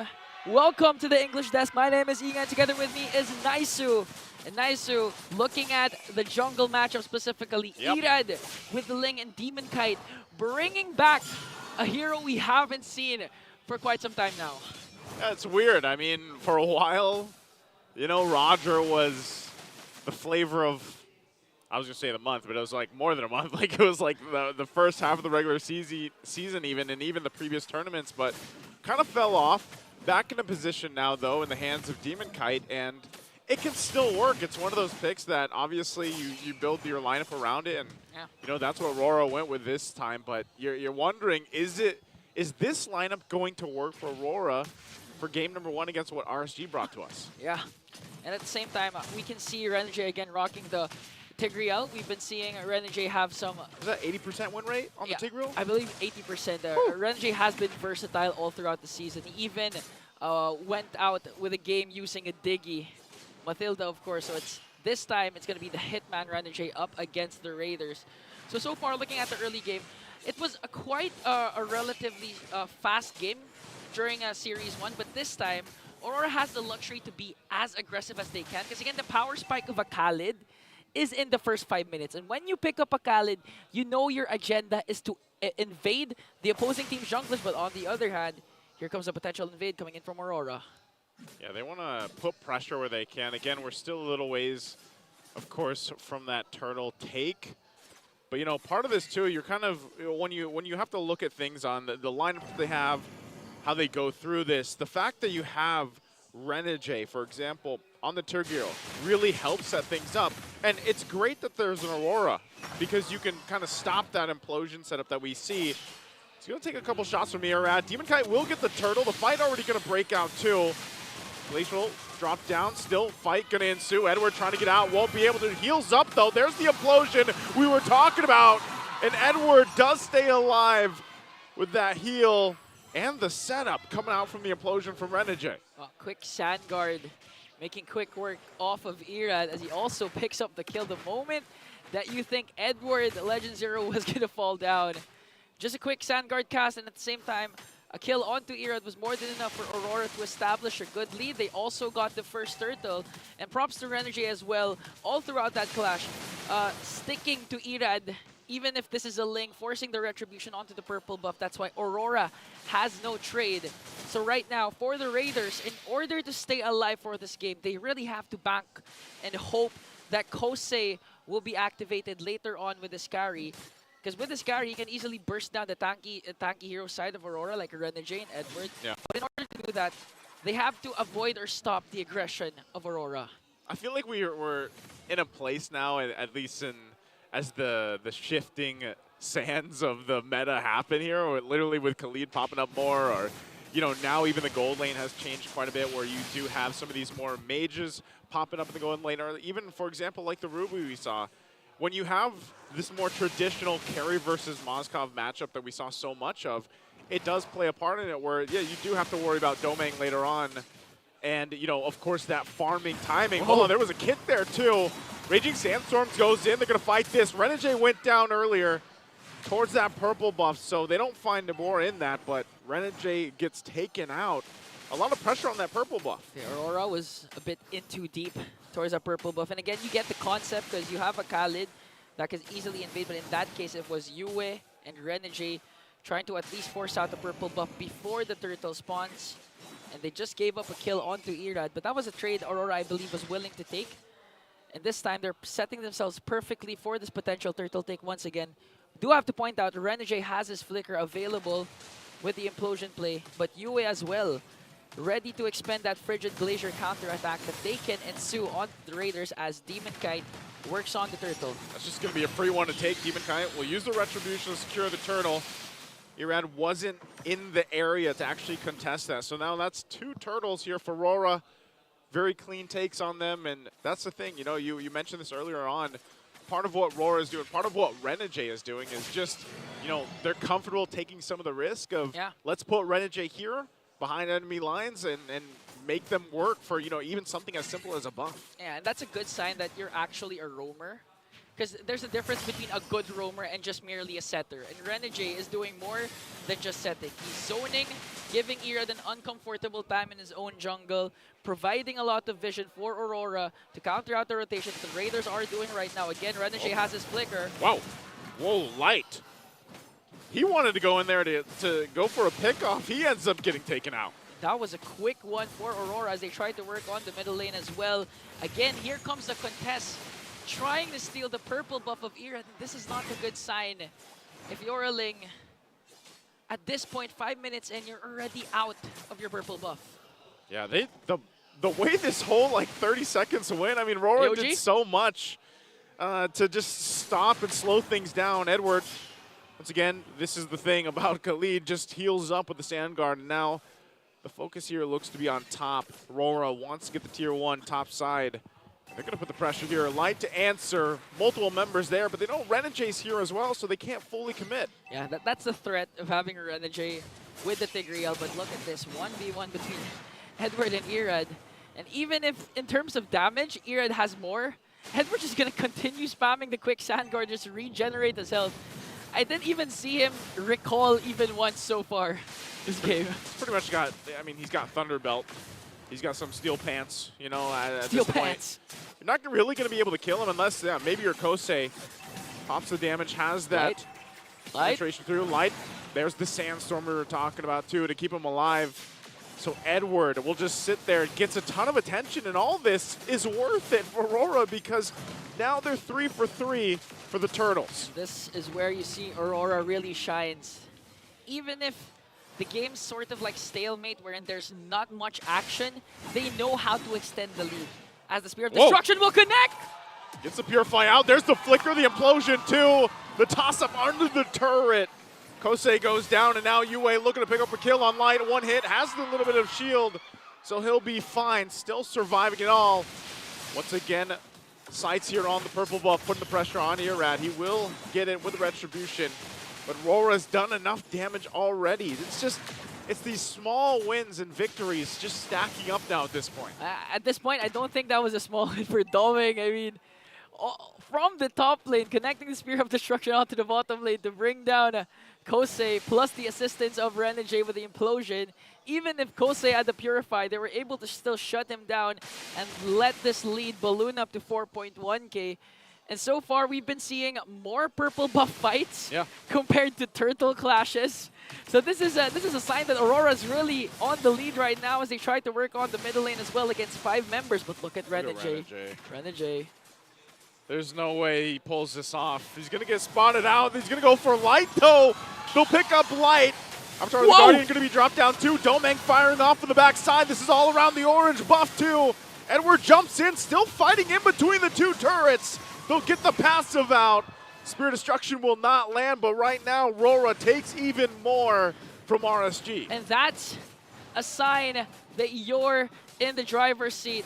Renegay in too deep.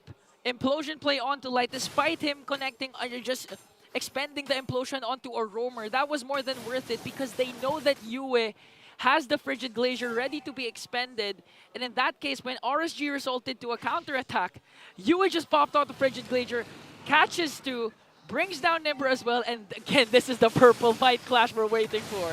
The pressure, once again, Light taking a brunt of the damage from Domeng. They have to get the support here. They're going to be able to crunch down to the choke point on RORA. They're going to pick up Renegay, looking to fight back as Irad gets a double. Light falls down in the exchange, and now they're going for Domeng. Domeng fires off, but won't be able to follow through on the Spear of Destruction. Meanwhile, Demon Kite fighting off Nibor here with Yue. Jumps on in with a Lycan Pounce, and will claw in back. It's a 2 for 3 trade. And just like that, RSG still able to somewhat salvage that moment despite the aggression of Aurora again going for the purple buff of Irad. And this time it looks like even if Aurora got the 3 turtles, RSG will get the Lord. But here comes Demon Kite though. RSG, they don't waste any time. They'll just take everything they did and they'll get the Lord. So this is a great swing in their favor here. And this is the luxury of having an Aqua Aurora. Aqua Aurora. Again, you see the aggression of Aurora. They started things off, but with Aqua's Frigid Glacier connecting to at least 3 members, it was easy for Irad to dish out the Defiant Sword to the members of Aurora to bring down 2 at least. Although Demon Kai was able to answer back with 1 kill, RSG got more kills. That's why they were able to get this first Lord. And just like that, from a 5k gold lead, they were able to trim it down to half. And if you're RSG, you really want to utilize as much as possible this first Lord. Not just, even if you don't get an inhibitor turret, at least clean up all the outer turrets like what Irad is doing right now up top. They can play around this Lord pushing in bottom side. They're going to force Aurora back. So this is RSG playing on the momentum with that Lord push in. It's going to get cleared out really quickly though, because again, they've got great clear speed here with this lineup from Aurora. So we'll see what more RSG gets. Spear Destruction going to be used just to spot them out, force them out further. So right now, Aurora honestly doesn't lose too much. Yeah, but they did though. But RSG was able to successfully again diminish the goal lead of Aurora down to 1.6k this time. And it looks like Light is playing more comfortably compared to the first 5 minutes. He's able to zone out now. He's able to, you know, freely roam around, try to get those pickups. Maybe up against Domeng, Yue, or even Demon Kite. So this time it looks like the Raiders are ready to punch back, fight back, 5v5. Again, we've been seeing more purple buff fights compared to neutral objectives, especially in the Lord pits. But this time with RSG, with how they're playing, they can actually contest for the Lord and utilize again Irad for those split pushes to have some sort of an advantage towards the macro game. I think both teams really can just play around the side lane push if they want to. Again, Mozkov known for that. Ling obviously can do that like we mentioned with Irad, but they're going to have to face this fight. There's the implosion from the Hitman. Going to be able to find two. Light's the first one to go down. They do get trapped into the Glacier as Edward to follow, and now Irad in trouble as he gets just poked down, taken out. Now one to the turret. Demon kind of on the chase for Aqua, but Aqua still holds on to the passive. They get the tier 2 turret, and now they'll make their way to take some resources. Get ready for this Lord, 20 seconds away. And once again, the Hitman doing Hitman things, making sure to connect the implosion onto two members of RSG. Even though they got the trade onto Edward, it was more than worth it because they were able to take down Nibor and Irad and preventing RSG from potentially setting themselves up for a Lord take. And as we look at the Infinix instant replay, look at the patience coming in from Renegade, just really waiting for the perfect opportunity to strike. Paired up with the Raging Sandstorm for Edward, and even though he was caught up with the Frigid Glacier, he was able to add a still crowd control, but look at this, Light goes in! Light went in, he flickered in. He got punished again, having a really tough time here on this show in game number 1. So right now, Aurora, knowing they don't have Light, this is a clear signal for them to just take this Lord here. Okay. So Aurora again establishing a good gold lead, 5.2k. It looks like it's going to be an uncontested Lord. Oh, Domeng. Oh, Domeng. Gets the Tempest Blades out. He's forcing the fight. Goes in with a Spear of Destruction as well. Irad able to get away. Good attempt there from Domeng, but still, ultimately, it's that Lord going in the hands of Aurora. Even if Domeng wasn't able to take down Irad, he was able to foil the plan of RSG to let's just go for the trade instead. Yeah. Again, Aurora still has a second turret down bottom. And you know the plan of the Ling, the plan of the mechanic, was to just really bring down at least one turret to try and look for a trade, but Domeng says no. I'm not afraid to get outplayed by a Ling as soon as we get the Lord. And here comes the potential push coming in from Aurora as they manage the minions. They're going to take away once again the purple buff of Irad. They have minions down bottom, middle lane, and the Lord marches up top. Renegade again has the flicker, has the implosion play. It's going to be a matter of setups between two teams. Yeah, Yue also has that Frigid Glacier, going to force the fight. Wind of Nature picked up by Kusei. They're going to need it, but an implosion again coming out from Renegade, forcing the fight under it all. Nibor taken out first. Spear Destruction won't be able to land. They get stopped by the tracks of the Frigid Glacier from Aqua. Still dealing with the Lord here, now working on the mid turret. Rora, full force still, no one goes down. Defensive items picked up. They're going to force the fight under it all, and they will work on the base before finishing the fight as they take game number 1. Just like that, the Hitman strikes back once again. Picking off 3 with a good flicker implosion play. Setting his teammates up for success as they take game 1 away from the Raiders. Again, you're seeing it right here, you know, Demon Kite against his former team. Very clean game for them all, making it work. Even Renegade on that Tigreal, 80+% now. And I'm pretty sure the panel has a lot to say from the performance of the Hitman himself. Leo Rockhart, take us away. All right, we got a little bit of re-education. Why that? It's beautiful. Love's that beautiful. Tigreal was beautiful. I mean, it was too good to be true, to be honest. And one of the reasons why it does get banned out a lot against certain teams, you know? More so in the hands of Renegade. Impressive work here by Aurora, but if you'll recall to about a 2-minute window or 3-minute window in the mid-game, it looked like RSG was clapping back. But as soon as Edward and Renegade decided, yeah, no, we're just going to keep pushing our advantage here. This can't happen. it stopped right then and there. So that's what allowed Renegade, the Hitman, to bag this game's MVP. Yeah, and again, time and time again, you just cannot play properly with the Tigreal of Renegade in your face. And 100%, even at the later parts of that, Doming actually was hunting down the assassin instead of the other way around. Yeah, so even if RSG stole the Cho and tried to make it work, there was just too much of a roving threat and a stationary, almost inevitable way to stop anything they're doing that they couldn't use it. They could.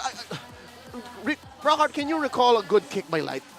It's hard, man. I'm not trying I know to, what you mean. I'm not trying to put Light on blast. It's just he couldn't do his job. And no one can do their job because there's so much going on there in your screens. You can see right now the chaos that RORA is just going for. I mean, even the Raging Sandstorm didn't need to hit. It just needed to disrupt the formation. It's the same concept as an AOG, but even Nibor's AOG really couldn't do much because, I don't know, from where we're standing, it looks like they have a lack of vision. They really couldn't look into these bushes wherein potentially Renegade could be hanging out, where Edward has already cleared the bushes. It's difficult. That's why Irad, just based on this 14-minute match, right? Whenever he goes in, he usually has to make a decision, all right, I'm all in here. I'm going to try to burst out as many as I could and then get the hell out. There's no true re-engage. That's right. That famous meme of Tigreal just hiding in the bush. Yeah. That's one of the reasons why you can't really check it too much, because he might already be charging the implosion in that bush, right? So you have no opportunity to check. The lane just has a hard time even just securing the buffs. And as much as Aqua is great on the Aurora, I mean, after that, after they dodged the Frigid Glacier, the sustained DPS of Aurora actually wins out. The team, not the hero. Very confusing, but I agree. And what this allows for Aurora is their cores. Doming and Demon Kite to just go ham, go crazy. Look at this, 806 GPM on a Roger. It's been a hot minute since we actually saw Roger in the jungle. DK played it very well. You dealt a lot of free damage, again, just because of the free CC you get from just mostly Renegade, or the threat of activation from Edward's Khalid. And then you have Nibor, who, by the way, again, not to put RSG on blast, I'm just talking facts here. You remember a good AOG? Yeah, they barely hit. Honestly, and if they do hit, probably one or two. Same with Light. I mean, it's hard to blame these players because they're not put in a position where they can even use a follow-up. It's like swimming upstream. Yeah. It's fighting gravity. It's nigh impossible. They tried. As much as you can try going in there, but who's your follow-up damage? It's a pretty short-range carry. It's also a Ling that has a hard time. It had a hard time farming up. It's an all-in Ling. It's basically all-in Ling, right? And I think that's one of the main strengths of Aurora as well. Besides the aforementioned vision, the almost sure CC, is their re-engage. Doming can dash out, SOD in, and then continue to fight, or just run away completely. Demon Kite, say what you will about the Roger, losing stock in the past couple of weeks, but he's not as all-in as the Ling. He can dash out with, again, what is it now, 3 seconds on the transformation? Not to mention Edward's in your face. Exactly. While all of this is happening, there's a Khalid roaming around, flying everywhere, and then you also have to worry about Renegade. And Yue just comes in to clean up or deal damage because he is the one that dealt the most damage. So, Aurora here, it's like, without the Faramis, it's like they're playing with the Faramis because they all have some level of re-engage, some level of extra utility layers to go through what RSG potentially brought to the table with their draft. And that's why that small comeback window, I think that's all RSG had. If they could have, and I'm not saying they should have because we don't know. It's not like Aurora's going to take it laying down. If they took the game from there and they maybe broke into the base, might be a different story. But Aurora knew how to play this lineup from the back foot, and that's why they regained control and still ended quick. Like under 15 is very quick. Yeah, that was a 14-minute, 41-second game. And again, once more on the back of the Hitman, who did show up today, guns a-blazing. I am so happy to see Renegade in this form, honestly. can't believe that if you think Tigreal now, you think Renegade less of other people. That's just how good he is on that hero. And again, one of the reasons why that specific hero gets banned out against Aurora games a lot. I'll do you one better. When you say MLBB, I'll think Renegade.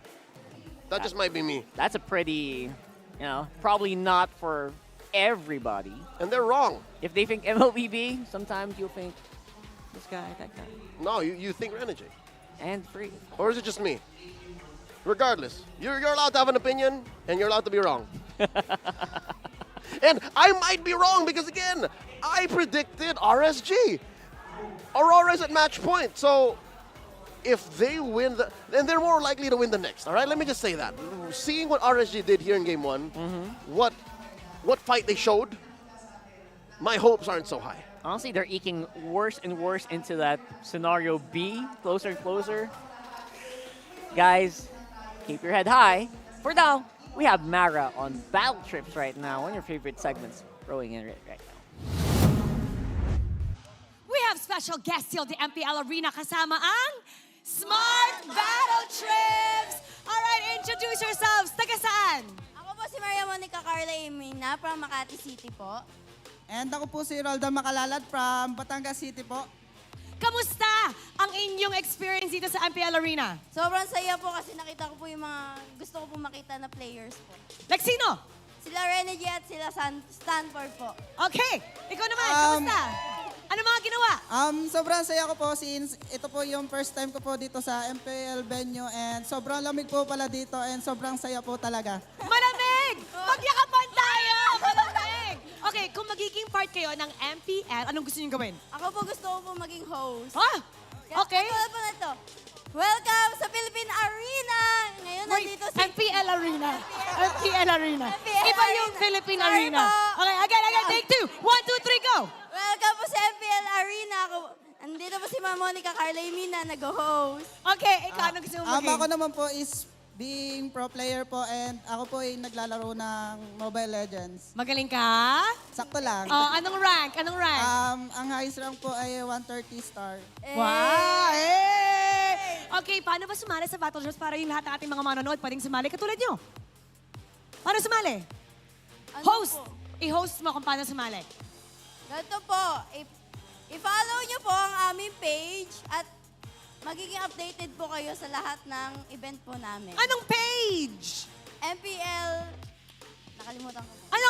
Call a friend! Call a friend! Anong page? I-follow nyo po ang official Facebook page ng MPL Philippines and also Munton Student Leaders PH and CH po, Community Heroes and wag nyo na po palagpasin na sumali po dito sa Battle Trips and talaga po mag-enjoy po kayo dito.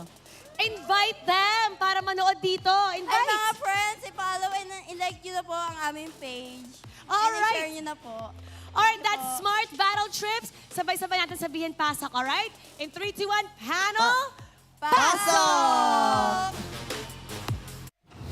There you go. That is Smart Battle Trips where people get a chance to basically go on a field trip in MPL Arena. Is it just me or how do you fit that many people in a bot? Like, does it look like there's like 6 dozen people in there? It felt like 2 busloads of people, honestly. So, yeah, a big shout out to everyone who joins and everyone on Community Heroes also who just love and bleed MLBB. Always a fun time whenever you guys are around. And now, we're going back into it. MPL Arena is still buzzing, and this time around, it's with Smart Gameplay Pose. All you gotta do is use hashtag the power of smart, and you just gotta copy the player pose. Who is it? Now, who is there any doubt? Is there any doubt who it's gonna be? Come on, brother. It's Come on. one of these. Do it! Do it. Do him right. Oh, yeah. I like that one. Oh! All right. More fierceness in your face. She's got the effort in the arms. Yeah, but you gotta do the this face. guy's got the smile. You need that grit. There you go. You need more. This guy wins. I think he did a sound effect as well. That's probably why he won. And there you go. He's not done. There's more in him. There's more in this. He can do this all day. And he's not For every time. One more time. One more. No, I'm kidding. You can do this all day. You can probably do it all day, Like right? Spider-Man. Is that Spider-Man? Of course. Or Batman. From a very well-beloved franchise. Happy Batman Day.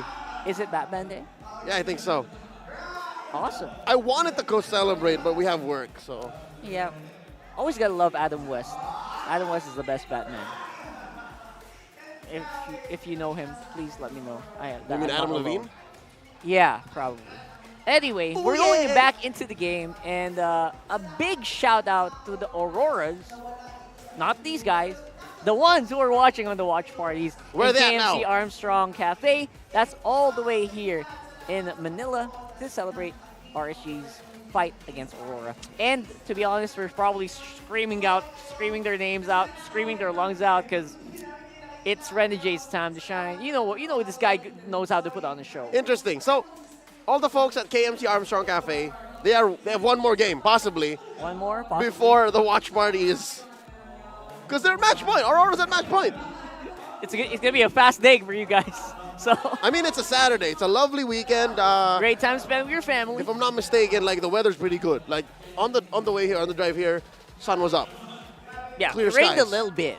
Just a little bit. Just a little moist. Sun went down. Just a little precipitation. So I believe that you guys will have the rest of the day to enjoy, unless you're also like us, who are thrilled to watch match number 3. We'll talk about that later. You're We'll not talk about going to that want to later. miss a single match today. This Exactly. weekend, Retribution Rumble? No way. No way. All right, here we go. Here's an update. RORA Rora's now in? picks Blues. Oh, no. Oh, no. All right, this is going to be Wait, interesting. I have And again, hope. I have what? hope. RSG might do better on the swing. They might do better on the double pick. That's the hope, right? That's the hope that we have. I'm copium, bro. The hope that we have is RSG can still bounce back from that one, despite a very, I would say, shaky performance. And again, some ultimates not hitting. That's just part of it. It was the nature of the draft. I think their heroes just really couldn't come through. Mechanically, they were doing their best. You got to give them props for trying to hit. You always, that's the #1 rule for coaches. Got to try to make a play. Just try. Try to make a play. It's better than nothing. It's better than Exactly. just laying down and taking it. Here we go. Match at the base 6. Coach Link, of course, Coach Panda, Coach Dex on this chess match of a draft. Faramis, Arlo, and Link taken out by MTB. Link taking out the Chip, the Phobius, and the Tigreal. Do it! Yeah, I think you Link, have to. Link, listen to me. Listen to me, bro. I mean, you can't, but... Phobius is a great ban. And of course, also want to ban out maybe Think about the Khalid or the Tig, one or the other. Tigreal, Khalid, Cho, unless you want to pick it up. I think that's fine. Tigreal or Khalid. Tigreal is like the #1, right? Unless you want to ban the Matilda. What's your command? Fanny? I mean, you Alright. can't get both, so maybe they'll allow through one or the other. Actually, a lot. And There's a deal lot with that it. they have to ban in that last one, so I get what you mean. I don't envy the drafting team here for RSG right now. Feels like it's a huge uphill battle, Alright. especially with 28% win rate on red side. So Haya first. Do you go Julian X? I still think Cho is the pick. I'm not Julian Cho. I'm not feeling Julian Cho. I'm pretty sure there's a person in the world named Julian Cho. Sounds like, especially it sounds very Asian. It's a Chinese American, Julian Cho. Yeah. From very Oklahoma. He's a 3rd generation. Anyways, sorry. So yeah, if you're looking at We're getting Irad, into that one. that's the only one left. What else do you pick if you're the mechanic? I'm not feeling the Nolan anymore. I don't think he's gonna Lance as well. I know. That would feel miserable. Like I would. Lance is like a last slot That's pick. super duper weird. But there's a Cho, and they decide to go Valentina instead. I guess trying to preempt the. They're trying to preempt the Edith here. And I guess, giving fair warning to what Aurora drafts from here on. Yeah. Because, from here on, every ult you pick, we can grab. That's right. All right. And that's why you also don't want to pick like the big ticket ultimates. Like, I know Implosion's not going to be a problem, but maybe if you're thinking about going the Minotaur route. Oh no, there's allowed That's for a the Harif. Oh, little white-haired boy. Oh, Little boy. Castle and Khalid. Oh no. Yeah, and Aurora doesn't want to pick the Raging Sandstorm, right? I feel like it's Nah. gonna put you in harm's way too Nah, much. son. These three are all already pretty bad. Like all of these old Khalid's okay, mid.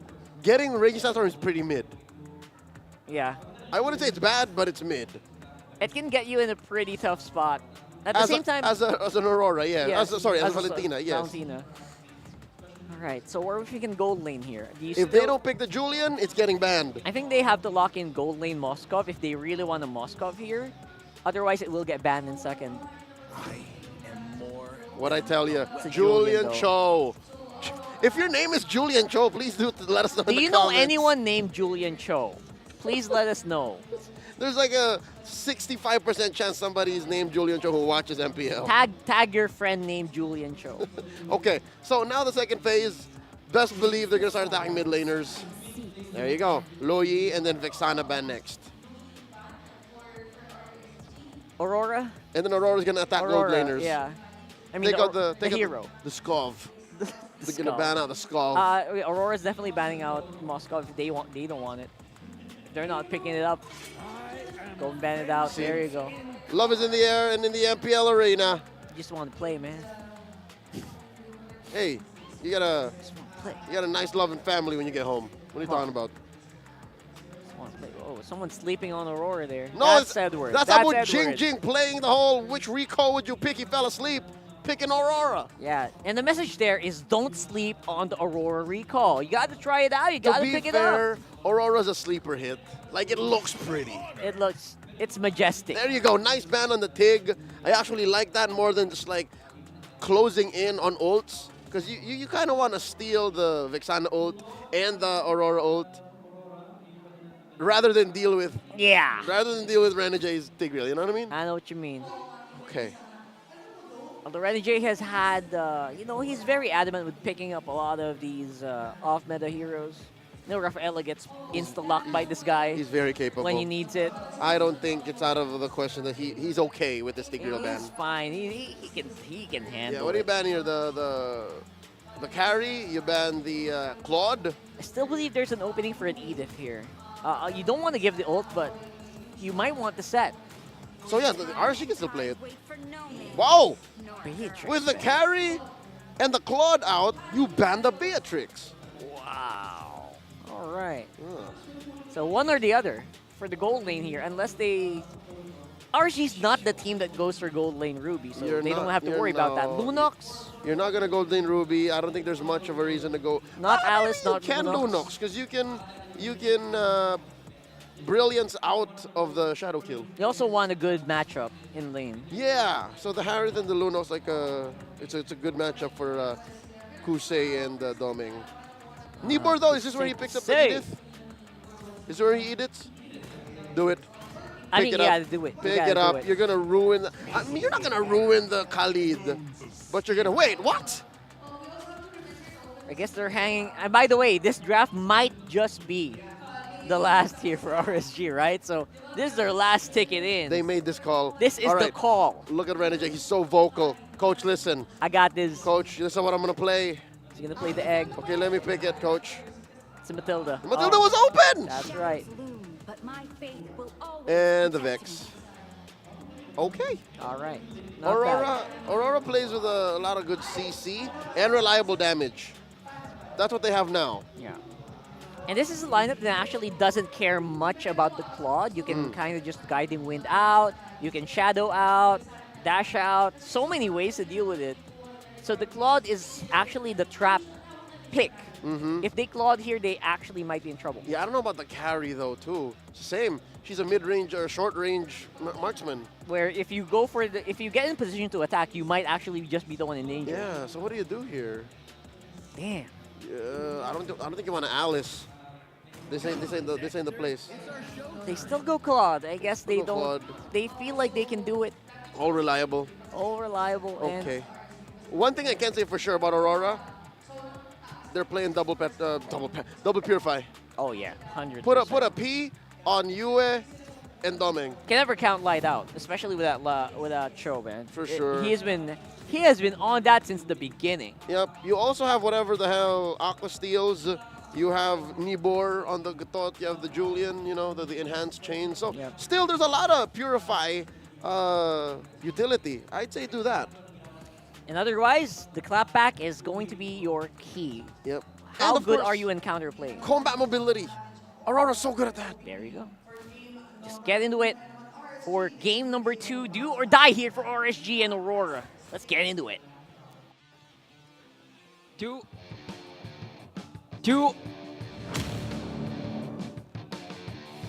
or die match indeed for the Raiders. Potentially their last match for this season. A must-win for Irad and the rest of the squad. Welcome to the English Desk. My name is Ingan. Together with me is Daddy Bear, Naisu. Yep. And Naisu, you know, the thing that concerns me for the Raiders is that the snowball potential of Aurora is... its potential is just too much. Again, we might see Demon Kite snowball with the Hayabusa. They have a early game gold laner compared to the Moscow, which is the Harren. And apart from that, they can be as aggressive as possible because of the presence of the Renege's Matilda. The wingman The for this game at this point. But yeah, that's always the case here. Anytime the Hayabusa is in play, you know, the snowball potential is always is one of the biggest plus sides to it, like this already. Okay. Okay, he's fine. So Demon Kite doesn't, you know, because he doesn't have level 4, not able to take out his former teammate Light there. But the same can be said for a Julian that gets these early kills, gets the maybe even the objectives to a point. Irad can snowball himself, and we've seen how devastating the damage can be on a Julian. That's all part of it. And look how aggressive RORA's just being in general here. Again, this is an Edward Khalid. First 5 minutes, you expect it to be as aggressive as possible, especially once it's picked up the Thunder Belt. So Edward, just like game number 1, he's just gonna do the same thing. Just try to be the front line, try to as much as possible make Irad uncomfortable in his own jungle. Yep. And when the moment he's about to get pinned down or drop down, he's just gonna do the quick sand guard.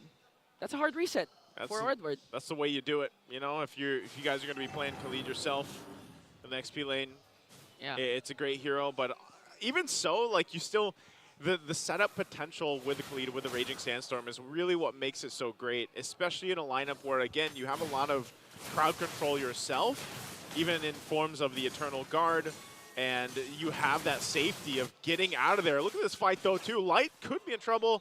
A couple of shots coming out from Demon Kite. Turtle still for the taking here, so there's the Raging Sandstorm. Irad will be able to get it, but the Eternal Guard drops down as well. Renegade picks up a kill. Now they're going to be working on Nibor. Their own Eternal Guard dropped down from Aqua, and Aqua on the escape.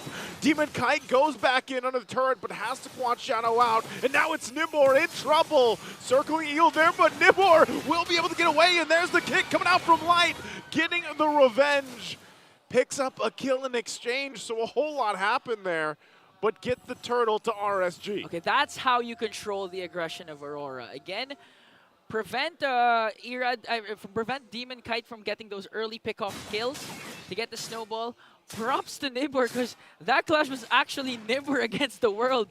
I thought a lot of times, I thought Nibor was going to go down, but still he managed to stay alive again with the Revitalize and heads up play from Light to use that Wave the Dragon to make sure to pick off 1.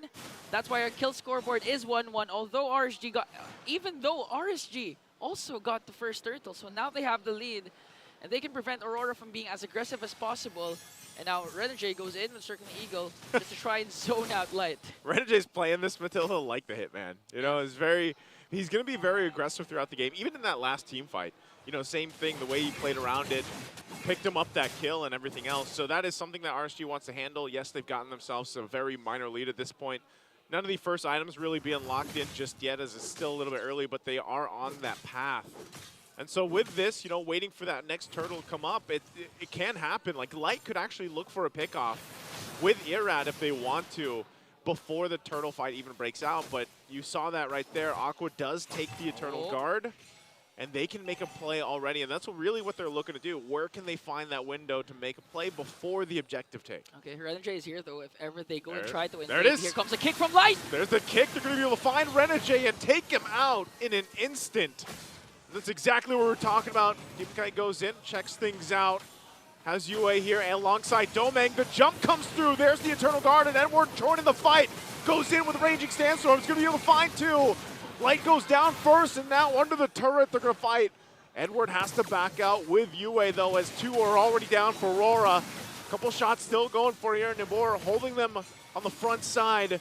And even with Renegade back, this should be a turtle in the hands of RSG as Irad secures the turtle. What a worth it clash for RSG. In exchange for Light, they got the turtle plus 2 kills, and those kills were onto the crucial targets. That was Domeng and Demon Kite, the two most high potential snowball heroes for the side of Aurora. Props to Light as well as the AOG from Nibor for setting things up. And this time it looks like RSG, despite the pressure, despite a do-or-die match for them, it seems like it's not bothering them with the way they're performing, especially Light and Nibor. Well, again, you got to be locked in here, Ingan. You know, if you know the stakes, there's a drop down with the Eternal Guard. I think the Quan Shadow gets it off in time, Demon Kite. But this is the thing, Light knows, you know, purple buffs up. They got to protect him to secure it, and going back to the point, RSG has to play like this. They've got to be on point every single roll because, again, at stake is that last playoff spot. Okay, they work on Edward here, as well as the bottom lane turret. Here comes Demon Kite, though. Shadow Kill going to be used. Light won't be able to escape that time around. Demon Kite finally getting some payback there. Yeah, just like that. He bursted down his former roamer. Light goes down. And okay, so for RSG, wait, Kosei, okay, he's going to try to delay the push coming in from Aurora. Clears it out, Blazing Duet. Aqua's here. There's the jump in as well from Nibor. They're going to force the fight a little bit further, but Nibor now half health. He's tanky enough, and they just forced him off. So they hold on to that tier 1. So RSG using a lot there to really keep it together. Edward using that Sandstorm, but to no avail. Won't be able to find anything. Still, a lot of RSG holding this top side. A Light there as well. Does have a flicker available. Circling Eagle now from Renegade, and they just back off. So a whole lot of tension top side. Okay, that's the thing when you have a Mathilda. Even though Light has a flicker way of the dragon, he's not going to commit it because honestly, just one guiding wind could save whoever Light potentially kicks. But here comes the clash. Gonna go down. Eternal Guard drop down. Nibor in front of it. We'll keep it together. And you know, Light, he held on to that flicker. Did manage to get the Purify out, of course, so this should be 3 for 3 in terms of the turtles for RSG. Okay. So right now, the good news for RSG is that they prevented the snowball from Aurora. They're playing at their own pace. They have the gold lead. And at the same time, Renegade, although he has a Mathilda that's aggressive with the Circling Eagle, it's not the same as the Tergil with the Implosion, wherein he can turn things around with one set. Yeah. So right now, who are you going to rely to when it comes to the crowd control from Aurora? Of course, there's Edward with the Khalid Raging Sandstorm, but is it going to be enough, though, looking at how mobile and versatile the lineup of RSG is? I think this is where you almost have to just say, you know, you gotta get a glimpse of it, like mid to late game or late game even, because part of that too is just doming on the Harith here. Once again, they're just trying to keep this pressure alleviated. There's the Circling Eagle into the Raging Sandstorm as they'll be able to find Nibor this time. Salmon Force dropped down 2, and the Blazing Duet on the defense as Kosei just backs off, gets away from the turret, but finally RORA has been working on the tier 1 at the top. Will they be able to finally get it as that turret finally goes down? So finally RORA, step after step, gets it. Light, there's the kick, away the dragon, they're gonna force the fight again. Edward could be in trouble, heals back up, Salmon Force again, and there's the shadow kill as they go under the turret as Demon Kite puts the pressure on RSG. Just like that, Aurora once again with the lead. And our XP laners so far have been performing phenomenally. A while ago it was Nibor, it took them a lot. It took them 8 minutes before handing him his very first death. And now this time Edward soaking up not just the Way of the Dragon, but the initial burst coming in from Irad as well as Aqua. And with just one quick Sand Guard, he was able to reset once again, go for the counter attack. And this time they were able to pick off 2 for creating a lead once again for Aurora. So right now, if you're RSG, Light really needs to step up, make sure to get the proper targets. It's going to be Domeng and Demon Kite, like what he's been doing a while ago during the first 8 minutes, just like this. He's going to go for the step up, gets the kickoff. No kill though just yet. Eternal Guard dropped down and Light gets taken out of the exchange. Renegade still up. There's the jump, but Demon Kite goes in the backside, goes for Aqua. He's still going to survive, but it's Nibor that goes down. Aqua took the Raging Sandstorm to survive, but now a full force of Aurora will make their way to the Lord. This is the beauty of having a Khalid. Despite Light, but wait a minute, they're going after Irad. They're going to force him out. Okay, now they're going to get the Lord as well as try and get the purple buff away from Irad. As Demon Kite works on the Lord, secures it as well. And it looks like this is the start of the downfall of the Raiders, because right now they're depriving as much resource as possible from the Raiders. And again, I do like to commend what Edward has been doing. Despite the good double knock-up coming in from Light, again with the proper targets. That was Demon Kite and I believe Renegade. One Raging Sandstorm disrupted the formation of the Raiders. That's why Aurora was able to bounce back. And of course, again, the heals coming in from the Hitman, the Circling Eagles. So far, the balanced lineup of Aurora is working wonders for them. They're able to bounce back with a 2.1k gold lead, and right now, they have the luxury of having a Lord for this push. Lord pushing down the mid.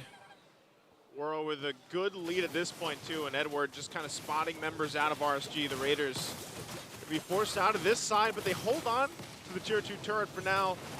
Aurora not wanting to push the press the situation any further. They will take some resources, take some buffs as well from RSG. But ultimately, a good defense, at least for now, from RSG to not lose too much.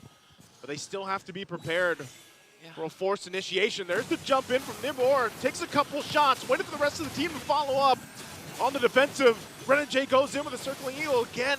And Zaman Force dropped under the turret. As both Eternal Guards just battle it out, no one will go down. Okay, a lot of ultimates has been casted, but RSG though was able to salvage their second tier turret in the middle lane, but Doming says no to the bottom lane as it takes it down. And now a lot of pressure for the Raiders again. The stakes are high, a do or die matchup. If Aurora wins, RSG will now be eliminated, meaning Blacklist will secure a playoff spot coming into the playoffs this season 14, but still, RSG, they're not climbing that much of a high mountain because it's a 3k gold lead for Aurora. They can still bounce back. Again, one crucial pickoff for Light can do wonders for their team. But right now, it's looking really hard for the Raiders. Yeah, again, we got to reiterate the fact here for the Raiders. They cannot no more get mistakes. too owed against Aurora. If they want to have a fighting chance for that spot in the playoffs, the last one, and right now it's looking a little grim. They're going to have to rely on this lineup that they brought to the table and make things happen. They got to show that Raider mentality that they showed throughout the season. Right now, they're just trying to keep things together. Sometimes it's just for Irad's buffs alone, and Aurora wants to force the fight. Domin goes in. Domin Force going to be dropped down, and they get choke pointed in. An Eternal Guard going to be dropped down as Nimora and Light are taken out. And they're just going to chase down. And we got to take a breather there. Something happened there. One thing for sure is Doming picks up a double kill. This was a Harith, a gold lane Doming, going in, being the front line, being the main source of damage. Just look how courageous, how brave he was, going up against 2-3 members of the Raiders, picks up the kill. And right now, as we head on to the technical pause, we can see all the fans, still the Raiders here, especially this guy, one of the most crucial members of the Raiders family, clinging on for their dear life, and just hoping to extend this game to Game 3. Because again, the playoffs chances of the Raiders hangs in the balance. Man, looking at that, just the last exchange there. You know, a lot of this is, they got to kind of secure the buffs for Irad, so you're almost forced to be as a team around that area, and RORA punishes that.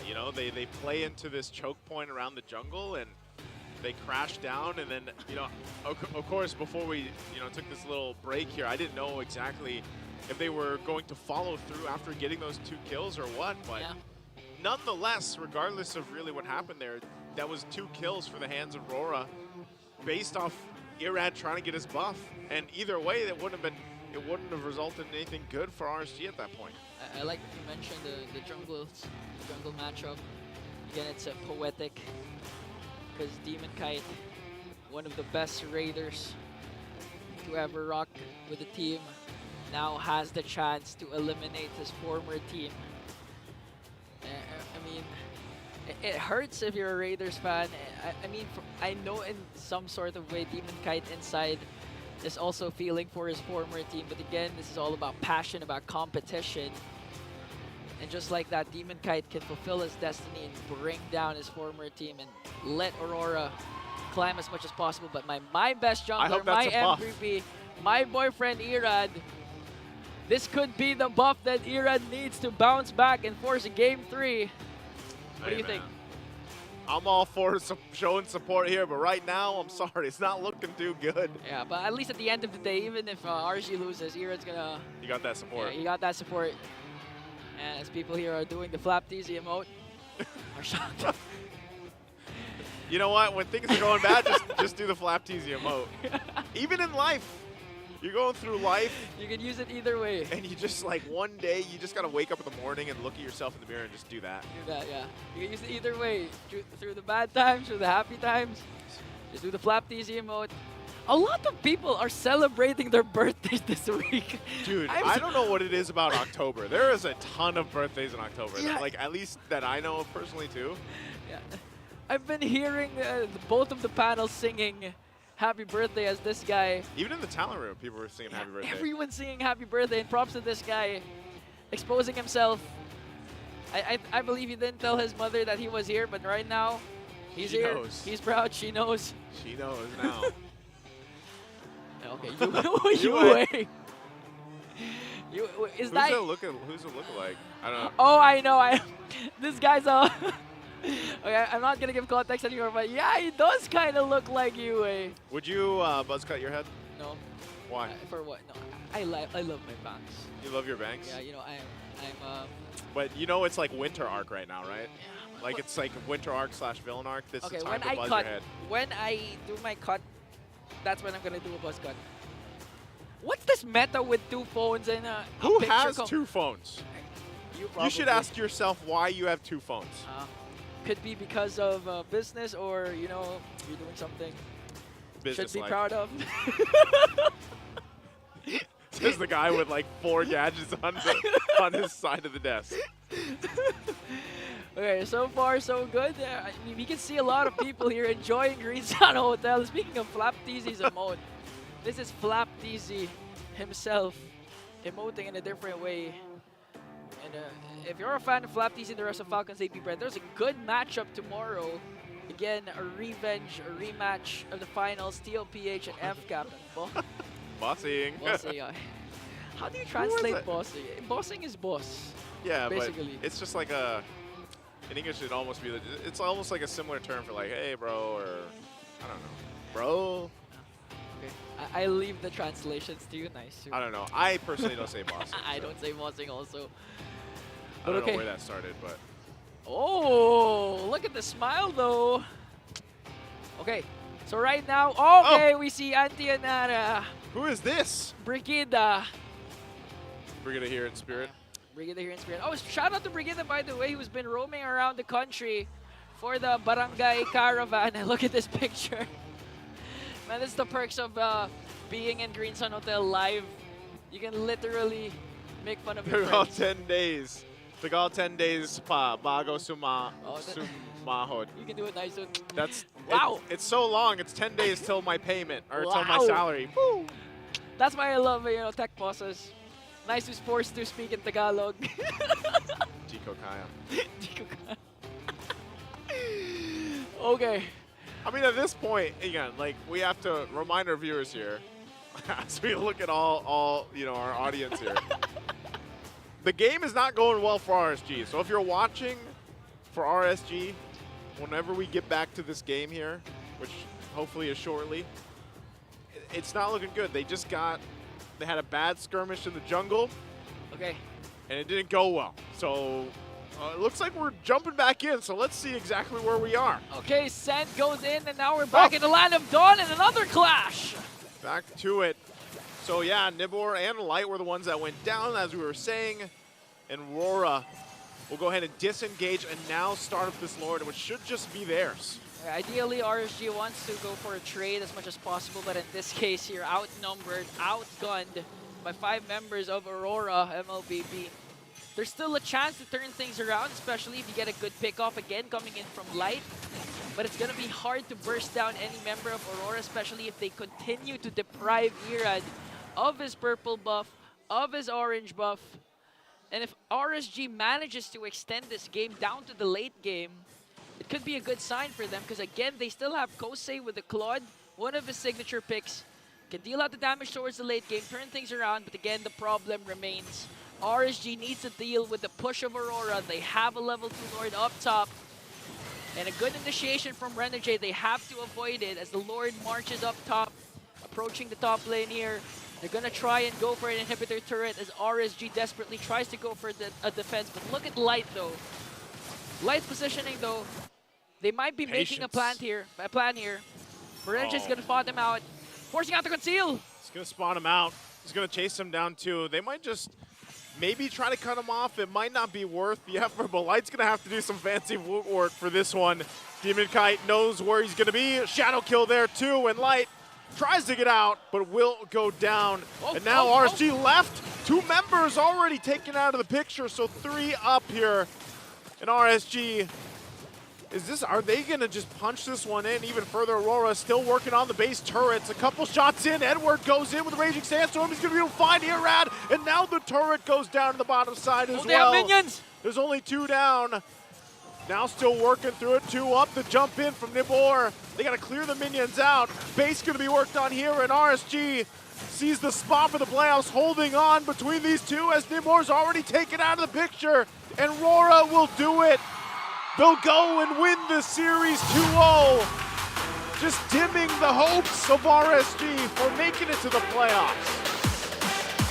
A win for Aurora means the end of the journey for the Raiders as Aurora sweeps RSG Demon Kite, finally eliminating his former team.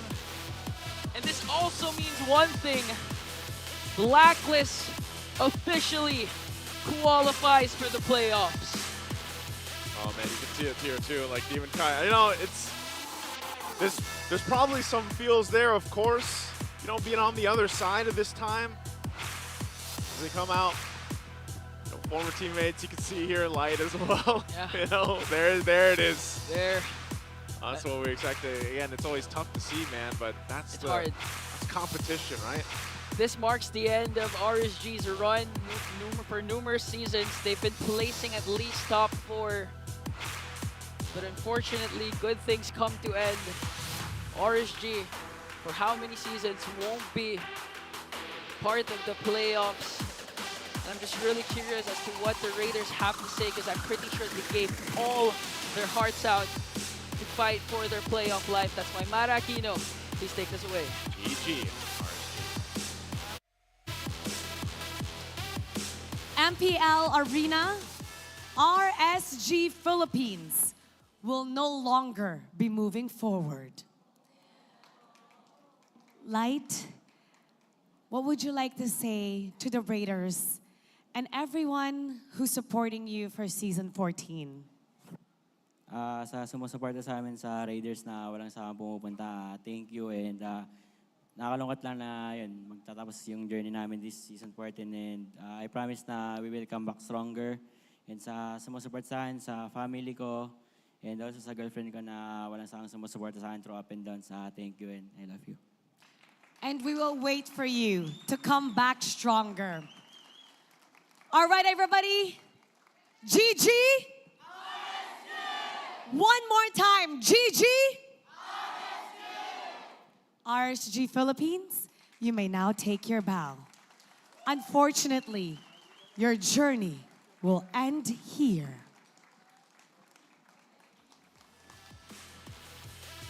And now, on stage, our winning team, Aurora MLBB.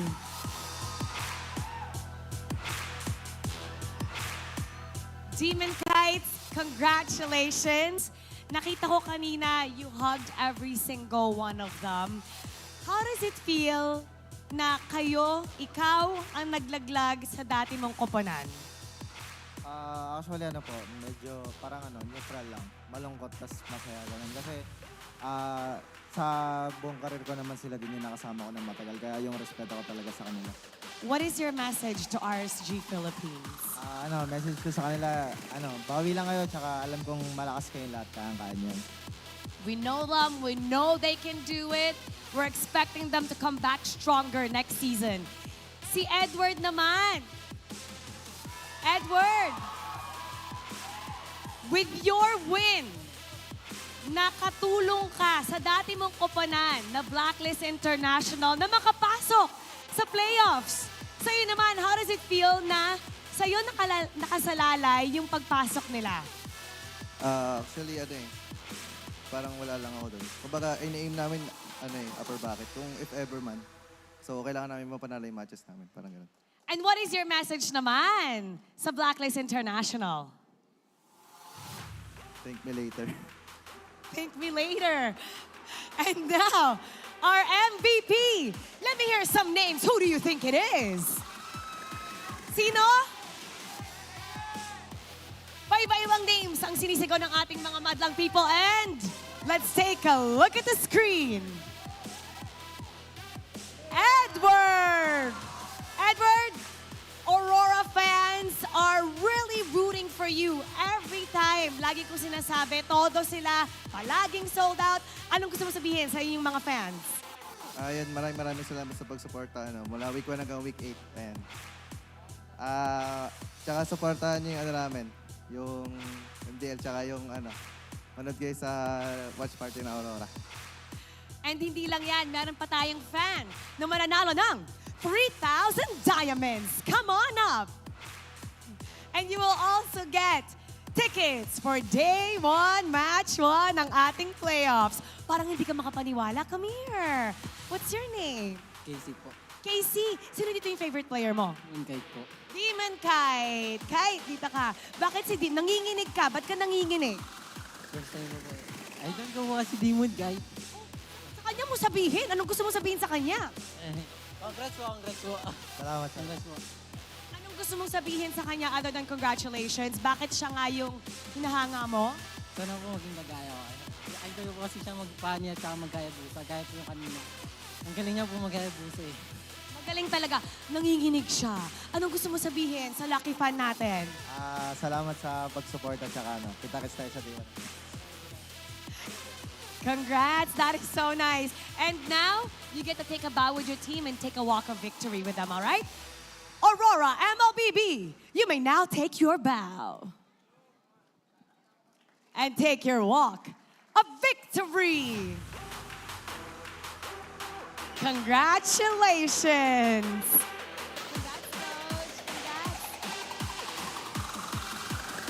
Ang powerful ng Aurora MLBB today. They eliminated one team and they helped another team enter the playoffs. We're gonna break it down for you, so we're gonna go back to our panel. Pasok. And that is Aurora, of course, keeping up with expectations of a very big fan base, coming out with its sweep against RSG. Because of that, again confirmed, Mara asked Edward, how do you feel? You helped your former team make it into the playoffs. Blacklist will be the last team, the 6th in MPL Philippines Season 14 to move on forward. And it's his Khalid that earned the MVP. Because, all right, game after game in the series, the Khalid did so much. That's right. Vision, CC, Peel. And that's the reason why in XP this past week, I spammed Khalid. Oh, yeah. It's as fun as it looks. That's XP Khalid, right? Yeah, you're obviously there's a variation where we see Roam Khalid, but XP really does feel like where he does shine. And as Edward did say, Blacklist, thank me later, probably gonna face each other off eventually as well. Tomorrow. Oh yeah, they are facing off against each other tomorrow. Thank him after they get upper bracket. I don't know. That's a whole nother story. But back to that match. Again, you'll see here how it also acts as another way to muddle the RSG game plan. That's right. When you're a Khalid, you stand in the middle of the action. You jump in, you jump out. number one, you mess up Aqua's ults, right? You'd rather steal the EG. You would maybe even rather steal the Circling Eagle. But if Edward stands in front of you, you end up stealing the Quicksand Guard. If you are Irad, if you are Kusei, you kind of just stand there too, right? You're just like, all right, it's no use if you're Khalid and you're eating up the damage with a Dominance Ice and a Quicksand Guard as the Claude. If you get hit by the full combo of Irad, you just walk away, heal up, and then you go back in. Yeah, that's why early on you also want that Winter Crown, so you can do the damage while you're immobile, which makes you such an easy target for a Khalid, right? So at the same time, it's also hard to do the job because your damage output is not really enough for this lineup of Aurora. Yeah, on paper, it may look relatively paper thin because, all puns intended, because they don't have a real tank. Khalid is a hybrid, right? And then besides that, Renegade is playing a Matilda. But it's this same reason as to how everything is spread out that makes it so hard to beat him. Yeah, Matilda's more healer than tank. Yeah. And of course adds the shield, which makes it so hard for the Claw to actually lock down any single target. Same with every single member here of RSG, which is the reason why it might have been, that's why I was thinking in the draft early, it might have been better to get like a one big burst kind of guy instead of a spread out AoE guy. Because again, I said it in the draft, they could walk out of the Blazing Duet, and that's what they did time and time again. Yep. It relied so much on making sure that Nibor hit the AoE each and every time. He tried. There were moments here wherein it would seem like he was out of his breath to try and make a play. But again, mentioned earlier, you would rather see them try to make a play than clam up and just let the opponents do what they were going to do. Another big key here is the fact that Domeng, once Edward and Renegade say the close is clear and Nibor already misses AOG, can just go ham. That's why he's the rich guy. That's why he's the ace. He dealt the most damage, got up the most farm, because again, there's nothing that threatens him. If it's him versus Kusei, him versus the Zaman Force versus the Blazing Duet, he can eat that up all day. He gets shields. He gets lives. He gets a spell vamp. That's exactly why Renegade is actually my personal MVP in this one. Hype aside, I feel like he did so much with the Matilda. Egan was looking for crowd control earlier. Yeah. Like he said, after the Khalid uses Raging Sandstorm, after the Eternal Guard, where's your crowd control? You forget the Circling Eagle knock-up, multi-knock-up on many members of RSG, and you got it. You can layer that with all the big-time ultimates. And that's exactly what happened. You think the Matilda's just a healer, just a shielder? No. Also great knock-up on Circling Eagle. And damage and relocation.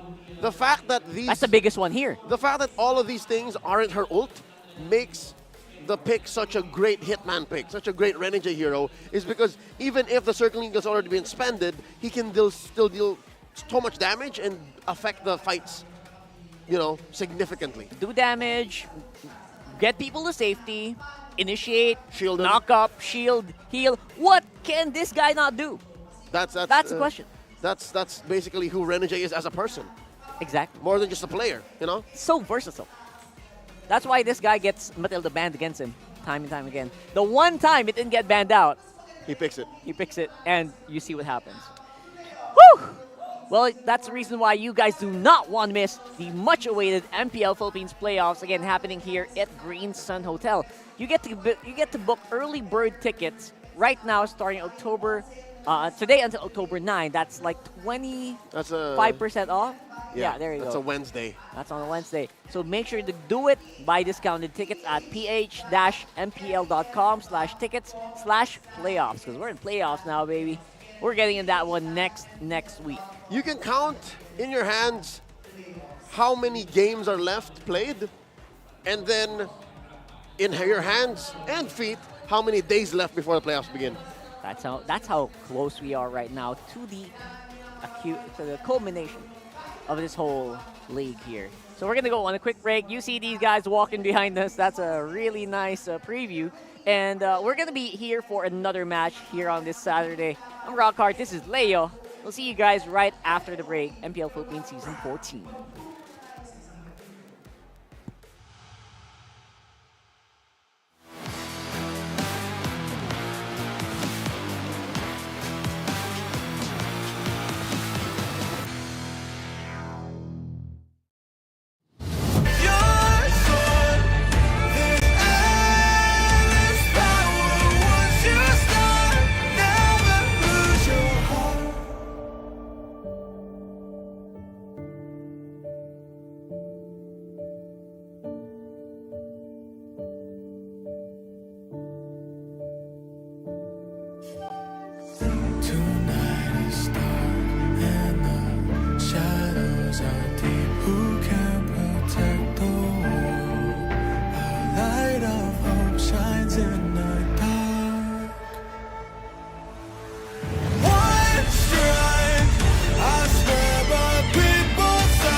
to the land of God!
Don't know the power of the dark side.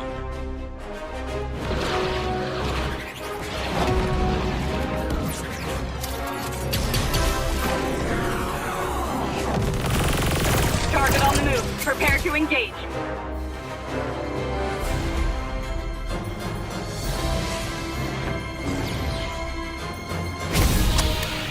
May the Force be with you.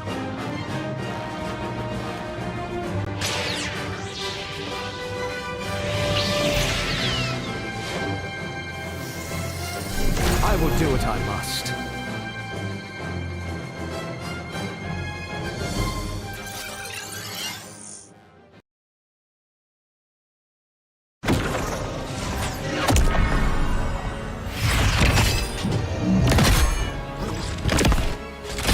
At last, I am complete.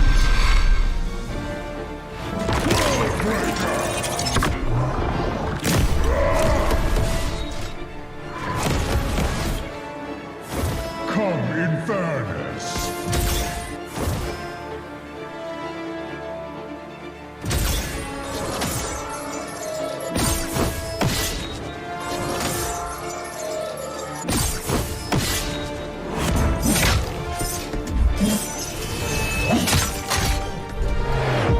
Annihilation awaits.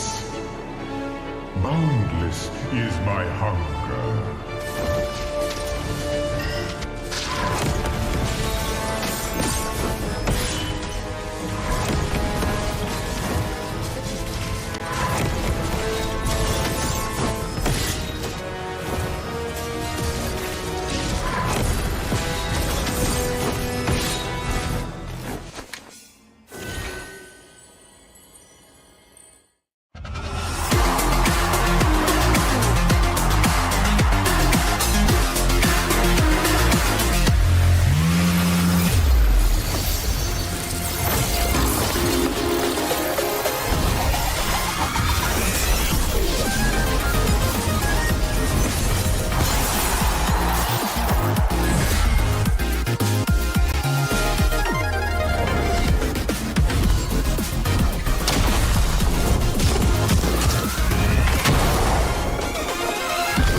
Get 8 gigabytes of all-access power. To do it all. Plus only TikTok to scroll and share non-stop.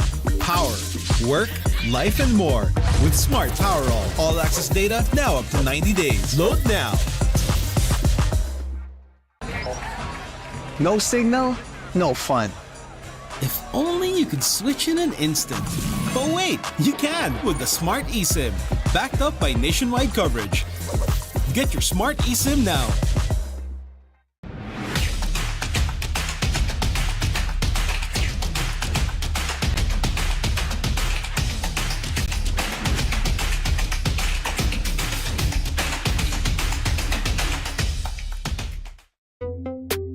Tuloy-tuloy live selling, tuloy-tuloy content, tuloy-tuloy gaming. With new Smart All Access 99. May 9 gig ka, now for 15 days. Load now, live more today, and tomorrow, and after, and the day after.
dark side.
to engage.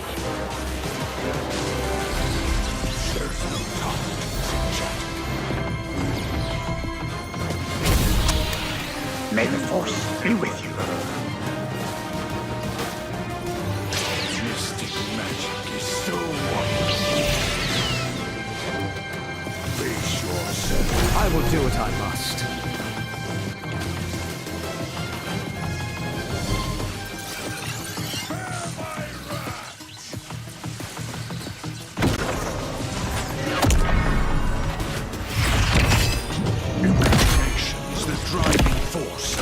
At last, I am complete. I'm a demon. World breaker.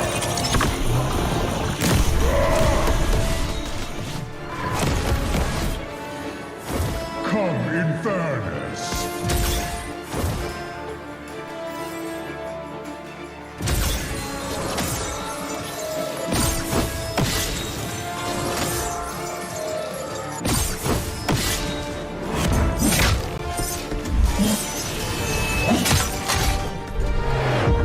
Annihilation awaits. Boundless is my hunger.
Get 8 gigabytes of all-access power. To do it all. Plus only TikTok to scroll and share non-stop.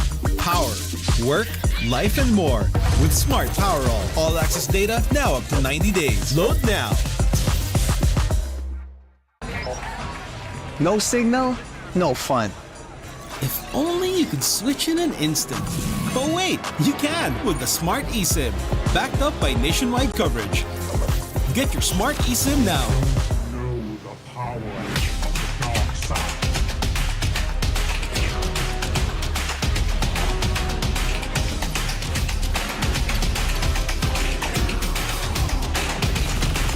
Target on the move. Prepare to engage. Tuloy-tuloy live selling, tuloy-tuloy content, tuloy-tuloy gaming. With new Smart All Access 99. May 9 gig ka, now for 15 days. Load now, live more today and tomorrow and after, and the day after.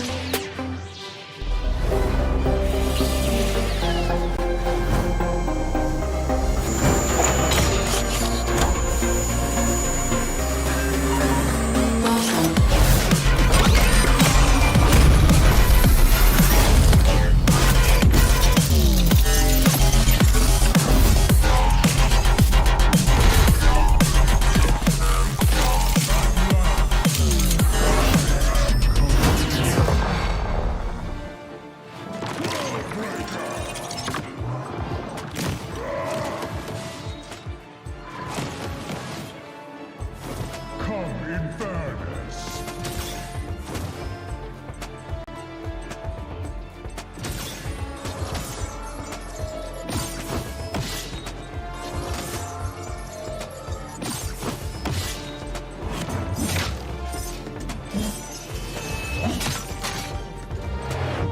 Annihilation awaits. Boundless is my hunger.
No signal, no fun. If only you could switch in an instant. But wait, you can with the Smart eSIM, backed up by nationwide coverage. Get your Smart eSIM now.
demon.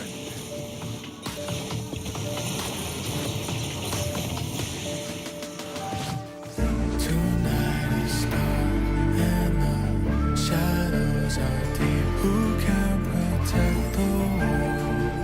Our light of hope shines in the dark. One strike, I swear by people's side. Keep faith just one time. I'm gonna light up all the fires. One strike for my desire. A light up so bright. Each all the power in my heart. I'll defend the world.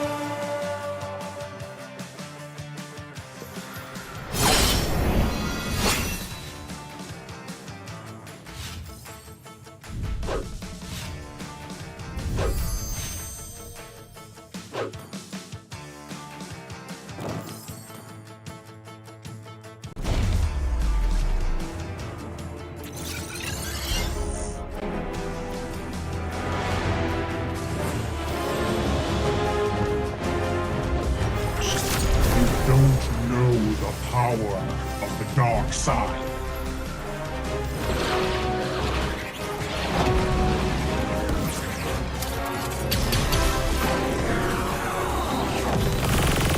Target on the move. Prepare to engage.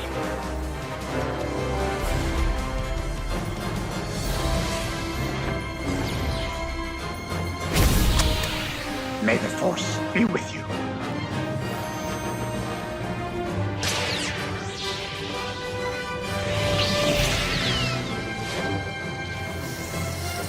I will do what I must.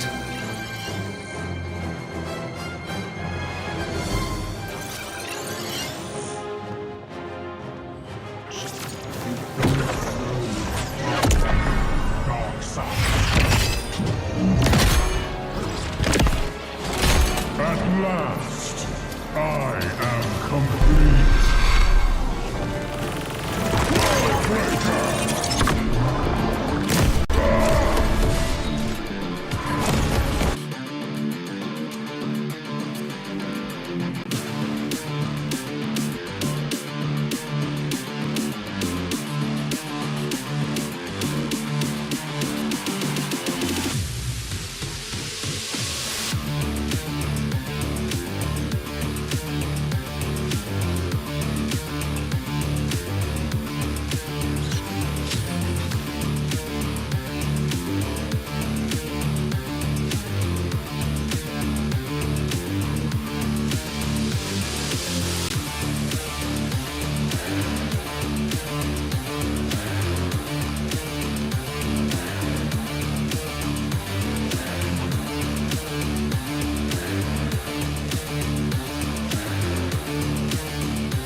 furnace.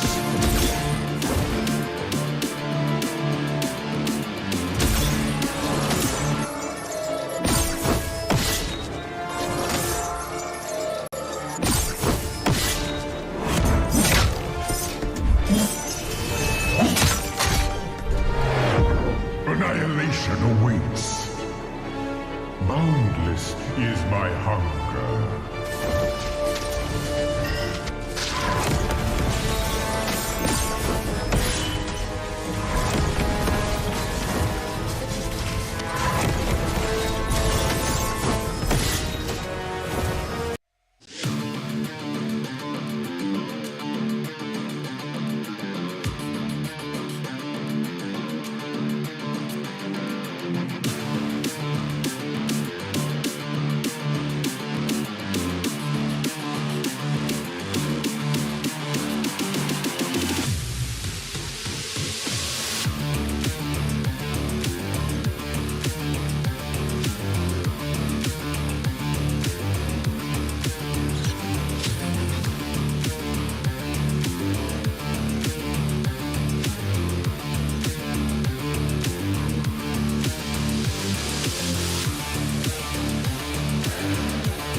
Malakas, Pilipinas, malakas kahit anong lane, we become the monsters. Malakas, Pilipinas, malakas face the golden sun and reppin' for the 3 stars. Look at us to the top, no ifs, no buts, winning any game. Para to sa BIN na yes. Di mo matikin ang aming boses sa new level. Nasa kalye man o mobile window, I become a legend. Open fire, we unite, we winners. Built with pressure, the diamonds are made of. Switch in a lane na parang gera. HP racing, way reset up. Built like a tank, buhat ni Hilda. Full load SS, parang Lyra. Susundan ko ang iyong bakas, kasama patas, tagumpay natin doon ay tayo'y malakas. Para sa Pinas, nasa amin ang alas, hindi tuwa atras, kinikilala sa taas kasi kami ang malakas. Para sa Pinas, nasa amin ang alas, hindi tuwa atras, kinikilala sa taas, ganito kami sa Pinas. Wow!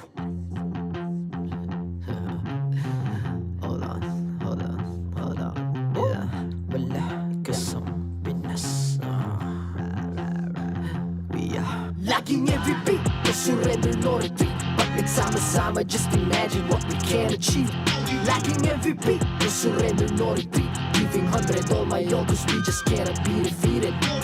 We are unstoppable, immune and invulnerable. Ready ang equipment, lahat frozen, malang crowd control. Pakita ko na jab like pow, beast of the southeast. So matawag proud and loud, cause every enemy we devour. Susundan ko ang iyong bakas, kasama patas, tagumpay natin doon ay tayo'y malakas. Para sa Pinas, nasa amin ang alas, hindi tuwa atras, kinikilala sa taas kasi kami ang malakas. para sa Pinas, nasa amin ang alas, hindi tuwa atras, kinikilala sa taas, ganito kami sa Pinas. Wow!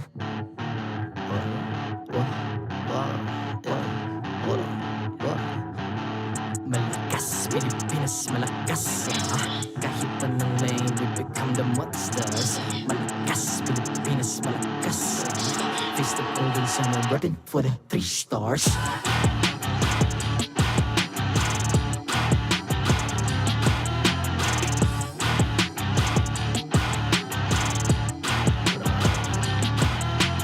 Ang lakas ng Pinas, reunite, be the stars. Ang lakas ng Pinas, reunite, be the stars. Ang lakas ng Pinas, reunite, be the stars. Ang lakas ng Pinas, we the stars. Ang lakas ng Pinas, reunite, we the stars. Ang lakas ng Pinas, reunite, we the stars. Ang lakas ng Pinas, reunite, we the stars. Ang lakas ng Pinas, we the stars.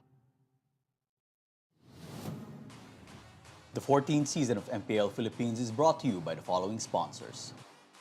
Smart, the official telco partner of MPL Philippines Season 14. The official tournament phone of MPL Philippines, Infinix GT20 Pro. Official suppliers, EMC Asia and Index Salon. Don't miss any MPL action by following our official Facebook and subscribing to our YouTube channel. Follow MPL PH on TikTok for more content. Experience the lakas ng Pinas playoffs of MPL Philippines Season 14 action live at Green Sun Hotel. Grab your tickets now via official MPL PH website. And to ensure the equality and fairness of our games, MPL Philippines is also monitored and supervised by the Games and Amusements Board.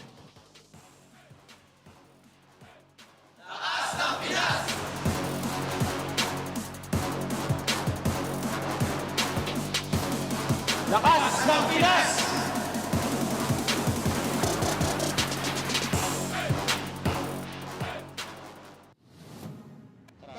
Kaya tayo, lalayo ko yung ano. Yung mga to. Tore. Nice one, boys. Irad. Irad. Uli, isang ko ba? Nice! Tara, kaya. Porto 1 Crips ha, Porto 1 Crips. Kalmado. Mid mo na, kalmado. Nice one, Meng. And welcome back here on the English stream. Again, it's me, Naisu, joined with Ingan. And as you guys just witnessed, that was the mic check from the victory that we just had there from RORA. Sending, unfortunately, RSG Philippines and all the Raiders out there their hopes of making it to the playoffs. It's okay, it's okay. Goodbye. Yes, I'm part of it. But hey, like I said, I've always been a Demon Kite fan. And it was unfortunate. Like, it was like part of that whole thing was a little poetic because, you know, Demon Kite versus Irad, that whole story, you know, former teammates. But also, like we saw the post, I'm not sure if you saw the post already, but even Blacklist International, the page being like, thank you to our former teammates, you know, Edward and them, of course, Edward Renegade for helping us get to the playoffs. The assist from the Hitman and Legend Zero. So that means the playoffs have been secured, as you can see in your screen. But still, the standings, though, haven't been formalized yet. Yep. One thing for sure is Fnatic Onic remains on top as the first seed. And it's just a matter of who's going to be the second seed, Naisu. You know, I really love this because even here in Week 8, it's day number 2. Like, we only have this match coming up and then tomorrow, of course, the 2 matches for tomorrow. And, like, we just found out what teams are going to the playoffs. Like, I love that the season and the way that the, you know, the format and the point system worked, it kept it so competitive here. Aside from Fnatic Onic Philippines, like, we're going to find out, too, if they end up making even more history here. But it was relatively close for everyone up to this point. Yeah. So, I mean, one of the closest seasons so far. It took us how many weeks? Like week 8 down to day number 2 just to seal off the playoffs. And even until now, we still don't know who's going to be the second seed, third, fourth, fifth. So that just means you really have to tune in to MPL Philippines because you never know what's going to happen. And of course, watch also for the playoffs because honestly, I said this during an interview. Even until now, I'm not sure who's going to be the champion. I really don't think I don't know if I can call who the champion is going to be. I can't wait for everyone's predictions. But you know what? We're going to have to hand it over to the Infinix Tambayan. Let's see what they have to say about the matchup. You know what's funny? We kind of mentioned this or touched on this yesterday.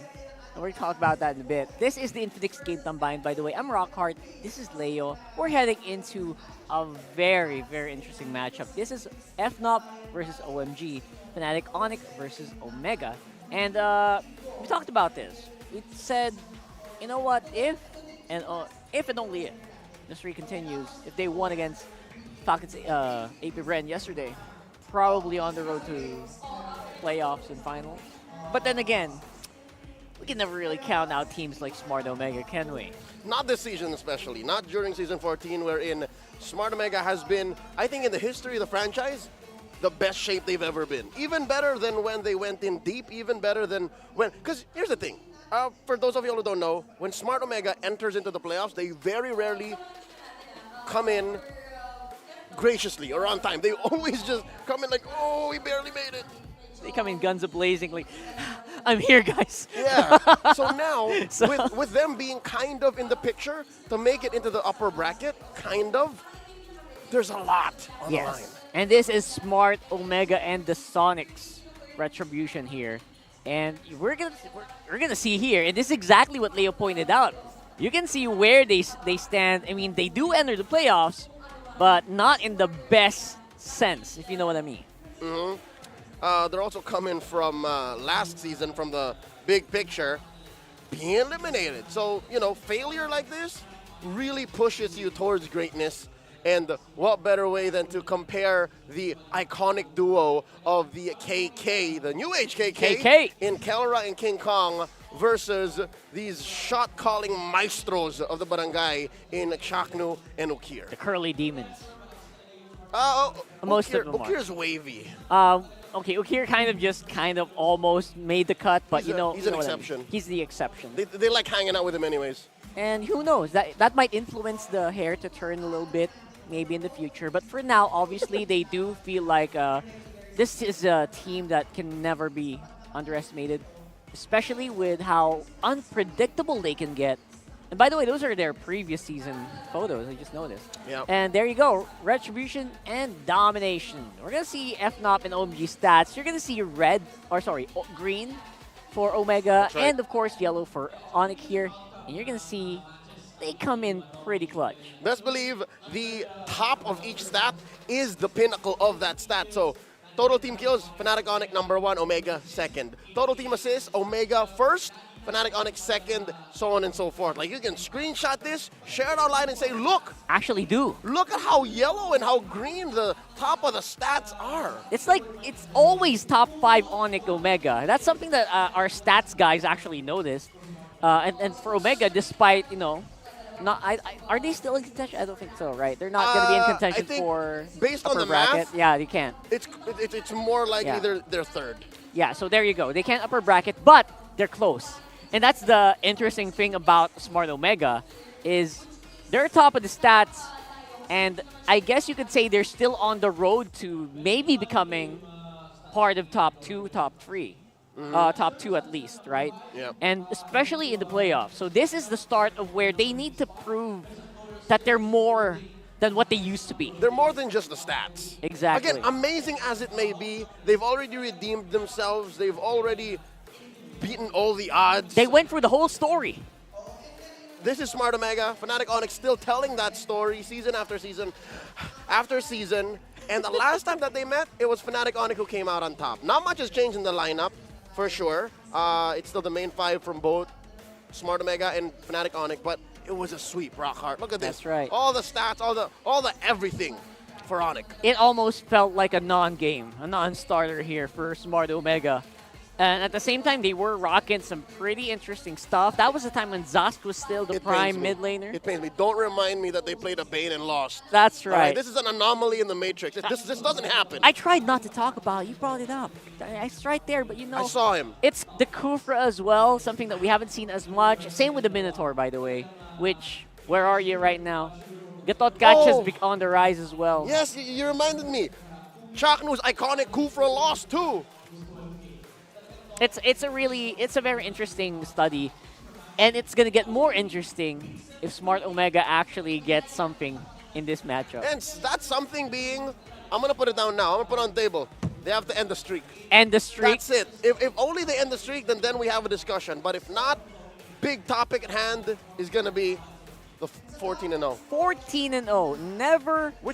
In franchise history. Yeah, in franchise history, whether in the Philippines or Indonesia, starting season 4, then in season 8 for us, no. Yeah. It's never happened. That's right. Well, we have the MPL fan comment, and I think this might be pertaining to the previous game. Oh no, it's here. Selangor Red Giants versus FNOP. I want to see who's coming to M6 and taken the championship. That is a great point. Step by step, all right? Step by step. That's a great point. But maybe slow down, slow your roll a little bit. True as it is that SRG are kicking butt in MPL MY Season 14 now. As expected. And Fnatic Onic are on the verge of also, going the 14-0. We still don't know if they're eventually going to go to M6.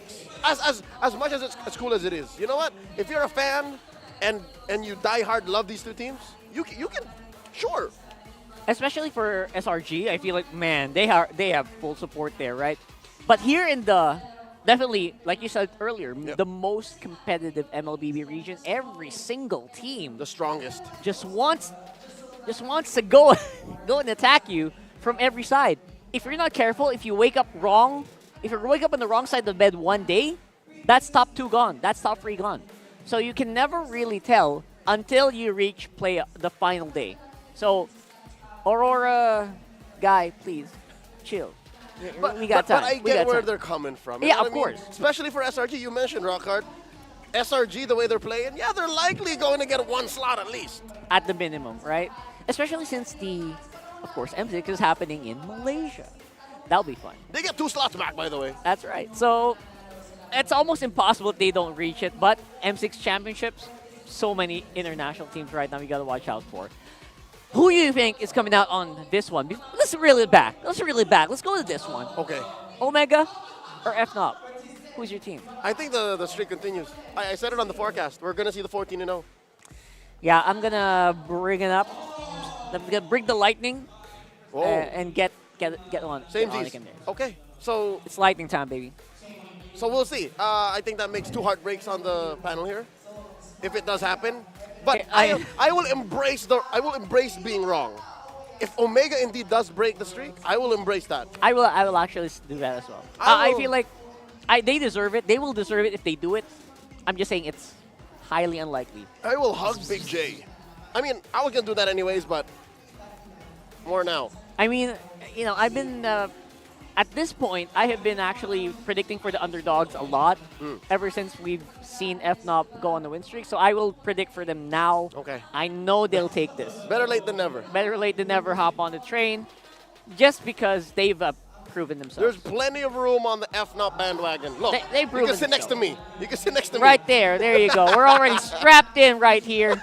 Everybody, choo-choo. And, yeah, we're getting into the game very, very soon. Don't forget to comment your predictions as well.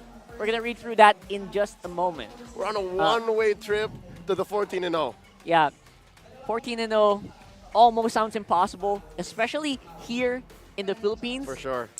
But they did it. And, again, you have to acknowledge the consistency, the capability, and the grit of that team.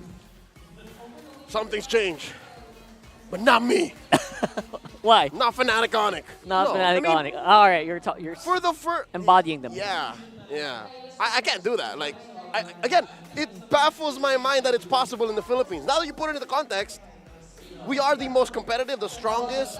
Hands down. The most must-watch. But Fnatic Onic broke all that. It's like, no, forget about it. Nah, I got this. I'm going to break all their expectations, and I'm not even going to break a sweat. So, honestly, Fnatic Onic are on the road, but we said this about Falcons AP Bren.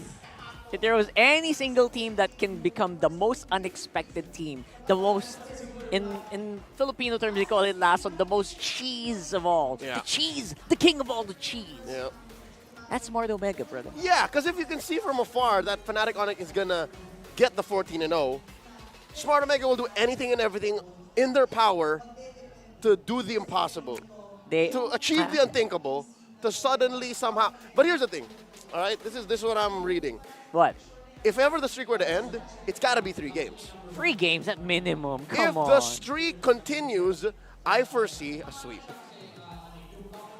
If Fnatic Onic were to go 14-0, they got a 2-0 Omega. Like that's, That's the only way they're gonna cleanly take it. Yeah. Otherwise, there's gonna be a fight happening. Yeah, just cut it at the head.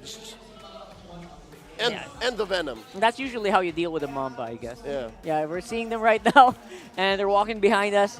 What is King Kong doing? He's looking for someone. King Kong, you can say hi to you too. Say hi here too. He's looking for someone. I don't know what he was No, looking for. he just knows he's on camera. Ah, there it is. So as usual, He's rizzing. He's rizzing He's somebody. mewing. He's doing. You know how it is. You know how. That's the only reason I'll ever shave my beard. If you want to get just to show that. All right. So there you go. You did see Fnatic Onic walk by. So do you know what that means? We're walking into our team intros for the last match of day 2.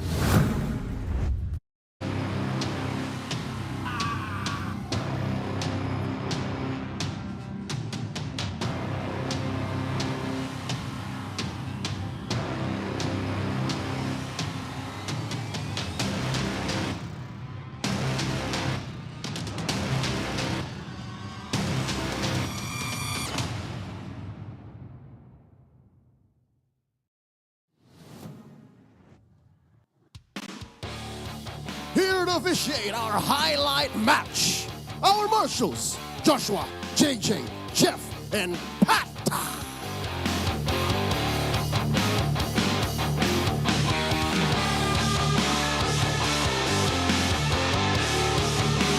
First up, making their way on stage, can they go and break the streak to do the nigh impossible, to make gods bleed? MPL Arena, do you believe in Barangay Smart Omega?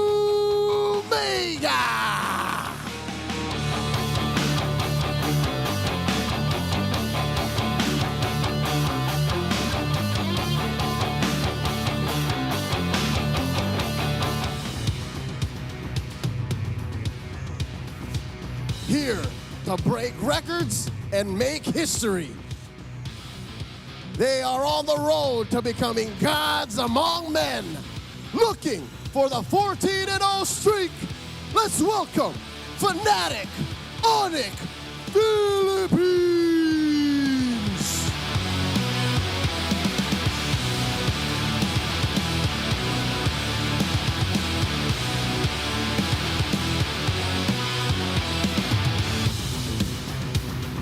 And their coaches, Smart Omega's Coach Lembot.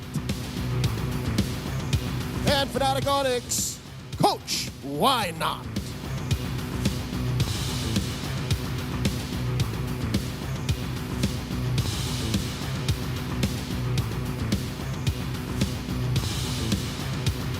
It's time for the face-off. Calra, Chaknu, step forward. Former teammates. Step closer together. Chaknu, paano mo babawian sila Calra at ang Sonics? Ano ang palag mo?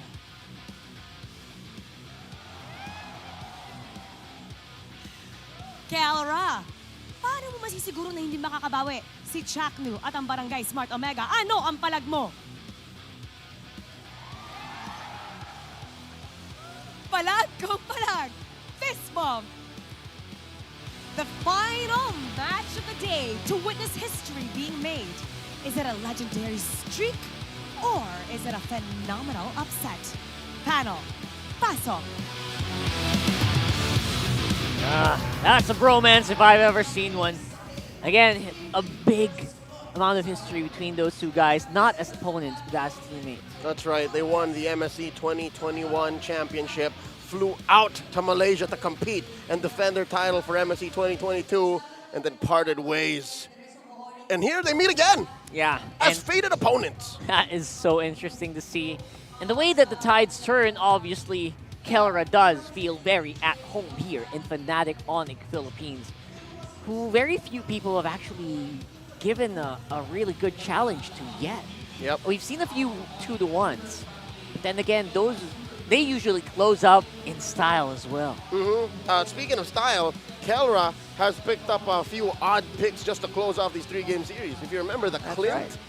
And the Bebe. And the Alice. Yeah. He's so versatile. And check this out, Rockhard, check this out. I have a feeling that Omega has a chance to upset us because they trump Fnatic Onic in a couple of stats. First blood and kill participation. How do you do that? It does feel impossible, right? And the graphs, but you know what? The graphs don't lie. It does feel like Omega are so good at that first blood, and of course, grouping up together as a team that maybe, just maybe, they can give Fnatic Onic Philippines a run for their money, especially in maybe early game team fights. Yep. Especially in tower take. More so because they actually play a faster game. The average Omega game is much, much shorter than Fnatic Onic. Surprisingly. Infinite's keys to victory do show that for Omega, you just got to give them your most potent last one. The most potent cheese, or the Venom. The Venom. Yeah. So hit them with something they're not expecting, that no one is expecting. And for Fnatic Onic Philippines, just step closer towards becoming gods among men. Play out of your minds. Make like the mutants. Make like the Kryptonians that you are. Kryptonians? Yeah, because we haven't really seen what their kryptonite is. We haven't seen if their skin can, can be broken. At least as of yet. They don't bleed. They don't. We have not seen blood anywhere here.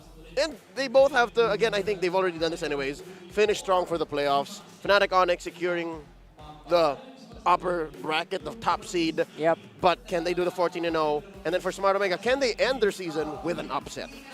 That would be something, right? That would be something for the books. The hugest upset. You would be right alongside them in the books. Almost 14-0, but beaten by Smart Omega. Yeah. Right? I think if it happens. That would definitely. I think if Omega does beat them tonight and they end the streak at 13-1, I think on paper, regardless of what the standings look like, it'll be Fnatic Onic #1 and then Omega #2 in my heart. It's not far from happening. Yeah. Especially with playoffs mode Omega. You all know what that's like. Sometimes does miss, but when you hit, it hits very, very hard. That's right. The Barangay here on the play, they do decide to be blue side. So first pick for Coach Lembot, Coach Snap. And there's the win rate for Smart Omega, 43. I will call it 44%. Let's call it 50 for right there. Okay. It's not bad. I mean, they kind of win half the time. There you go. See, you can make it 50. Optimistic. All right, we're copium, but as mentioned, Rockhard and I just predicted very boldly for Fnatic Onic. Let's go into the draft. That's right. The Fanny and the Oh wow! Oh, Rockhard, they're attacking King Kong. Gotcha as well out. Fanny's out. Nolan's out. I'm not sure if Ling is gonna make an appearance. Alpha. Ooh, this is Coach the guy. Lembot. Oh boy. He made the why not smile. You see that? Like, oh, I know what you're up to. He did his homework, brother. Because last night, King Kong played an amazing alpha. That was for Game 3, right? Yeah. For Game 3 alpha. And then a couple of weeks back, Kirk played an alpha in the face of a Phoveus and won. So now, that's tough. They're setting it up. They might even go first pick Phoveus. This is actually pretty open. I don't know if it's going to let go. They're not going to let go of Phoveus. Who are they letting go? Who are they passing through if they ban the Phoveus here? Or don't ban the Phoveus here, right? So many picks that's going to come through, man. Right now, at least King Kong's Fanny not going to be able to tear it up. There's the Phoveus. It's not going to happen, sir. It's housekeeping at this point. So the Edith is open. What else is out there? They might have to fight over the Ling. Valentina's open. The Ling and the Hayabusa. Julian is open. Still. Hayabusa's open. Yeah. I think Omega has done first pick Lings in the past 4 games, 3 games that they've had. The Curly Killer. Is that official now? We've been going through different iterations. Curly Nightmare. Curly Nightmare sounds the Nightmare. like the Nightmare. Curly Killer. Curly Killer. CK. I mean, he is #1 kills in kills overall season 14. You're correct. That's actually accurate. There you go. So he's the Curly Killer. And they don't need to rush They don't need to rush any specific junglers here. No. They can probably pick up a Cho if they're confident. Brusco has been very adamant in playing that Cho against very mobile. He's so good on the Cho. There's the Edith. I think they can sandbag the Cho. They can Valentina here, maybe. Oh, the Moskov. The Moskov kind of soft counters the Ling.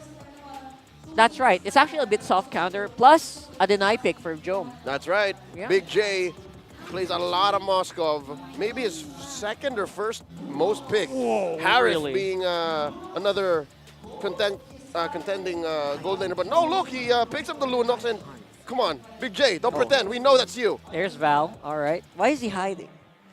Why you playing, Jay? Why playing, man? Why Come you on. playing? All right, so these are pretty solid picks. Jome did a pretty good job in the Lunox yesterday as well. That's right. I was expecting FNOP to pick up Valentina, but you know what? They've got other things in mind. Yeah. It was the Moscow with the Valentina, really, when you get the Edith. But here, they'll roll the dice, and Coach Wynot's reminding Kirk, hey, you just play well, all right? Just dodge the Valentina, and there's the Hayabusa. All right, junglers are now locked in, ladies and gents. Great. Both teams actually would benefit a lot from a Way of the Dragon. Yeah, does Coach Lembot ban the Cho? I think it's a good one. I think it's a good challenge, right?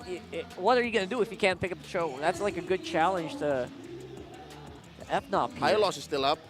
Although the Hylos seems to be, it's a losing matchup for the Hylos here. Oh no, these are some Chaknu specials. What's next? You gonna ban the Carmilla? Oh, why not?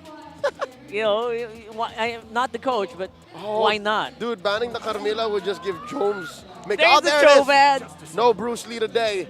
You just Brusco. Okay, they're targeting Roams very hard here. Yep. Will we be surprised by a Grok ban or a Kufra ban, Grok, maybe? Carmilla, Kufra. I don't know if do you want a Matilda here? Nah, there's very little. There's the Grok. There's very little interaction with Omega's lineup now. Oh my goodness, it's the gloves are off. Yeah. The gloves are off. This is like a challenge. All right, what are you gonna do with all these roamers out? Look at this. Because of how Jome played the Lunox so well in the past week. That's his KDA, he has man. a 10 average KDA. And his GPM is actually neck and neck. Yeah. With Kelra as well. And win rate too, literally the same. I mean, smaller reps on the Lunox. Right.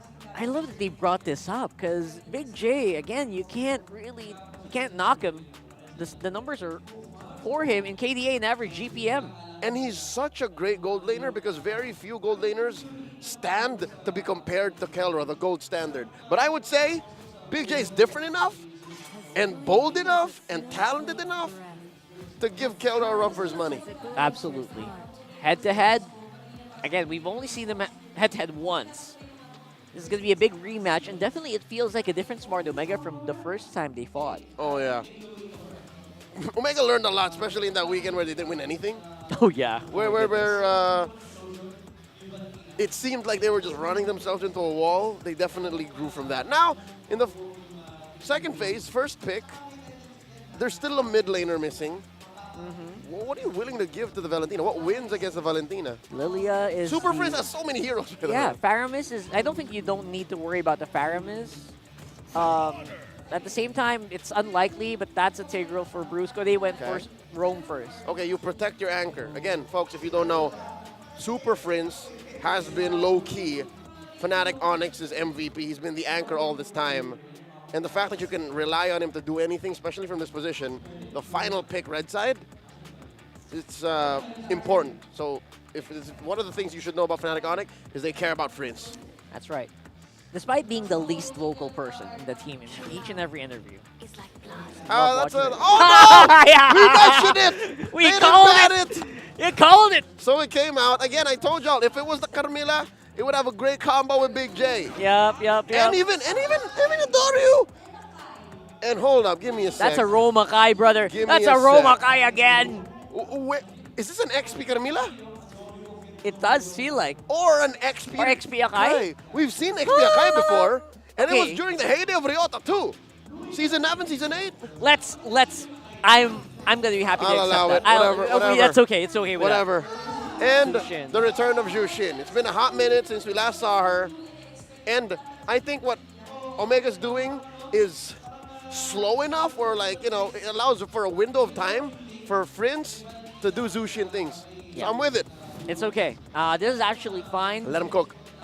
This lineup is cooking. This is bussin', and confirmed it will be Chaknu on the roam and Ryota on the XP. See, there it is. Oh my God, so many throwbacks, so many ways for these two lineups to interact, and I'm excited. I get as clear as it was, we were very Fnatic on excited, but with this draft, I don't know anymore. Yeah, the index actually agrees with you, brother. Oh. So Let's throw it over to Nice Winingan. I'm sure they're gonna have a lot of fun with this specific matchup. Yeah. Let's go.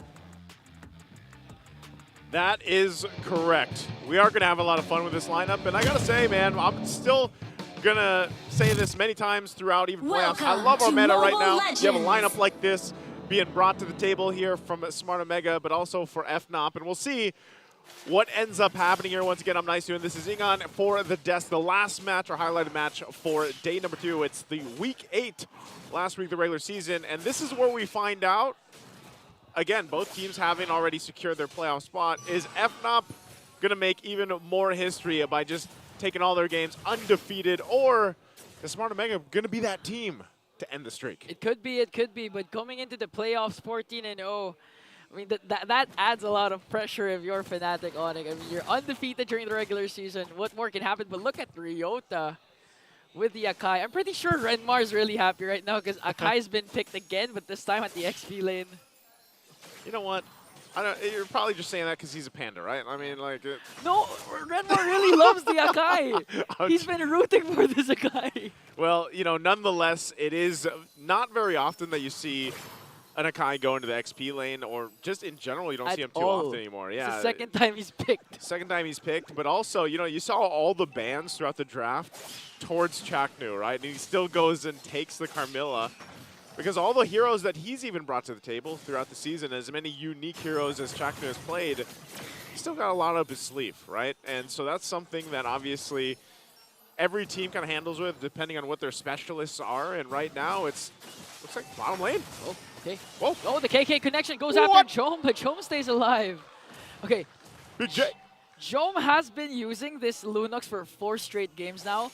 Yesterday, he did in a 3-game series. Yeah. And this time, he picked it up once again. Speaking of pickup, Super Prince can just easily span out the Lantern Flare from the front liners as Ryota here works on Kirk. Here comes Endoryu. He can enter at any given moment. Brusco not yet level 4, so the threat of the implosion is not yet there. Yeah, so they're going to wait, get this buff locked in here. Purple, at least for Endoryu. You see King Kong working on his orange, and they'll meet up here for this first objective take. And right now, too, you have a couple ultimates available for both sides. Ukir did go and take the Primal Wrath for this, too.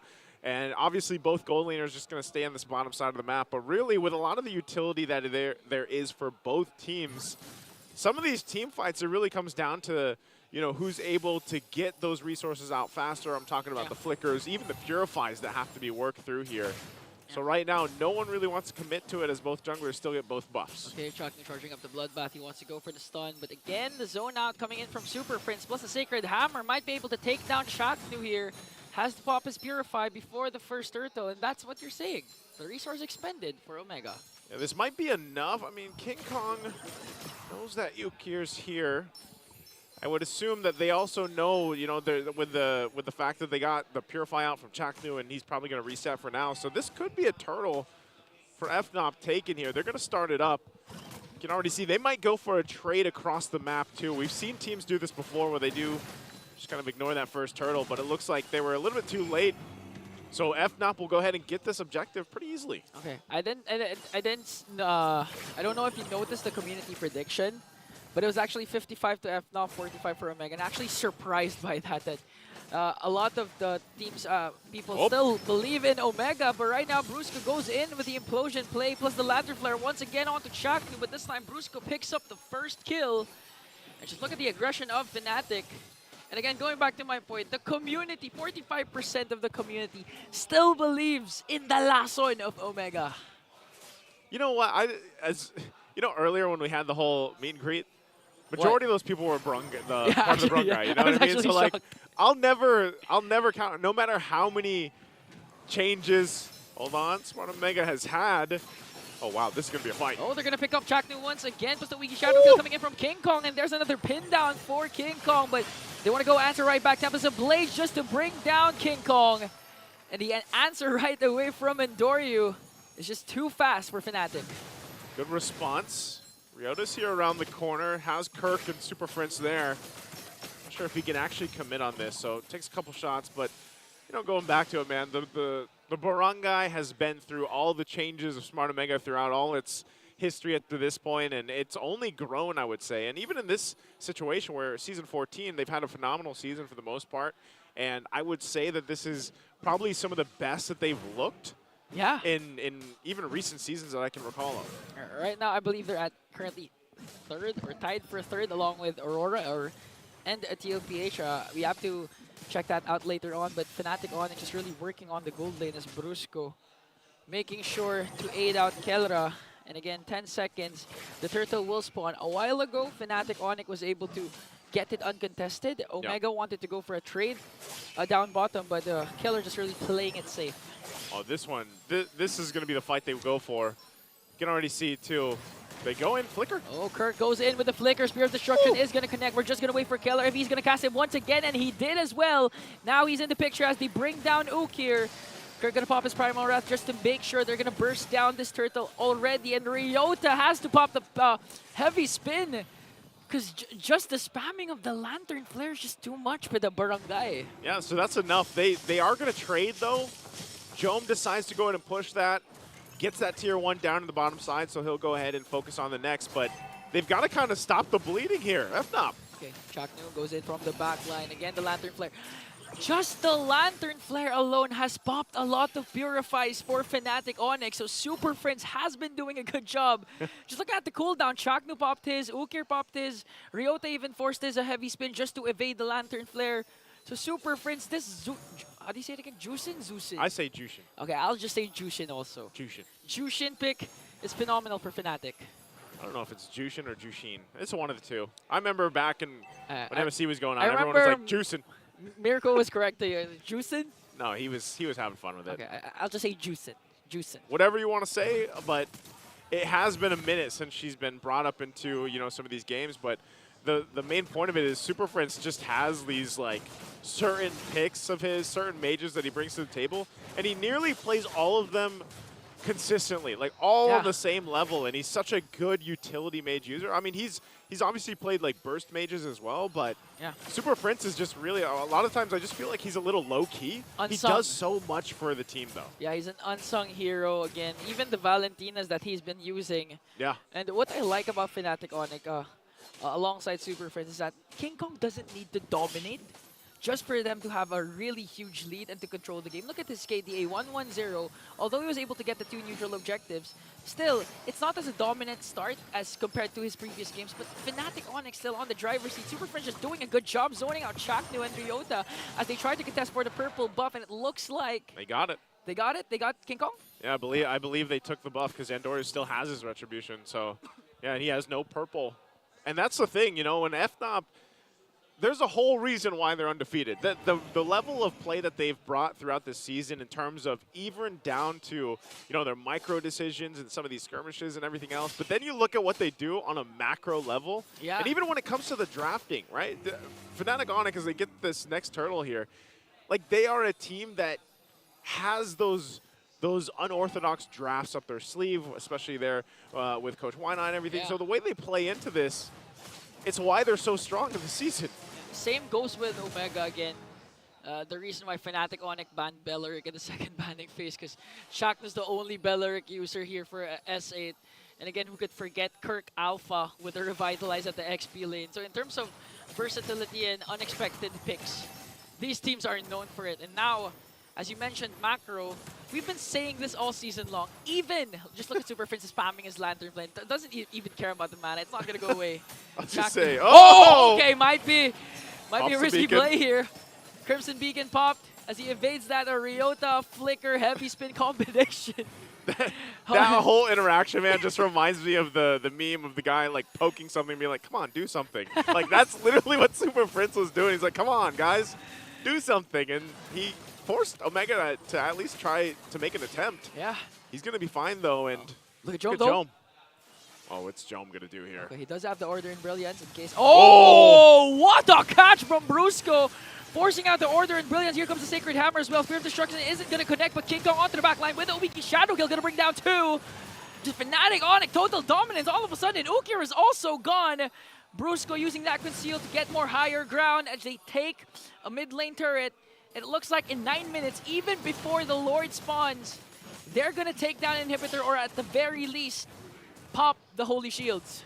That's what I'm saying, man. Like, there's this is all part of the plan. Super Fritz is that guy. He'll force some stuff out from Smart Omega, and then, boom, something happens. They get a ton of conversion from that, build up on the lead, and then they just wait for the Lord here. I mean, they're even knocking down, close to knocking down these base turrets without everything.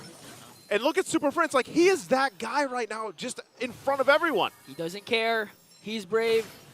Even Ukir tries to get the ultimate of Super Prince up against 2. He's not even bothered. Haven't popped yet the flicker defensively at the very least. I know he's popped the flicker offensively. Yep.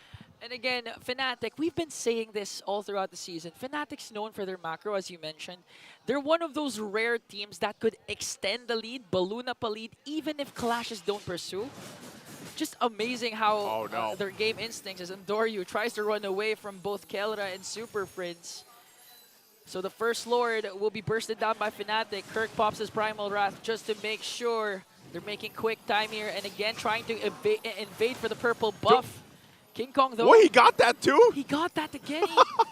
King Kong, man. Not only did they get the Lord, but he just swooped in with the shadow and took it. Took the buff. Too fast for King Kong. I mean, okay, to be fair, Andoryu didn't use his Retribution that time.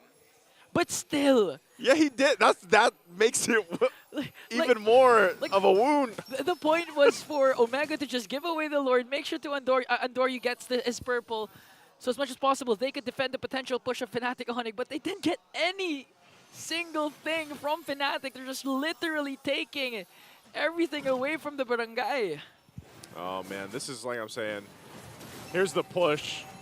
And they get a flicker out. And Lantern Flare again on Toyota, forcing the heavy spin to be used defensively as the Lord marches in the middle lane. Gonna take down Inhibitor up top and in the middle. They can actually end this right now with one Lord. Brusco goes in with Implosion, not gonna catch anyone though. But the damage is not enough for the Barangay as Brusco's immortality will be popped. And just like that, Kelra brings down Chaknu with a kiss with that Moskov. And look at the Uigi Shadow Kill coming in from King Kong. And even until 8 weeks, Fnatic Onic never ceases to amaze us. Fnatic Onic Philippines, man, do they make it look easy half the time? And King Kong as well. The timing, the finesse, the reactions on this guy. I mean, when we saw him back in what season, his debut season, this feels like it's been a minute, season 10 or so. What a player this guy is, and again, as a team here, and I know the panel will break this down even further. Let's see what they have to say about King Kong and FNOP in this game number 1. Yeah, that guy is as sharp as his jawline, man. That was that last Lord take, then go straight to the purple. It's like denying everything but the kitchen sink. Here's where I'm afraid of what the future holds. What if we get so used to King Kong playing this way that when he does something amazing, it's just normal? That's happened to a few people already. Like, you know, quite a few people. But again, the unsung hero here, or maybe a little bit sung, for FNOP here is Super Friend. No one ever expects Super Friends to be such a big nuisance. No one expects Zushin. That's right. Right? His Zushin, if you watch it from minute 1, was doing anything and everything to just kill that avenue for the barangay. See, nothing. Chakra couldn't do anything. Ukir was always in the threat of dying. And they always had to choose their entry point. And this is a difficult thing to do when you're playing a lineup that has a Lunox and a Ling. So sure, there were some shining moments for Omega, wherein maybe Andoryu does get a good position. Jom was able to push out. He did some work in bottom. But from then on, as long as Jushin and somebody, Jushin and Kirk, Jushin and, rather, Frinz and Kirk, Frinz and Brusco were standing as the front line for Onic, everything else just followed. Maybe that's why it looks more amazing when King Kong's Haya did what King Kong Haya do. That's right. Even in that last fight, it did feel like, as much as, you know, Chaknu hit the perfect Curse of Blood for everybody, yeah, it didn't matter.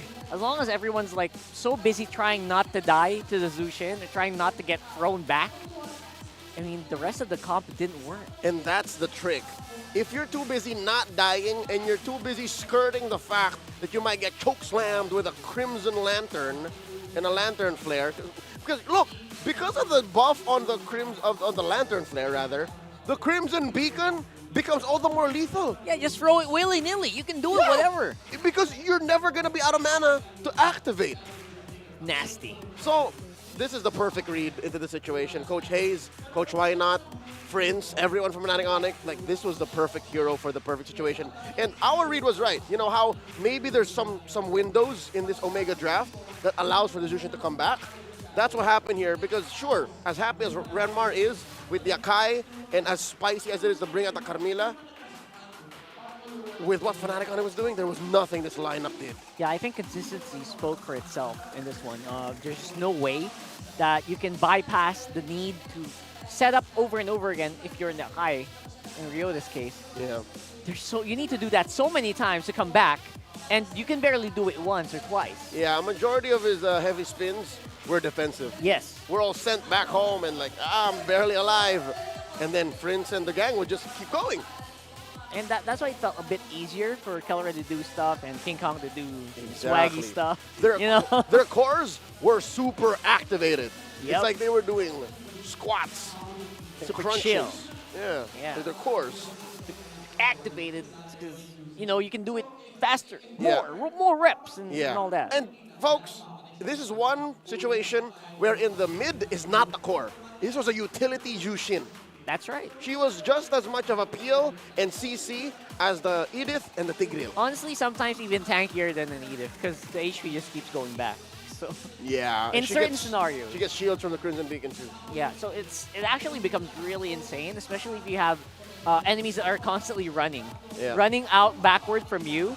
No one's hitting you, your HP's going back, and then you're just throwing that lantern out.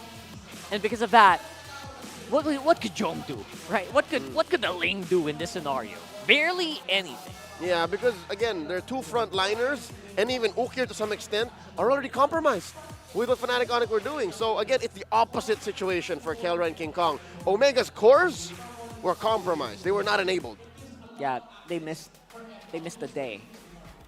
They got skipped. They skipped one. They got skipped, and then 12 minutes was all it took. That's tough. And again, if you're a kabarangay, you kind of wonder, right? You kind of wonder. All right, we tried something funky. It was new. We tried something new, ish, but it didn't work out.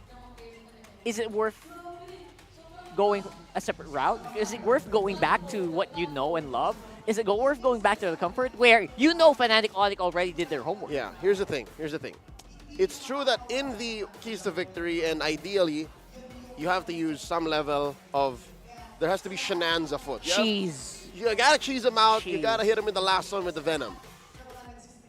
But at this point, it's proven that maybe the kind of cheese you prepared, Onic is ready for. The brilliant minds of Coach Hayes and Coach Wynot already saw that a mile away. Oh, the side lane Akai, the Carmilla, the answer to the choke on Chaknu. So, with that said, I think you only really cheese out when the coast is clear.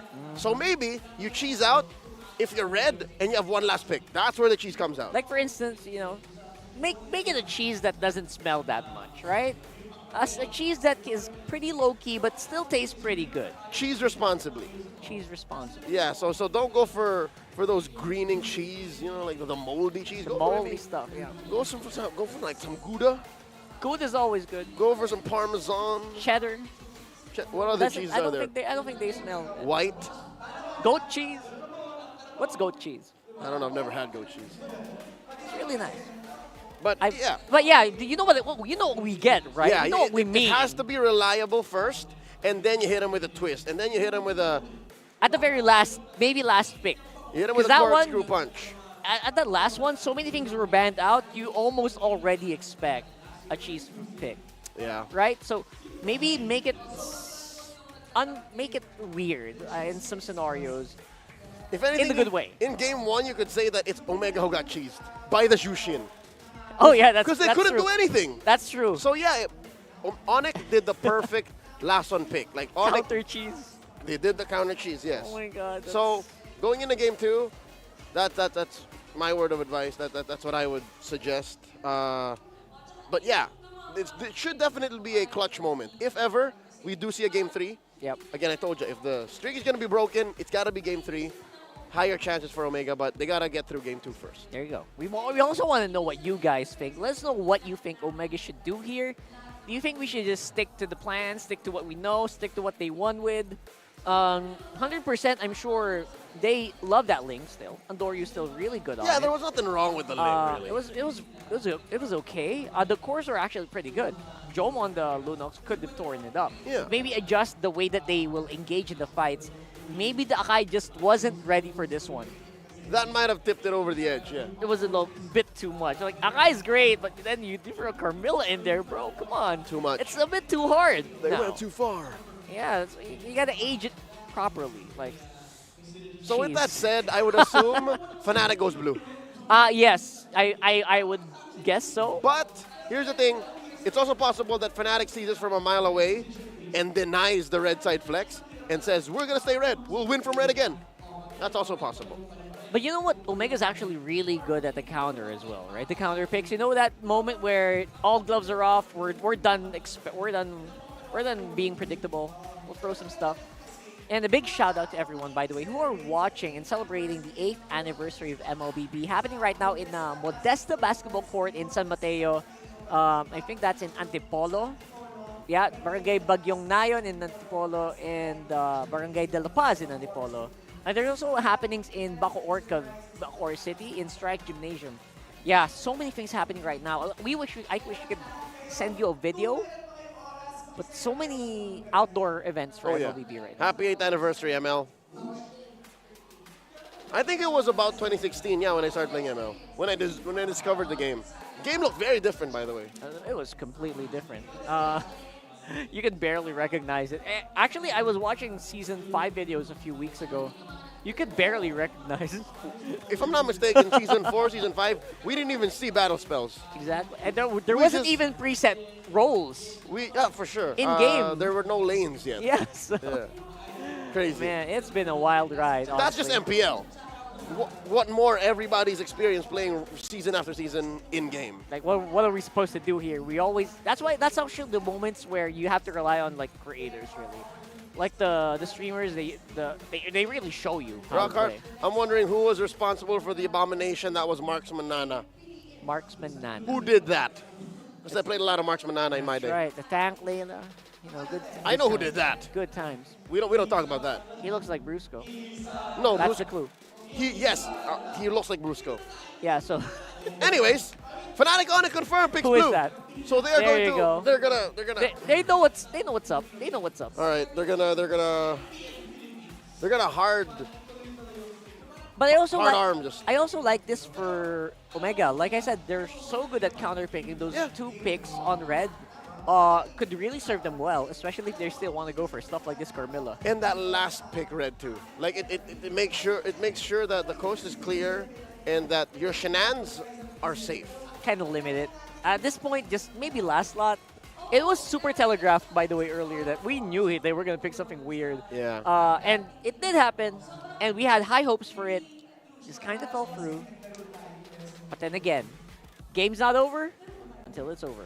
Still, game 3. That's where it's going to end, if ever, for the streak. But I'm confident, man. Especially since Fnatic Onic decides to go blue. They're not letting anything slip up. Like, again, that's how confident they are that we're going to win with that first pick. Sweet. And that's why their blue side win rate's actually pretty high. It's like through the roof. 90-something, 90+. So they know they know the formula. They got some pretty good formulas here already. One thing's for sure, no Fanny today, folks. As well, no Haya. So that means the only junglers left are Ling, Julian, Nolan. Nolan? Maybe. I wouldn't mind a Bane. I would have actually liked the Akai on jungle, maybe. It's a little slow, but at least you can. It's a different story, Rockhart. Yeah, but it's a different time. That's a different time. Yeah, I know. That's a different, like, way back. But that's the way back meta. You know what I'm talking about. You never know. I mean, a lot of teams are kind of throwing back now, I guess, right? So I wouldn't put it past them. But yeah, I don't, especially for this specific jungler, no. He's pretty young. Not these two. Not these two. Not King Especially Kong. not King Kong. Not Cyric. Not Andoryu. Not Andrew. All He's right. having so much fun in the meta, man. This is his playground. It's his time. There's the Ling. So all the more now you only have the Julian or the Nolan. All right. This is going to be a challenge. Are we missing anything, Carl? I think that's Alpha. it.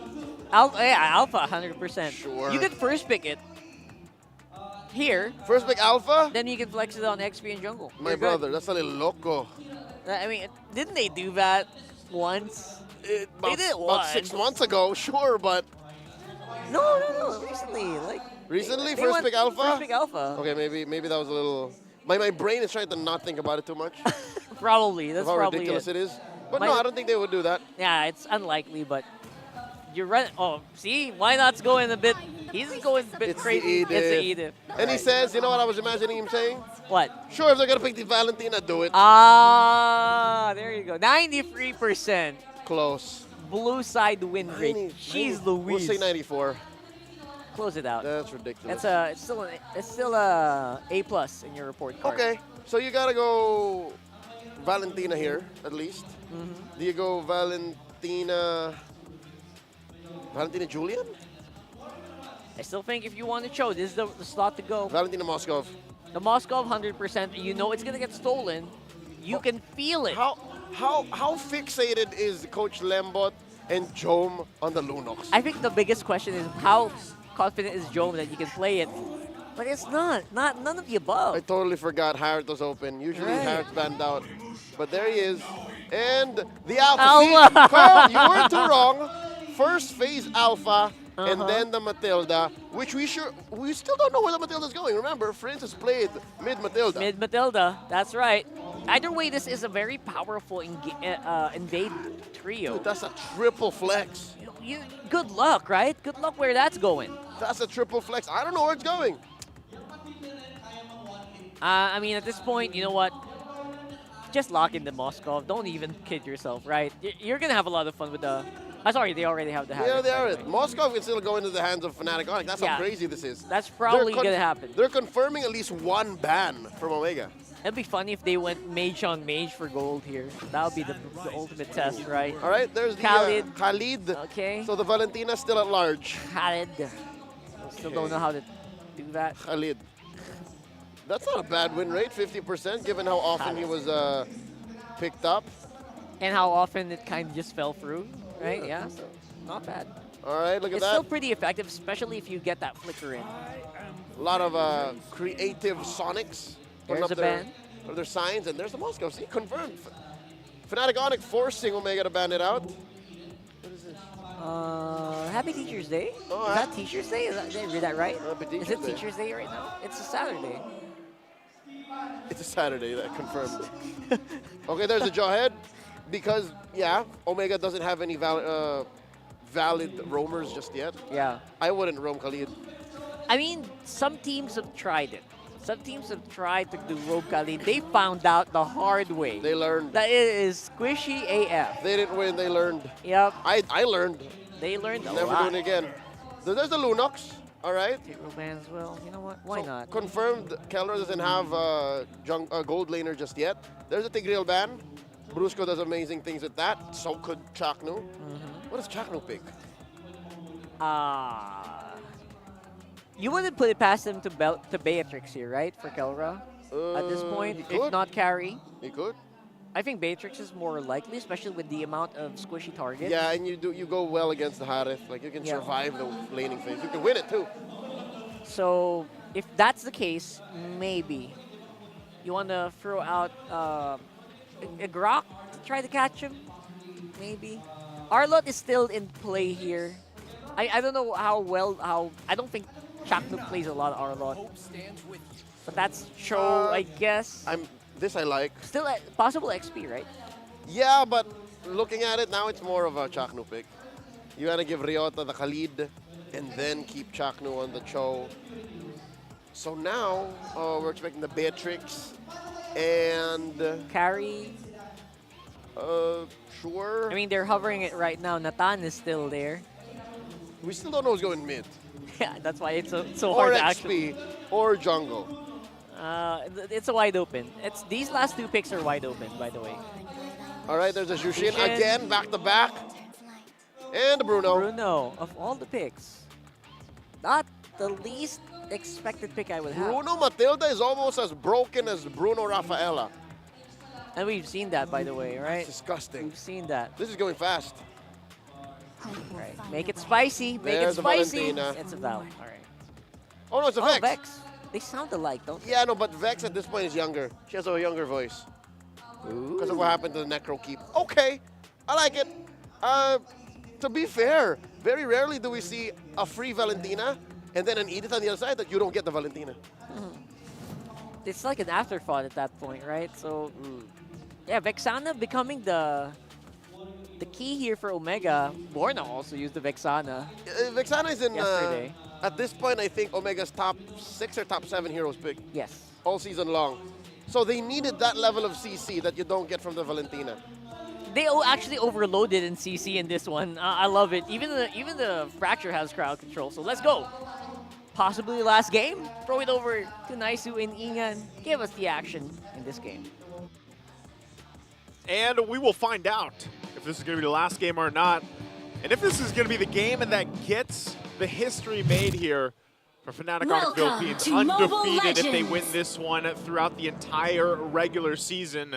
And now can Smart Omega bring it to a Game 3 and be one step closer to being that team that gives that first loss to FNOP? Well, right now, looking at the lineups here, Ingon, how are we feeling about both the teams, what they brought to the table for Game 2? I do agree that with the panel that Omega has overloaded with crowd control.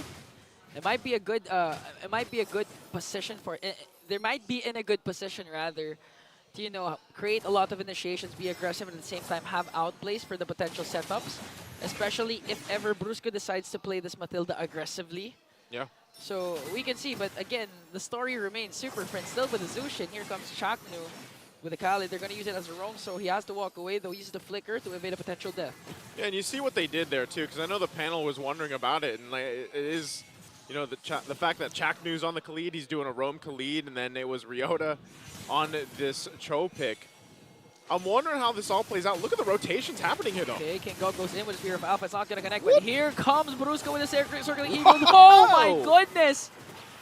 Despite the guiding wind, this is what we were saying. Even if Brusco has the guiding wind to save members of Fnatic Onic, they could just really go for the chase, and Ryota in that case with the Cho from the bottom lane. He came all the way from the bottom lane. He took a cross-map trip, basically, and got a double out of it. That is as value as it gets as an XP laner. That's worth it.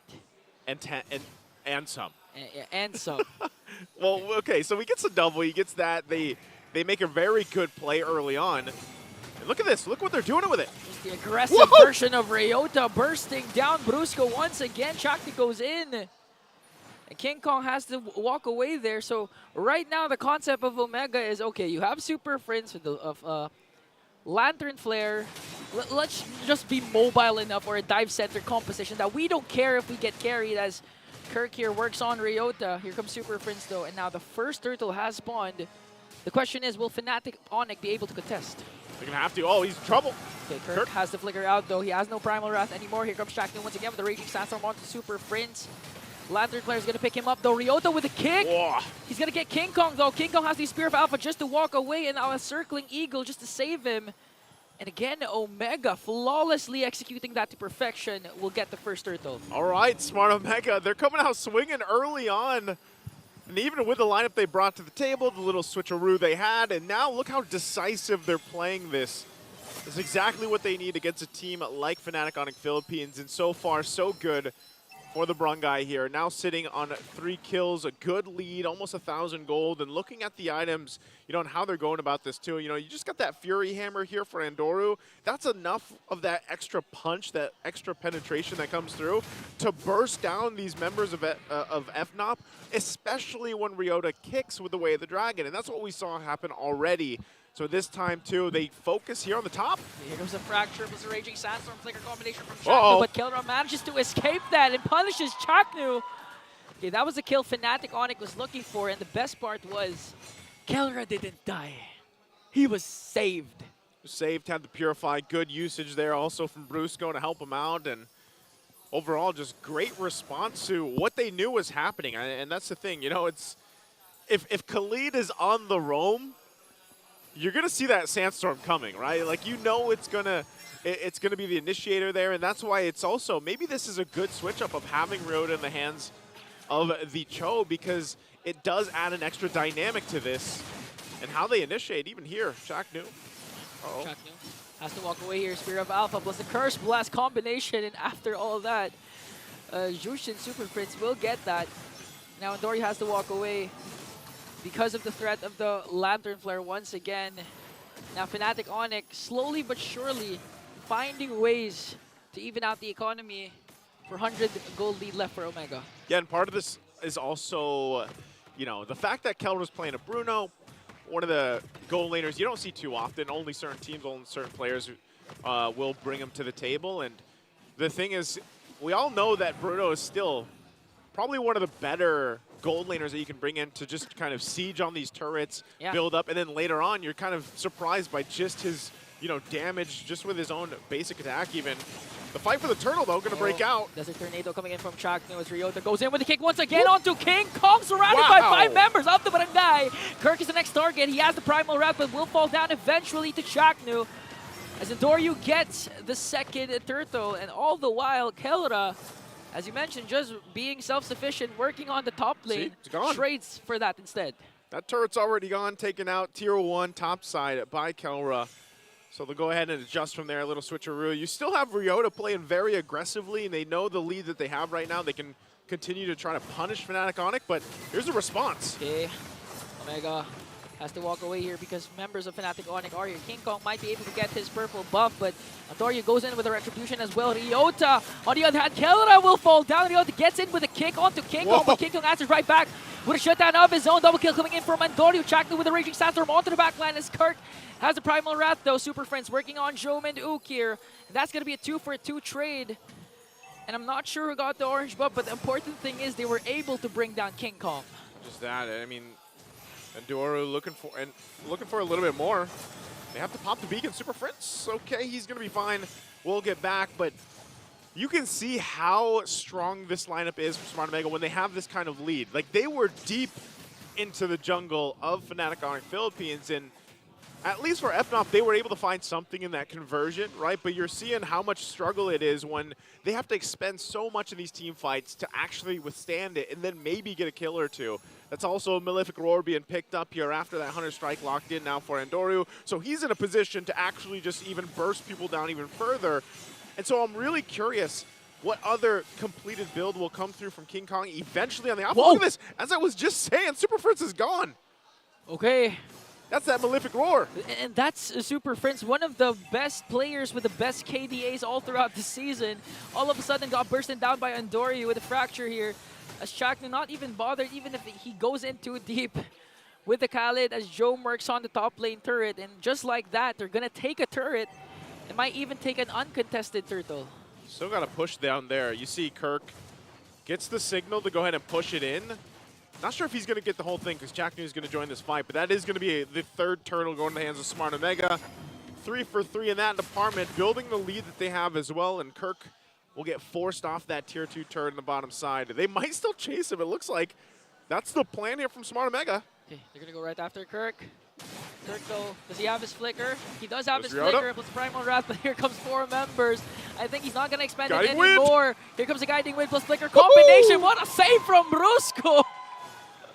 Just wow, that was 5. At least 4 members of the barangay chasing after you. You did expend the flicker and the Primal Wrath, but the best part was you're still alive. That's Kirk. That's, I mean, that's what you hope for, especially when you have Matilda on your team. It's good that he was able to buy enough time to get out of there too. So ultimately, though, that's just it's a step number 1 for Fnatic Onic Philippines right now because they are getting further and further behind. And right now, Smart Omega just has total control of this. And as we get to that first Lord even, it might be too difficult for FNOP to actually contest the first Lord. Yeah. They still need a lot of time to build up here. Because even looking at Kelra, right, he's only got Berserker's Fury. He's got a Haas Claw, still working on his next item.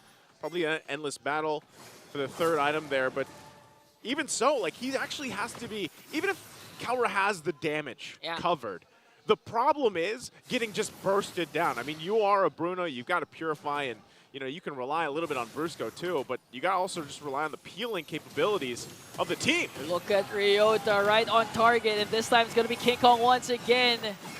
As Fnatic Onic tries to answer right back, though, Keller's going to get the pick up onto Chakno. That's going to be a 1-for-1 trade, but the problem is, as the Lord spawns in 17 seconds, the man down is King Kong. They might still be able to contest, though. But again, the problem remains, I do agree, even if the items are there for Fnatic Onic eventually, Ryota's targeting is always precise. It's always on to King Kong. And looking at the KD of King Kong, 1 for 3.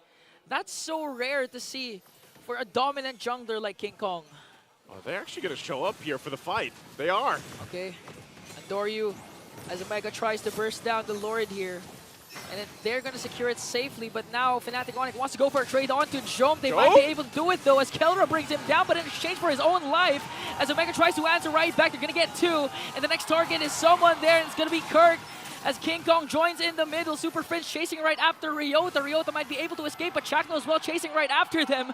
It's going to be a 2-on-3, and that trade will be in favor of Omega. Smart Omega getting the Lord, getting some kills. Fnatic Onic made the play. Like, they wanted to go with the risk. They tried to make it happen. King Kong was a little bit too late to join the fight. And so ultimately they did still get something out of it. But as we look at the instant replay Brontos by Infinix here, this is, you know, the forced fight that they wanted. They do get Jome, but then they get collapsed on. And with this, it's a great Spear of Alpha. He's going to find 3. Yeah. But just not enough damage to follow up through that. And even for King Kong himself, he's not built to where he needs to be on this Alpha. So really, FNOP, the way they look at it, if you're thinking on how can they turn this around, how can they get this game back in their favor against a 3.3, 3.5K gold lead for Smart Omega right now, it's really just buying that time. You need the time. I would say a good 3 to 4 minutes, maybe 3 to 5 minutes to build up to where they need to be, but also positioning is so crucial with just how much can be thrown at them. I'm talking about Chaknu just going in with the Sandstorm, Ryota kicking left and right. Even Eternal Guard is enough to kind of just cause enough chaos. So they're going to clear this Lord. We'll see if they force a fight. They do. Speaking of forcing a fight, Ryota goes in as Brusco casts the Circling Eagle. Here comes the Raging Sandstorm plus a kick coming in from Ryota.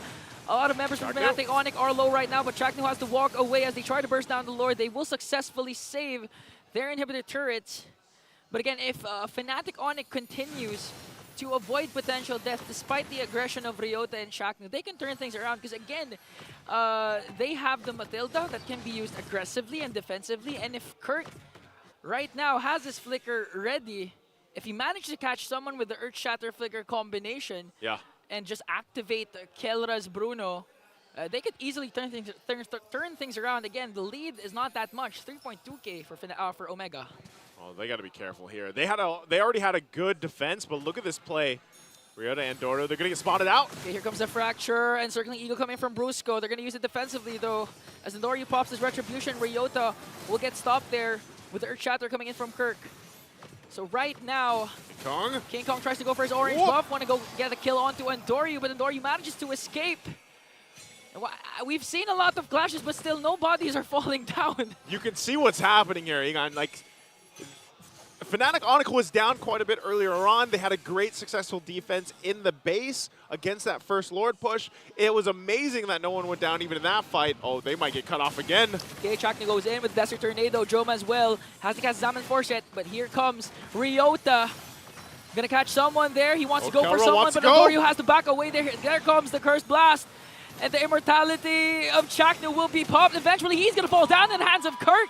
And now all of a sudden, the Barangay are scattering as Fnatic Onic moves forward. They want to focus on Andoryu. Super Prince coming in with the Crimson Beacon plus Lantern Flare. They want to chase after Andoryu. Brusco, though, does he have a Circling Eagle to chase after Andoryu? And Fnatic will result instead to getting this Lord. They're going to blitz it. Andoryu, he has no choice. He couldn't even find a space to move. Just how fast Fnatic Onic rotated after getting the kill. And this is all what I was saying earlier on. They had a great successful defense. It kept them in the game. No one went down. They bought themselves those 3 to 5 minutes I mentioned earlier on. And now look what's happening. it's flipping the game on its head, and the emotes, of course, are going to come out too.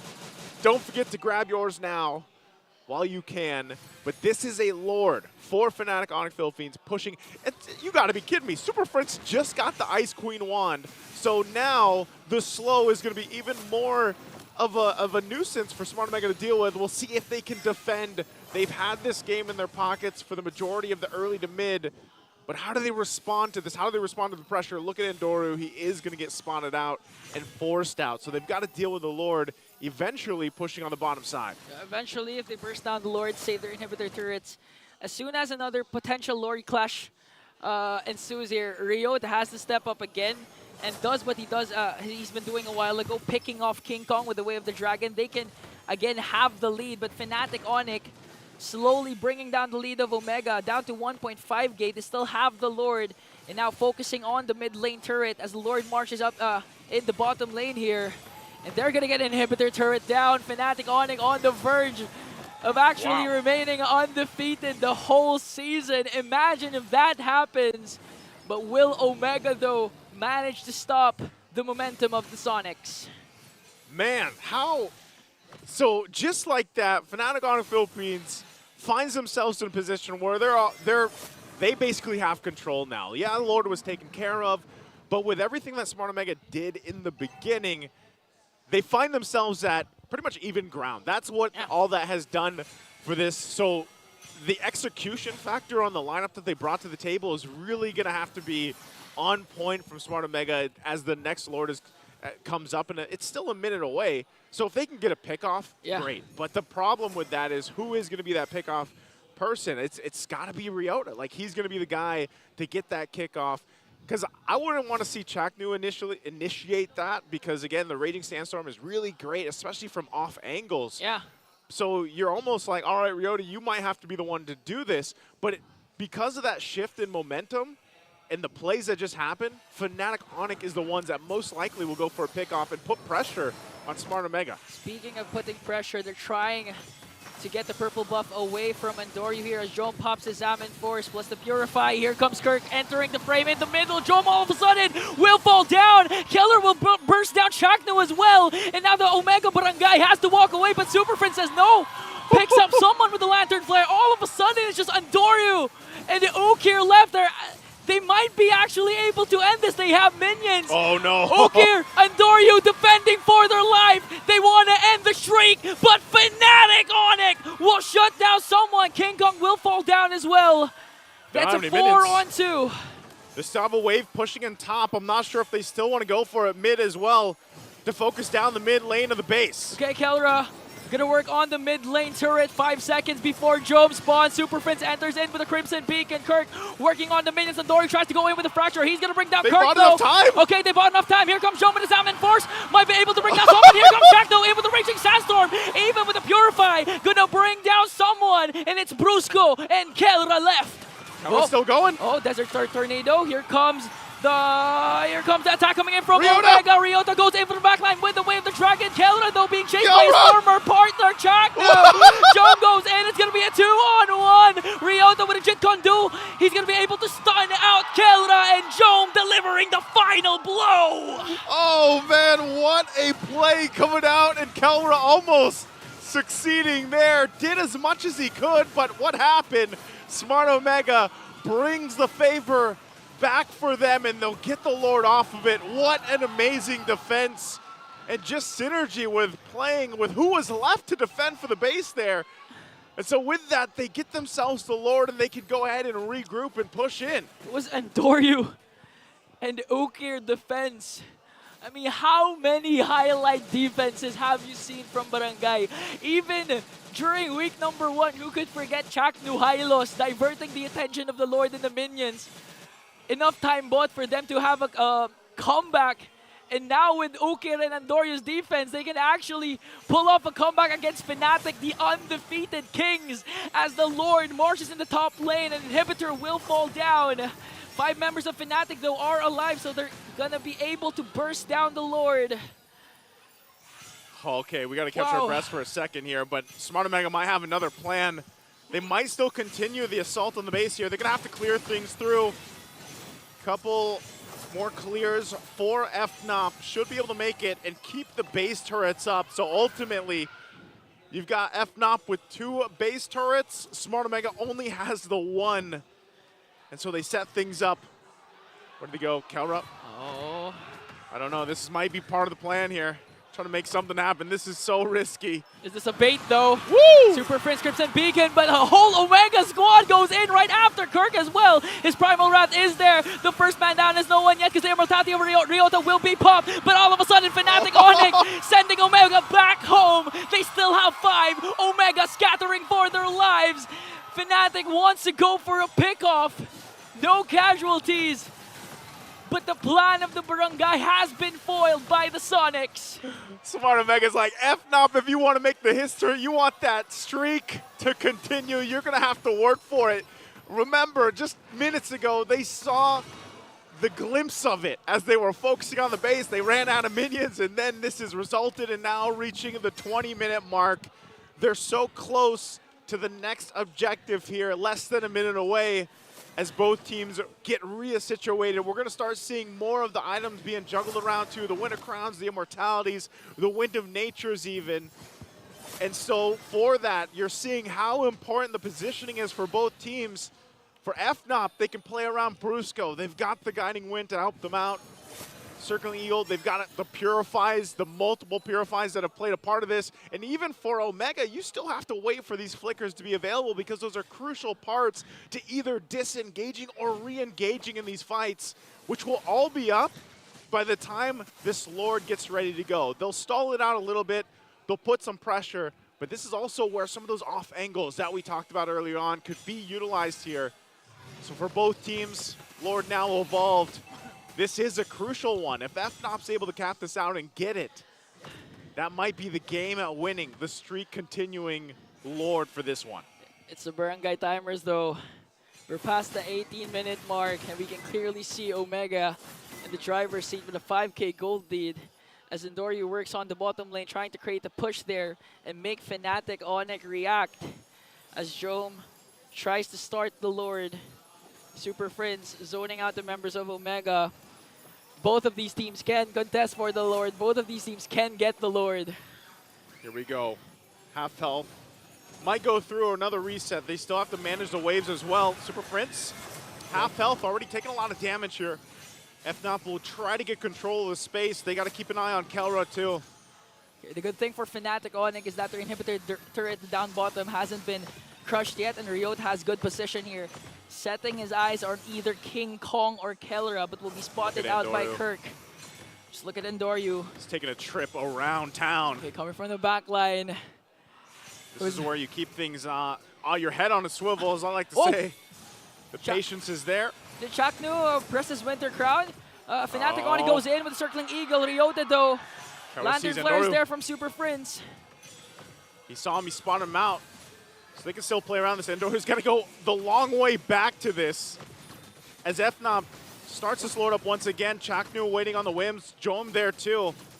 They're going to go for it. Look where Endoru is. Oh, they might want to go for Chaknu here as Endoryu in the brush here. Gets spotted out by Brusco. As well as Super Friends, okay. 20,000 HP for this Lord. They might go to a retreat battle for this one. Oh, they're going to have a solid reset as Chaknu goes in with a quick sand guard. Just to try and regen his HP. Okay, Fnatic Onic might actually burst down the Lord. Ryota flickers in, but gets caught up by Kirk. Here comes the Circling Eagle. The first man down is Ryota in hands of Kelra, but Endoryu gets the Lord. Now Fnatic Onic wants to go for the kills, wants to go for the clash. Jome will fall down. Chaknu working on the base defense. The Lord has punned up top, but Super Friends and the rest of Fnatic Onic just working on the minion waves, working on the Lord. Will Omega be able to defend this? Endoru, he's going to try to cut things off too. They send Kirk back to clear that wave up top. King Kong working on the Lord here. That might have been enough, even with 2 down from Smart Omega and a 4th of the health left on the Crystal here. They're going to do their best to keep it up. Just got to manage these waves coming through, but it's 4 members facing off against Smart Omega here. The 3 of them, Jome and Ryota, still 10, 15 seconds away. Endoru. Oh, Super Friends manages to evade the The fracture coming in from Andoryu with the Crimson Beacon. Now the chase is on. Super Friends after Andoryu. He's going to leave him behind as Kelra has minions in the middle lane. King Kong goes in with a spear of Alpha. They have the minions. Shaknu with the last effort to defend. Two members of Omega are now here. They want to go for the minions, want to go for the kill. King Kong is going to fall down. Super Friends over the Lantern Flare onto Ryota. He's going to bring him out there, but he's not going to be able to burst him down. Andoryu and Job on for the chase. They want to go right after Kelra though. Here comes the fracture plus the Zamin Force. Super Friends just zoning out Shaknu. Shaknu has to use out the flicker. It's just like that. Just like that, they're still going. They're still going. They have minions, but Omega will clearly be able to clear it out. Ryota goes in with a Jit Gundu. Gets a kick onto Kelra. Kelra manages to stay alive. 4-on-4. Ukir 35 seconds. King Kong 32. 25. We're approaching the 25-minute mark. What's happening to this game? Shaknu does it again. He actually was able to go ahead, King Sandguard up in there, keep things together, buy enough time. I know we switched items out too, and even Kelra did, but man, you might say, whoa, this looks messy. No, this is all calculated and top-tier micro within these team fights. It's amazing. The question is this Omega timers or Onic time? Because Fnatic holds an 82% win rate in games that go past the Omega timers, while Omega has a 63% win rate. You know, at this point, statistics don't matter. It's all about momentum, it's all about skills, it's all about who has the advantage coming into a potential last clash. And again, you find this here at a similar situation we were just at. We're 30 seconds away from this Lord, and every single team fight that has built up to this has been basically top tier between these two teams. It's a push and pull between both of them. They expend the resources, whether those are flickers, the purifies, the ultimates, the positioning. Again, a lot of those team fights, when you just watch Kelra, keep your eye on Kelra, and there's a reason why a lot of people point out Kelra throughout the world because of his micro ability and reliance on the team here. Smart Omega doing the same thing with their lineup. You know, it's just a little bit different because Jome's job here on this Harriet sometimes is just to drop down that Zamin Force and hopefully get the damage off, but here we go. They're going to initiate. Here comes the pokes from Fnatic with Circle Eagle, forcing out the Zamin Force of Jome. This is the potential fifth Lord for both of these teams as Fnatic Onic continuing to work for it. Andoryu trying to make a play here. Gets caught up by Brusco and Kelra. Again, the chase is on, but manages to escape though. Will Fnatic Onic burst down the Lord since they know Andoryu is down bottom? Or will Omega be able to set up a play? Andoryu still down there on the bottom side. They have plenty of time to think about this, but FNOP, are they going to force something? They do go and use that circling Yule time and time again, put pressure. Andoryu wants to push that bottom, and they know, look how fast they're going to travel with Kelra. Now down to the bottom side, he's really relying on Brusco here. They know they went down, and Smart Omega is going to go in. Ryota goes in with a flicker, but get caught up once again by Kirk. Will they be able to burst him down though? Crimson Beacon coming in from Superman. Shaknu with the Raging Sandstorm onto the backline. Here comes the Curse Blast though. All of a sudden, the Immortality of Super Friends will be popped. Ryota goes in after Super Friends. Ryota's Immortality will be popped. Keller on the other hand though, being able to free hit. Here comes the Winter Crown. Will they be able to take him down though? But Jome takes down King Kong first. Kelra's still up. Omega, 5 members are up here against 3 of the Fnatic Onic as Shaknu. Look at Andoryu. Is he going to chase right after Brusco? Brusco he's goes going to in bring him with him. They're going to try and burst down Omega, though. Here comes Shaknu once again with the Raging Sandstorm. Kelra's Immortality will be popped, but Jome goes in for the kill. Kelra, Super Friends, King Kong is gone. Omega standing strong. They have the minions, and we will go to a Game 3. And the barangay cheers with us in the MPL arena, because man, what a defense, what a game. You wouldn't have it any other way. Smart Omega gets a step closer to ending the streak here for FNOP, man. I can't even, both teams, top tier, S tier, S plus tier, whatever you want to say. What a game between both of them, and I know the gentlemen on the panel stand too. We're probably thinking the same thing. Let's go ahead and throw it over to them to see what they have to say about this one. This is MLBB. This is top tier MLBB. No matter where you are in the world, throw it off, turn off that. This is the one you watch. That's why they call this weekend Retribution Rumble.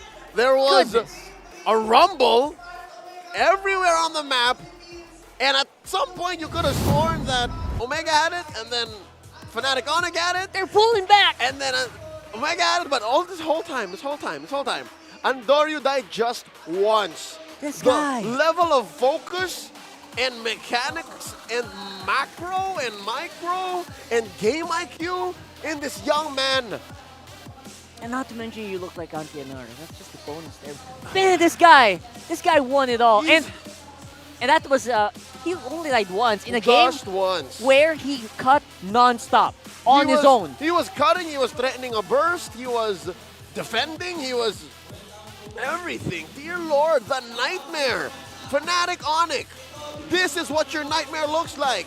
Oh my goodness, seriously. Young, dashing, graded MLBB with a curly hair. Curly nightmare. Dude. All right, you know what? He's the MVP, but I have to take my hat. I don't have a hat, but you know, hats off. If you had one. Hats off to everyone on Omega. Bro, Keller went insane here as well. Look at this. I can't believe he did. Anyway, FNOP was great as well here. All right, more on FNOP later, but let's talk about Omega's gameplay. Let's talk about how Omega was just always so on point to make plays, to punish Fnatic Onic when they were spending a little too much time in the base. And I guess it's safe to say that Omega, the way that they play, gives Onic this false sense of security that allows for them to do. Here's the thing. You know this. I was shouting at the screen to the void saying, don't go back, don't do this. Because Onic didn't play like Onic. It looked like a trap. They looked like they were trapped at that last moment. And even when it looked like it was a clear go, and then finally the fight breaks out, I would go like, oh, maybe you shouldn't have done that. Probably not. Yeah. A few of those times. So here's the long and short of it, all right?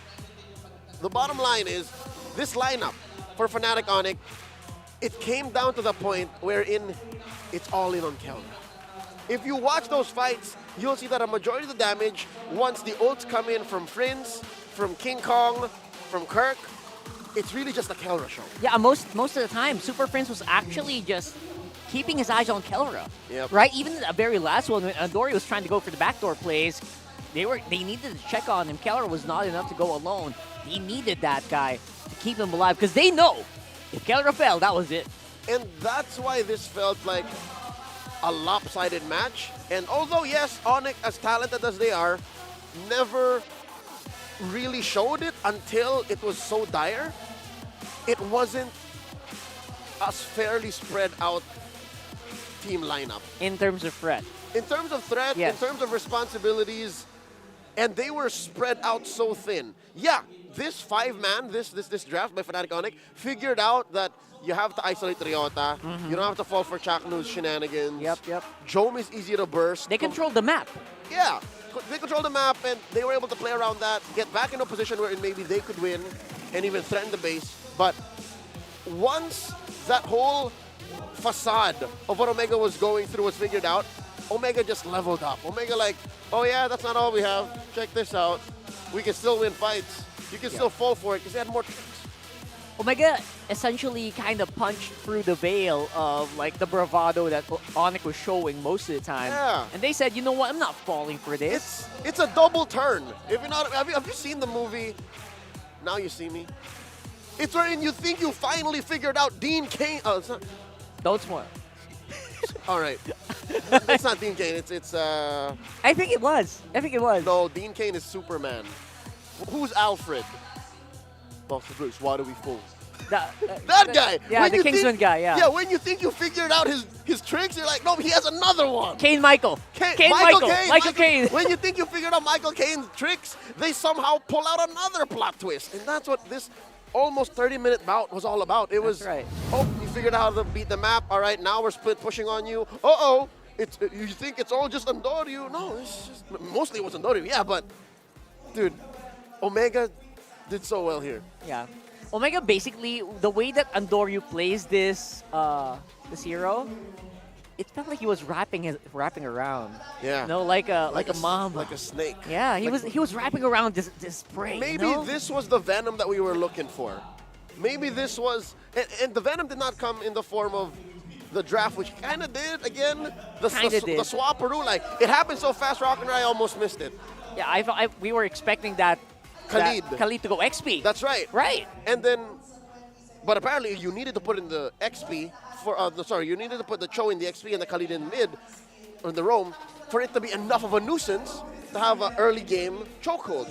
Yeah. And then from there, it evolved into Cheese, into Lasson, into Venom, that was more executed in the gameplay. That's right. It became more of a cut game. It became more of a catch me if you can game. It became more of a guessing game as well.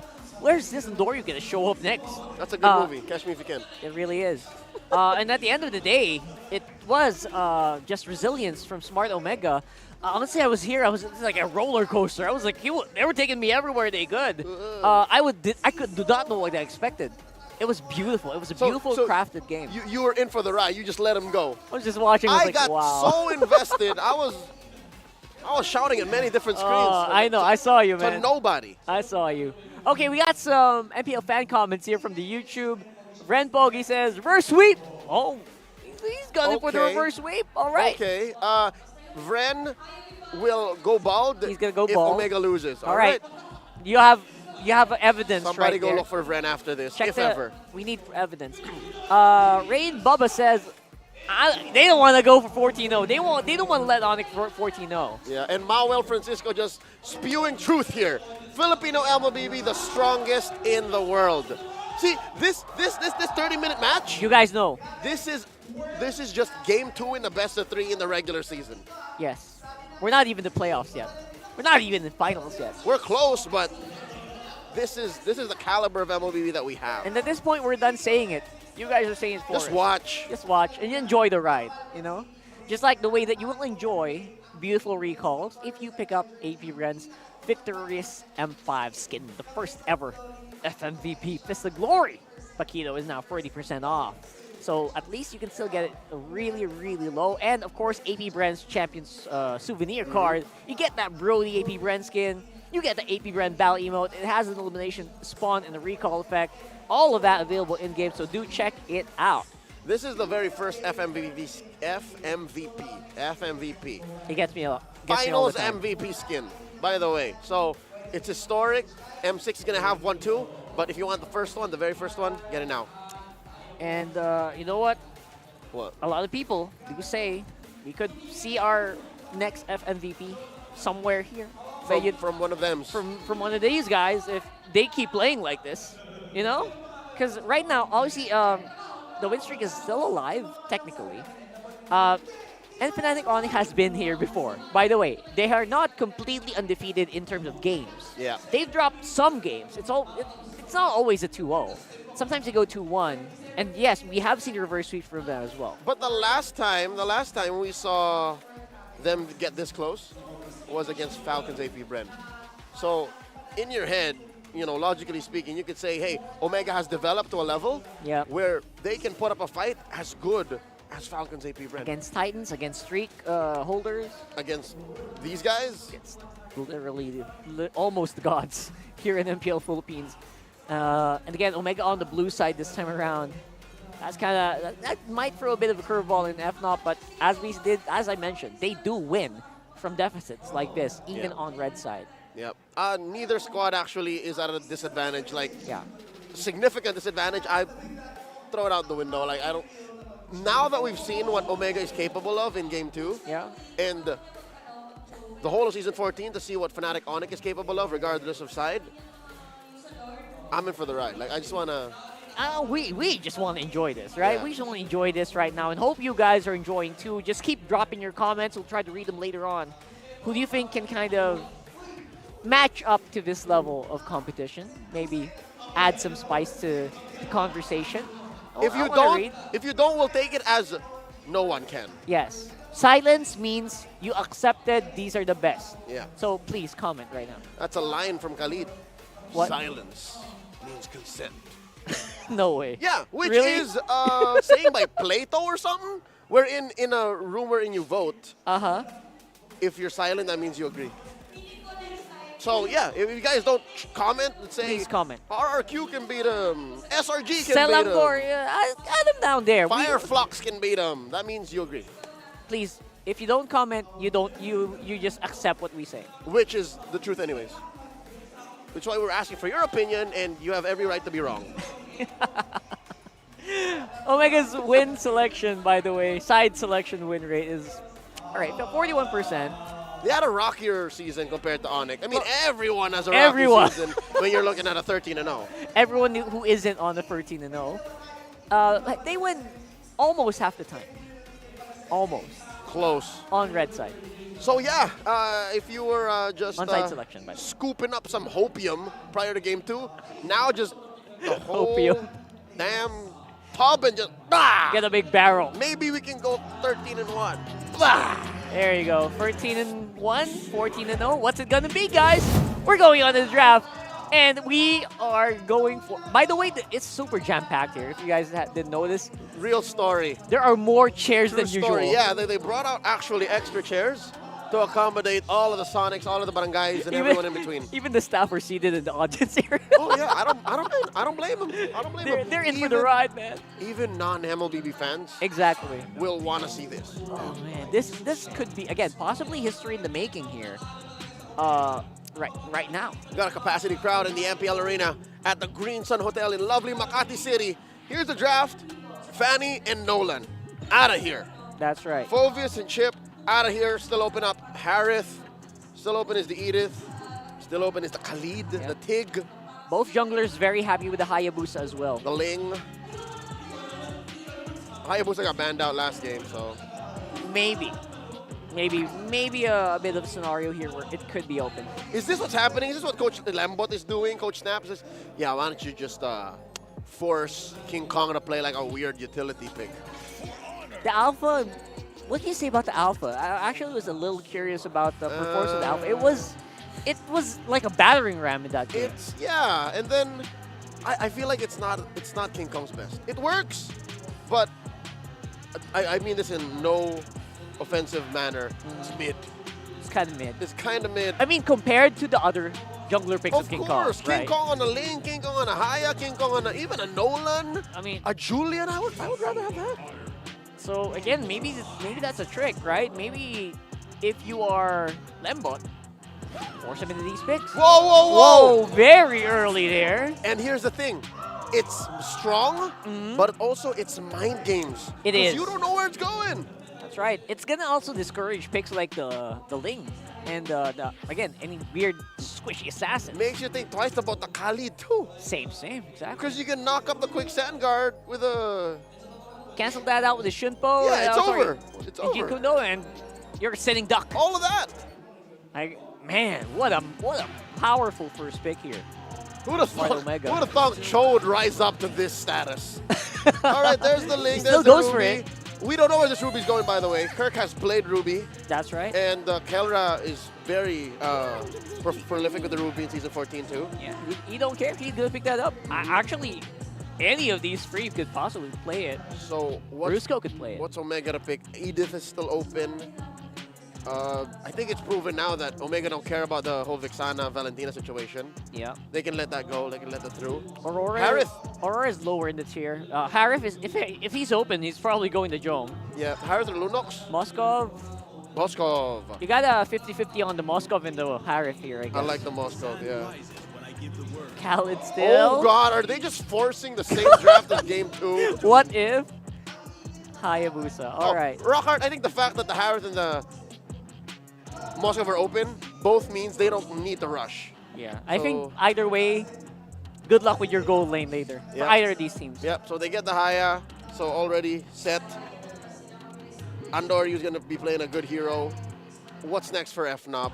They don't need to rush the gold either, so it's mid or roam. Yeah, I don't think you rush gold here because it does gold or XP, don't need to touch that. Yeah, it'll probably get counter out. You wanted to give Valentina early, I don't mind. Paramis is, I don't know. Angela could work. Valentina, okay, fine. Okay, with the Valentina pick, I don't know. I'll only be wrong if I'm really wrong. There's no room for an Angela anymore. Yeah. I think you're right. There's no room to flex, no room to adjust. And look at that. Are those light ups? It is.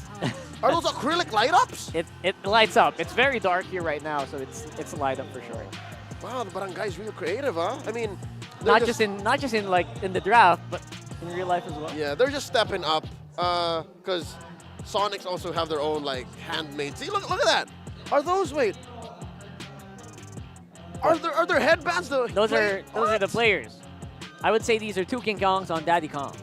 That's Daddy Kong. Yeah, Daddy Kong right here. Man, I love Daddy Kong. All right, so there's the Aurora. So they're attacking mid since Ukir doesn't have a hero just yet. So could see the Vixana get banned, the Faramis get banned. There's the JH. We don't know what Brusco's going to play. Oh, Matilda. Oh my goodness, are you really going to leave that open? If it's open, you know it's going to get picked up. Yeah, Brusco played a mean Matilda game too. That was nasty. I mean, we were saying that this Matilda doesn't feel fair sometimes. Yeah, especially with the whole Keller on the Bruno thing. Like Yes, sir. That was one of the few reasons why Keller was able to do that. The fancy footwork on a Bruno. Besides being ultra instinct superhuman, you know? The mechanics already, just add on, layer on the movement, layer on the shield. Mutant level MLBB. Insane. Okay, so I would assume that they're going to attack mid one more time. Like one more mid ban for Fnatic Onic. Because Ukir, you can't leave Ukir such an open choice. There's a Vixana. Yeah, and this is Super Friends challenge, right? Super Friends very happy to take any of these fights. Look at that guy. You put Coach Tony on blast. Oh my goodness. Ron Hot Imuyot. Why would you do that? Why would you do that? It's this. Tony signed it. Why not sign it? He allowed. He allows it. He consents. But it's that Tony that cooked me and Wolf a nice bowl of bulalo in Season 4. Sheesh. And was it Season 4 where they really caught us by surprise as well? They were very creative. Geek Fam Very PH. creative as well, Yeah. Geek Fam. I love those guys, man. All right. There's the Edith banned out final for Omega in their second phase. What's left for Fnatic? They still need a gold laner? We don't know, actually. Gold laner next week. Wide open right now for gold. And a roamer. Hylos is actually really quick. Okay. Still a toss-up, though. So many options here. For gold lane, you could Bay here, you could Nathan here. Yeah, but all the more, this is looking like a Kelra Ruby. From the way it's looking. Yeah, because again, this is a telltale sign. Most gold lane rubies want a Ling or the sort in the jungle. So they can do the secondary. Yeah. CCs. You're like a secondary. It's the spirit of the 131, alive in 2024. So, Smart Omega now, you still need to give Big J something. The Harrod survives the bans. What? The Harrod survives the bans. The Moscow survives the bans. And now they steal. Okay. They steal Super Frizz's Yushin. Okay. Not bad. Kind of attacks the Valentina. And there's the Melissa. You know what? It's funny. Got banned out as well yesterday, I think. Melissa? Yeah. Yeah, because it's a counter to a Faramis. Yeah, So there you go. here, without a Faramis, with the Harrod and Moscow open, Carl, they pick up the Melissa. I know why. You know They're why? preempting it? Nope. You know What? why? It protects him from the Ruby, from the Ling, and from the Hylos. All close range. Right? threats. Imagine, oh no, there's a big horseman. There's a celestial wall jumping swordsman. Yes, Cass, go away. There's Little Red Riding Hood. You just Little Red go Riding away. Hood, go Exactly. away. So you kind of see the logic behind the Melissa pick here and Big J. Very straightforward. I like it. Yeah. It's a simple solution to a problem that Masha? they foresee. And yeah, it's a Masha. Wait, is this a debut pick? I'm trying to remember. It's a Hold debut on. pick. It's a debut pick. Yes. Oh my goodness. All right. And it's going where exactly? No, you can't do this. Gold lane? Gold lane, Masha. Or is this like a dupe? Are they going to rope-a-dope us and then switch it right before? We'll find out in a few seconds here, but Masha? That's gonna catch a lot of people by surprise. I don't know if why not predicted that to happen. Okay. And there it is. It's locked in. Keller's on gold lane, Masha. Gold lane? When was the last time we saw it on gold? I can't tell you. Honestly, a hot minute. Last time we saw it was on Rome. Yeah. I have vivid memories of Renegade popping somebody on a Beatrix. He was on a different team as well. I think it was outplayed, yeah. There it is. Oh my goodness. Game number 3, boys. Let's go. Well, you better buckle in because I don't know, with these lineups, man, maybe this is going to be another cinematic Game 3. I hope so. I hope after what we just went through in Game 2, we get something similar for Game number 3. The decisive one if, once again, FNOP is going to keep their streak alive and make history here, or if Smart Omega is going to be the first team to go ahead and give them their first match loss. Now, I got to say, Ingan, we got to talk about this. Gold lane Masha on Kelra. What do you think? At this point, I'm not surprised. You're going up against Omega. You're not surprised? I'm not. This is Kelra, the gold standard, the Filipino savage. I mean, what else can you expect from this man? If he's going to rock the Masha gold lane, he's going to rock it because he knows his capabilities. And again, he wants to dominate, especially in the early game. And, you know, at this point, let's just watch. Accept it. I just accepted the fate of this game. You know, sometimes. This is Kelra. Hey, you know, once in a while, you are just, sometimes when we're commentating, you're like, man, you know what? When stuff like this happens, you're like, I just want to watch this, you know? But we get to watch it, commentate it, and see exactly how Kelra makes this work. Now, the other side, Smart Omega, what they were able to do last game, had a lot to do with the fact that it was Chaknu on this roam Khalid again and Ryota on that Cho in the XP lane. So they kind of emulated with that. Now, some of the difference here is, yes, you still have Andoru on a scaling assassin in the jungle that can go up. We see Hayabusa so much now. That's paired up against the matchup against King Kong in the Ling that he has.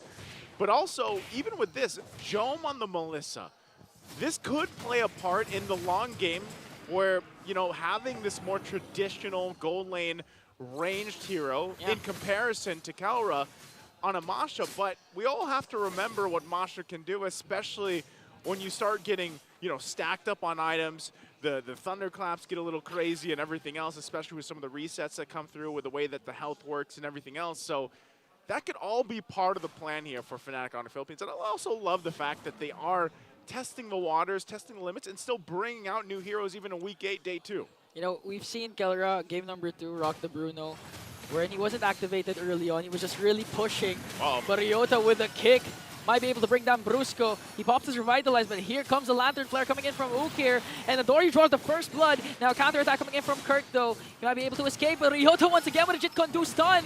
Here comes Super Prince having his own Raging Sandstorm to bring down Ryota. A pull coming in from Kirk as he falls down. But Fnatic Onic won't engage anymore. They're not going to get engaged anymore. Super Prince did pick up a kill himself. Smart Omega definitely coming out with a victory on that one. Should be able to get this turtle too. It looks like Enduro will secure that with the Retribution. So Smart Omega furthering the positivity out of that last skirmish and building up on the momentum. You know, that's the whole thing that we were mentioning even in the previous game. You build up on that for Smart Omega this time around, though, with the lineup that they have. There's a kick again. Here comes the kick onto King Kong, but King Kong evades that potential death. And now the pressure is here coming in from Chaknu with the Raging Sandstorm once again as Zandori tries to go for Super Prince with a Quad Shadow plus the Shurikens. And okay, the story of this matchup, unconventional picks at the gold lane. Here comes Kelra with the House Shock as well. But here comes Jome Answers with the Needles. Chaknu, okay. Chaknu has the Desert Tornado. Going right after Kelra. 1 life bar left for the gold standard as Brusco waits patiently in the brush. Brusco's there to help him out if he needs it, holding on to the Revitalize as well, but Kelra's going to be fine for now. And again, that's something that, you know, Jome's going to have to be cautious of. Here they fighting it out again. They want to go right after Kelra as Jome, though. Here comes the Thunderclap, but Chaknu makes sure. Oh, and Jome also falls down. That's going to be a 1-for-1 trade for the gold laners. King Kong's not going to be able to bring down Chaknu, but here comes the Lantern Flare plus the Jit Kondu, Way of the Dragon from Ryota. Brusco pops his Glorious Pathway, but the Lantern Flare is there to make sure there's no escape. Man, that's got to be a feels bad, man. You drop down the Glorious Pathway to escape, and then Ukir's just like, nope. I'm bringing you back. You're off your pathway now, you know? So, and that's part of the way that this is going to work with the lineup here. You can kind of continue to use that to your favor. So you see this too, you know, first item for Kelra does pick up that Blade of Heptasis. So he has that available. This is, you know, at this point, his burst potential is going to be a threat to Jome. Jome should be mostly fine, though, again, even with the go away from me. So still mid lane going to be the focus for both these teams, where the gold laners just trying to farm up what they can. Turtles coming up though. So now with the lead that Smart Omega has, good, comfortable, 1K plus lead. FNOP wants to fight this out, turn things in their favor if they can, and it all starts with their initiations that they have here. Brusco still has Revitalize, he still has Glorious Pathway. Who's going to initiate this one first? Almost half health here as Turtles being held on from Ryota. Okay, Ryota forces to use that kick. Here comes the Glorious Pathway as Brusco runs after Andoryu. Chakno enters in with the Raging Sandstorm onto Kirk. Will they be able to burst him down as Andoryu still gets the turtle? Now they might be able to take more with them as they're trying to chase right after Kirk as Ryota brings him down. Here comes Tempest of Blade coming in from King Kong as he trades for Ryota. Here comes the Lantern Flare once again picking up Brusco, but onto the backline Super Prince working on Chaknu. That's going to be a 1-for-2 trade as Omega gets the turtle. Yeah, and that was Jome 1v1 in Kelra, by the way. So meanwhile that happened, they had another face-off, 1v1 in the gold lane, and Jome wins that one. So FNOP still looking for some type of equalizer for them right now, but really it's Smart Omega just winning these fights, winning these skirmishes, and hell, even Andoryu out Retribution King Kong, on these objectives. I just love how they're putting a lot of pressure onto the gold standard as Jome pops his Inspire as well with the go away, but here comes Kirk trying to work on Andoryu as Andoryu gets the orange buff, now depriving King Kong of his much needed buffs as he works on the bottom lane turret as well. Might be able to take down the turret. And now what I like about what Omega's doing is they're giving Fnatic Onic a taste of their own medicine. Super Friends, you played Juicin twice in a row. Now it's my time. Now you feel our pain, especially for the frontliners, Brusco. It's funny though, because Super Prince is still kind of playing Jushin. Yeah, he has the Valentina. But he's not the OG. He's not the OG, but he's at least got the ultimate. At least he can pop the beacon there and then use it from there. Mid lane. Again, an aggressive play coming in from Ryota, paired up with the Raging Sandstorm, and here comes Kirk. He's gonna fall down in the hands of Andoryu. Azukir pops his Crimson Beacon once again, picking up Brusco with the Lantern Flare. Are they going to be able to take him down? But again, a Jeet Kondu combination, but Brusco manages to stay alive. He pops his Revitalize, and that was a 1-for-none trade as Kirk falls down. Yeah, man. Super Prince didn't want to use the ultimate at all. So they're trying to hold down the mid lane. Some trading happened across the map. Tier 2 worked on. Whoa, deep in the mid lane. Whoa, in too deep. Super Prince has to walk away as Omega gets a mid lane turret, as well as Jome into the bottom lane, setting themselves up perfectly for this final turtle take. Again, you got to give it up to Smart Omega. They are playing everything perfectly right now, and they're going to take this objective again. Andoryu getting the 3-for-3 on the Turtles, and they're finding every single angle. Okay, they're going to get the pull onto Chaknu, and Kelra picks up a kill onto his former teammate. Here comes Jome to go away, plus the Inspire. A weak Shadow Kill coming in from Andoryu. Going to bring down Kelra. A double kill from the Nightmare. Andoryu having a hell of a game. Super Prince, half health, he's forced way back to the turret, but man, FNOP's got to come up with something to deal and stop with Andoryu. He is snowballing out of control here. 6-0 on the Hayabusa. He did get the Sky Piercer earlier on too, so he's got some stacks there. Does get his purple. It was an attempt from King Kong, not going to get it. And he's got the Blade of Hestes, he's got that Hunter Strike too. He has enough damage here to just wreak havoc on FNOP. Speaking of wrecking havoc, Chaknu has been the pinnacle of disruptions for Omega. Still only one death despite his over-aggressive plays in the jungle of the Sonics. Again, he has the luxury to do that because one quick Sand Guard can make him reset and re-engage once again. He's not even afraid to go up against 2 or 3 members of the Sonics as Andoryu here, as well as King Kong here, tries to make a play down bottom. So we might see a 1v1 between the 2 junglers. Looking at the bottom lane, I believe the Wiki Shadow Kill was casted, but King Kong will eventually evade that. Yeah, you saw that. Shadow Kill was used. King Kong's going to be fine. Does take some more damage. He has to get back to the base. Chaknu is on the hunt. Okay, here comes the sandwich play from Chaknu. But Kelra with 3 life bars, unbothered. Okay, now when will this Masha pick activate or make sense for Fnatic Onic? Will it be towards the late games wherein one Thunderclap can burst down Jome? Or will it even reach the late game for Fnatic Onic? Yeah, that's the question. They're going to have to get to the late game for Fnatic Onic Philippines. They can buy themselves some time. Honestly, they can even give up this first Lord if they don't want to go ahead and take that risk of fighting it out. if they fight it out at this point, being down 6,000 gold, you most likely not going to come out the victor, you know? So Brusco's getting the information they need. You have King Kong there on the top side, half health of the Lord here. They're going to force a fight. A beautiful kick coming in from Ryota onto Kirk as Andoryu once again bursts him down. The next target is going to be Brusco though. Despite the glorious pathway, he's not going to be fast enough to evade that. And 3 members of Fnatic Onic are scattering as King Kong tries to go for a Lord steal, but you know at this point, a 6.6k gold lead for Omega, they're just really dominating the game. That's what I was saying, man. Like, you know, FNOP, they might want to go ahead and just give that Lord up. Instead, they end up giving 2 kills to Smart Omega on, you know, not getting anything out of it, really. So it's just, you're in a situation now where Smart Omega massively in control of the game.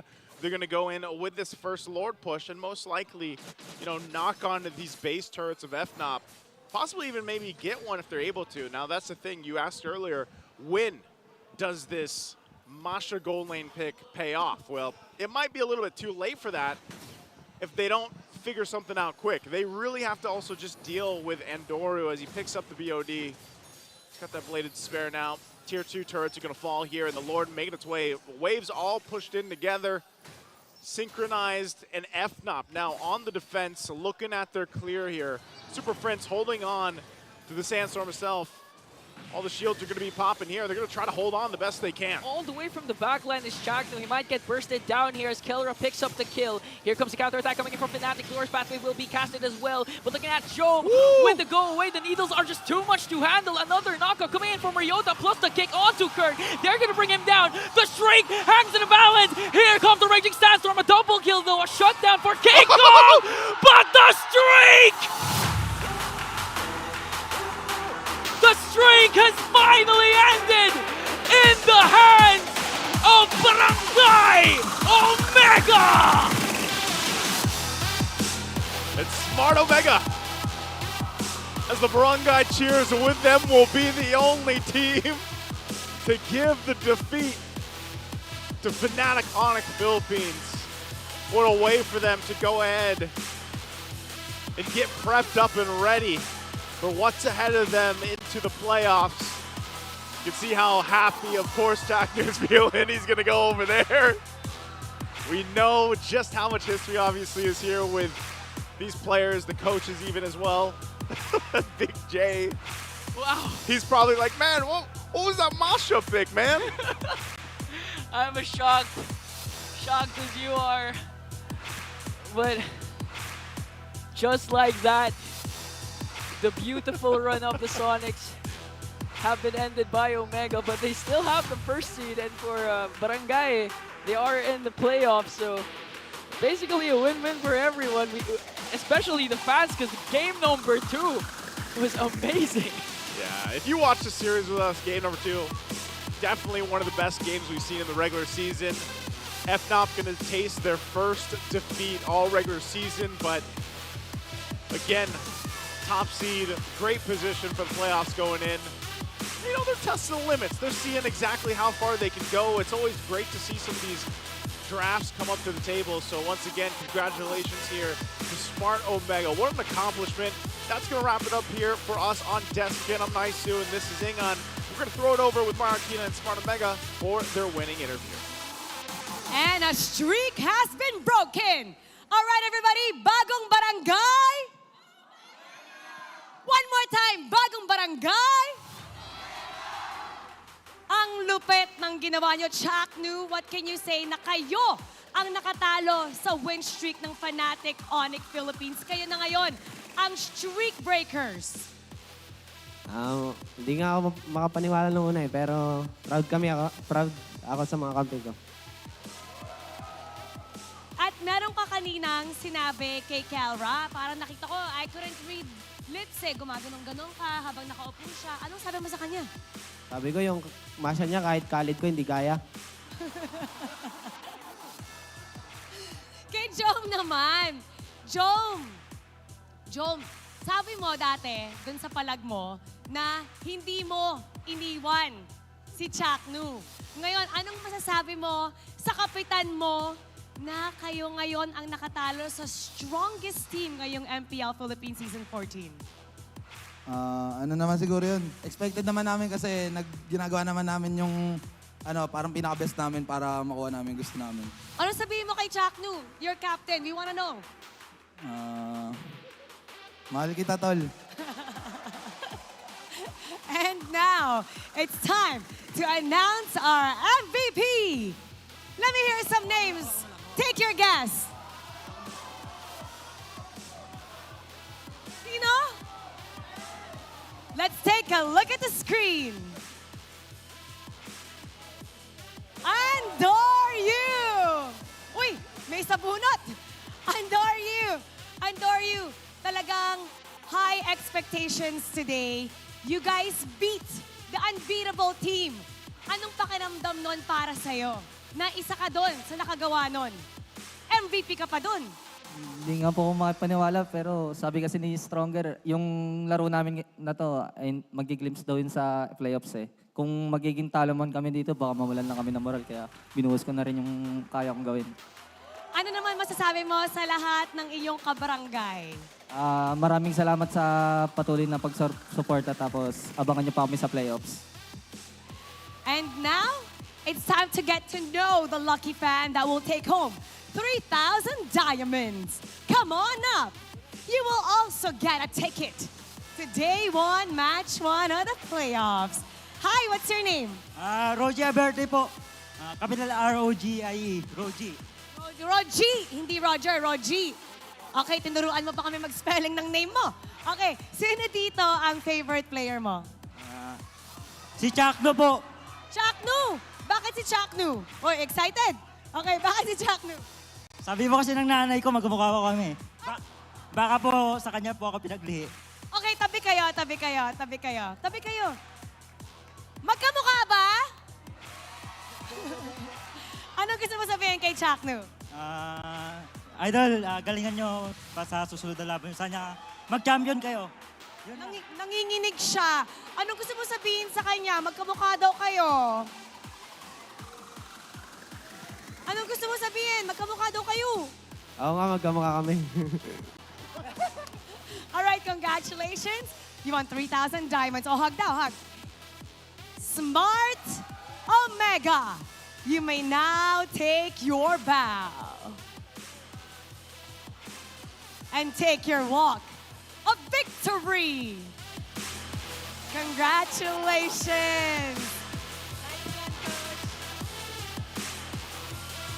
Smart Omega, the only team that have beaten the strongest team this season, Fnatic Onic Philippines, during the regular season. We're gonna break it down and see how they made that happen. Let's break it down for you with our panel. Paso.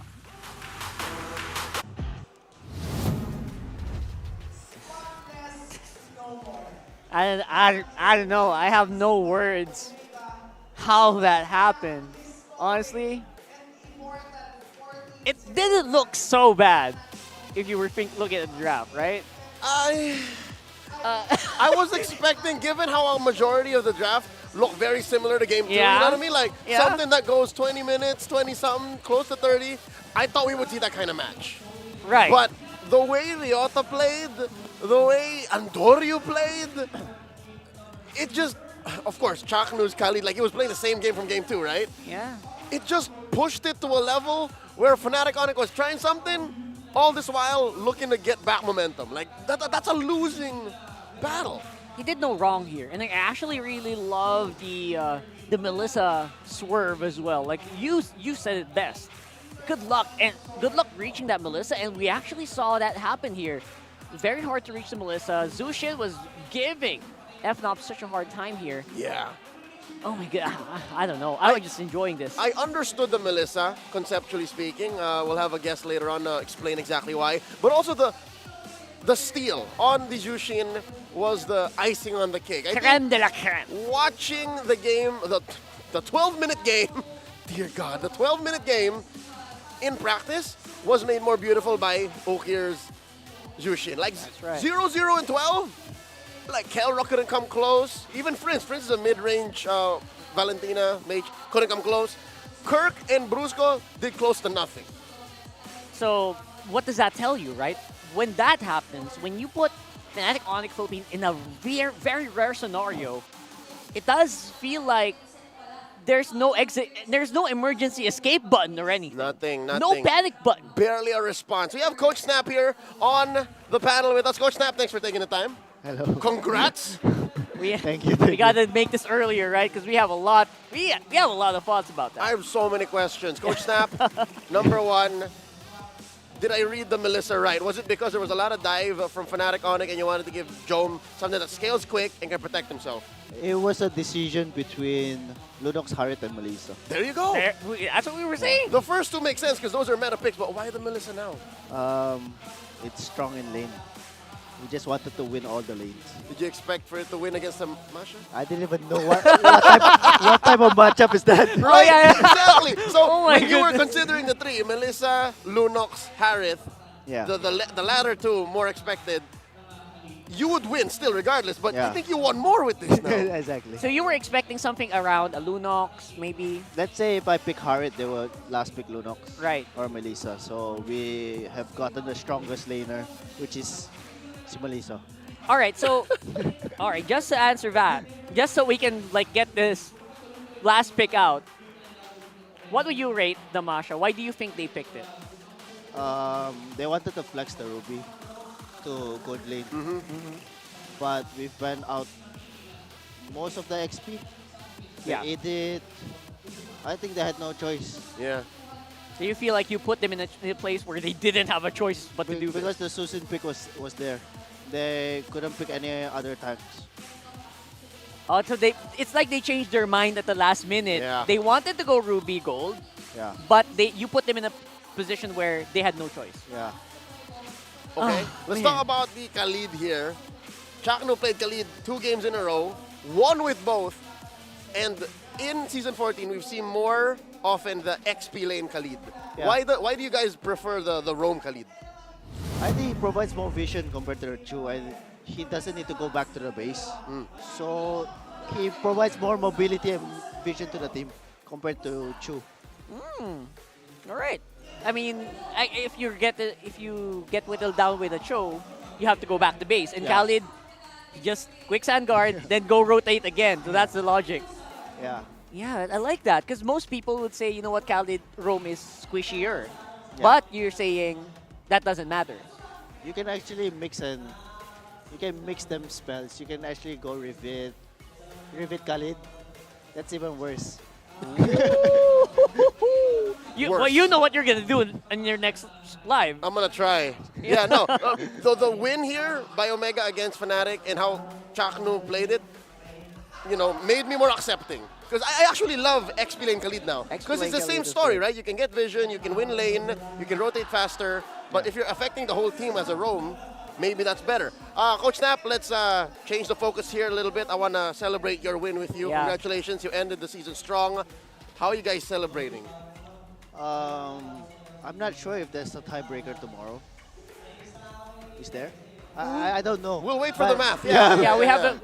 They're doing the math right now. It's either we celebrate tomorrow or we prepare for tomorrow. Or Tuesday. Yeah, okay. Monday or Tuesday. Regardless, what did you have an agreement with the boys? Because hey, if you beat Fnatic, if we end that streak, you have like a prize for them or an incentive. Win or lose, actually, we're going to either Zambales or La Union. Nice. Yeah. Wow, vacation before the playoffs. Yeah. Beautiful. They needed that to unwind. We needed that. It does feel like it, right? And right now, with Omega in a very powerful position here, now you've beaten Fnatic Onic Philippines. Who's the next threat that you think might make a weird appearance in playoffs? Team Liquid as usual, since we haven't won a series against them. Oh, that's right. Yeah. And they are the defending champions. Yeah. That's very true. Wow. All right. So this is beautiful. We have a mic check here for your boys. Sure. I know you hear this a lot, but you know what? Let's see what happened there while it was happening right on stage.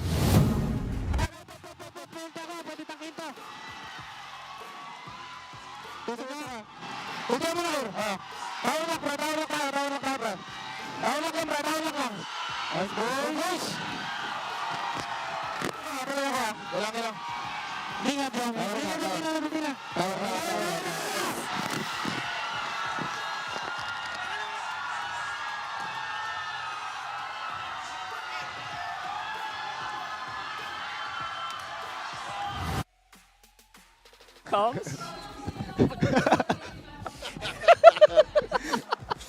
I got a question. Whoever says Tower Lock Preta, who is that? Is that Chaknu? That's Ukir. That's Ukir. Yeah. Okay. That guy really is the Talkative, actually. really talkative guy for the past few mic checks. So it's Chaknu's plan, and him and Ukir execute. Yeah.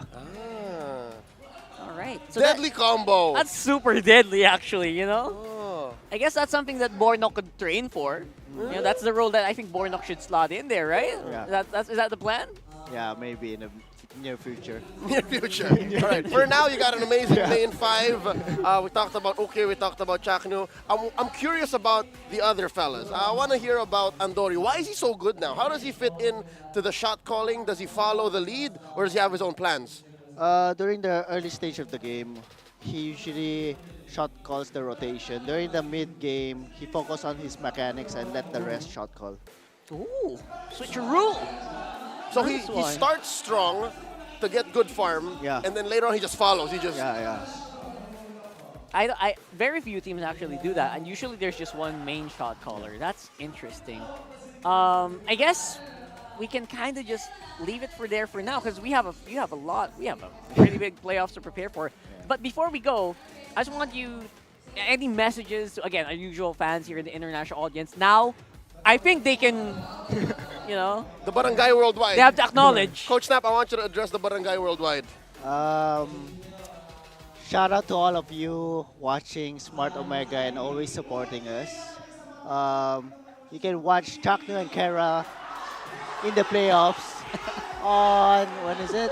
October 16. 16, yeah. 16, 17, 18, 19, Yeah. 20. 5 days 5 of MLBB. days. Oh my God, this is gonna be so much fun. And I guess you were still waiting for tiebreakers. There might be a chance Yeah, that the numbers work out. Maybe. That you play later on. Yeah. That you somehow end up with 2 lives. Yeah. Oh, there's still a chance for them to get there. You know what? I think this is the best that Omega has done in any regular season, in any season so far. In a long time. Amazing. Coach, I got to tell you now that it's fresh, congratulations. You guys have done so well after what happened in Season 13. Yeah. Yeah, it's pretty amazing. And again, we're looking forward to the performances. Again, we always try to get you to reveal some strats, but we're not going to do that now. You know what? We got a couple more moments. I'm a big Joan fan. You know that. Yeah, Big J is my boy. Tell me what he's like in like the super clutch moments. What does he do? You can put him on blast. Like, does Big J panic? Does Big J? No, it doesn't panic actually.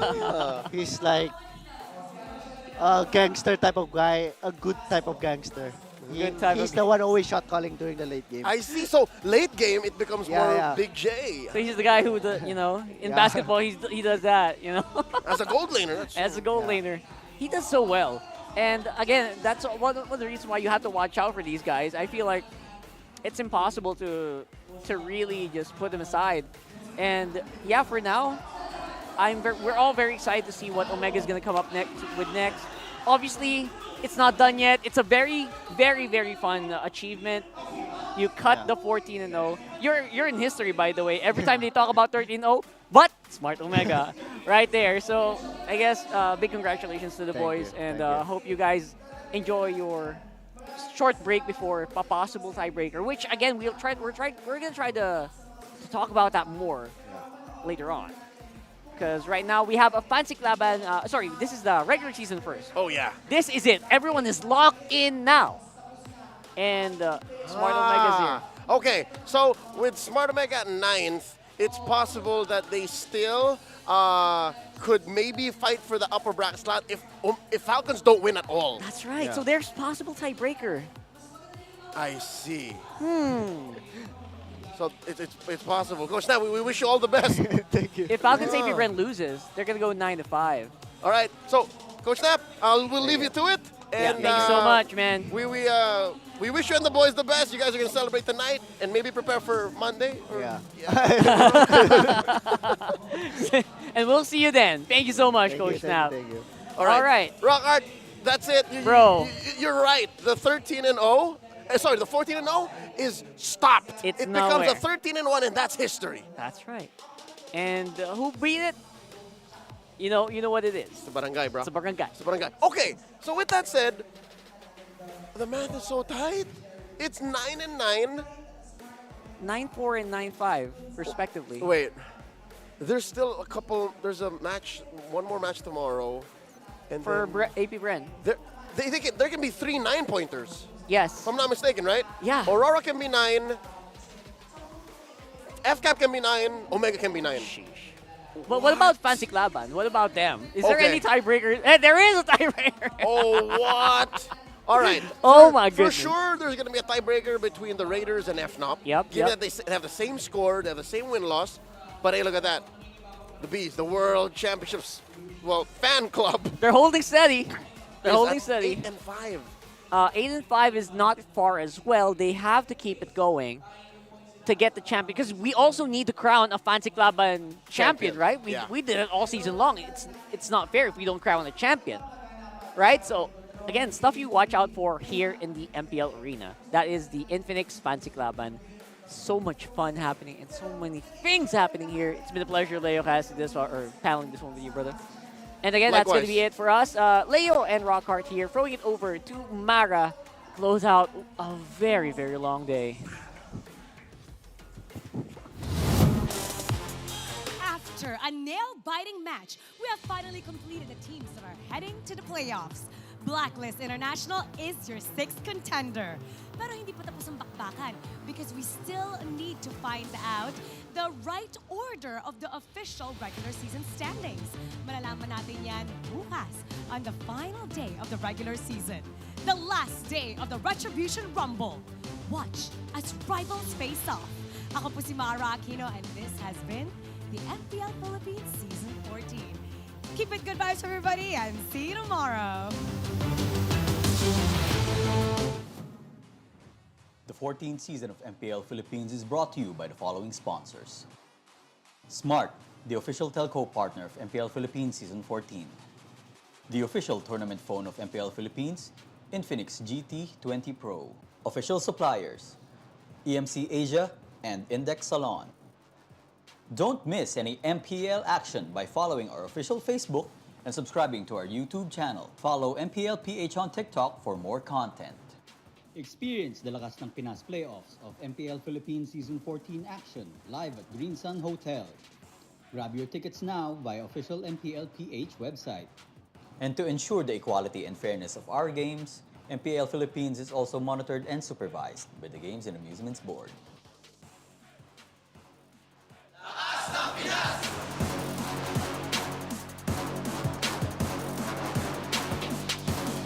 Lakas ng Pinas!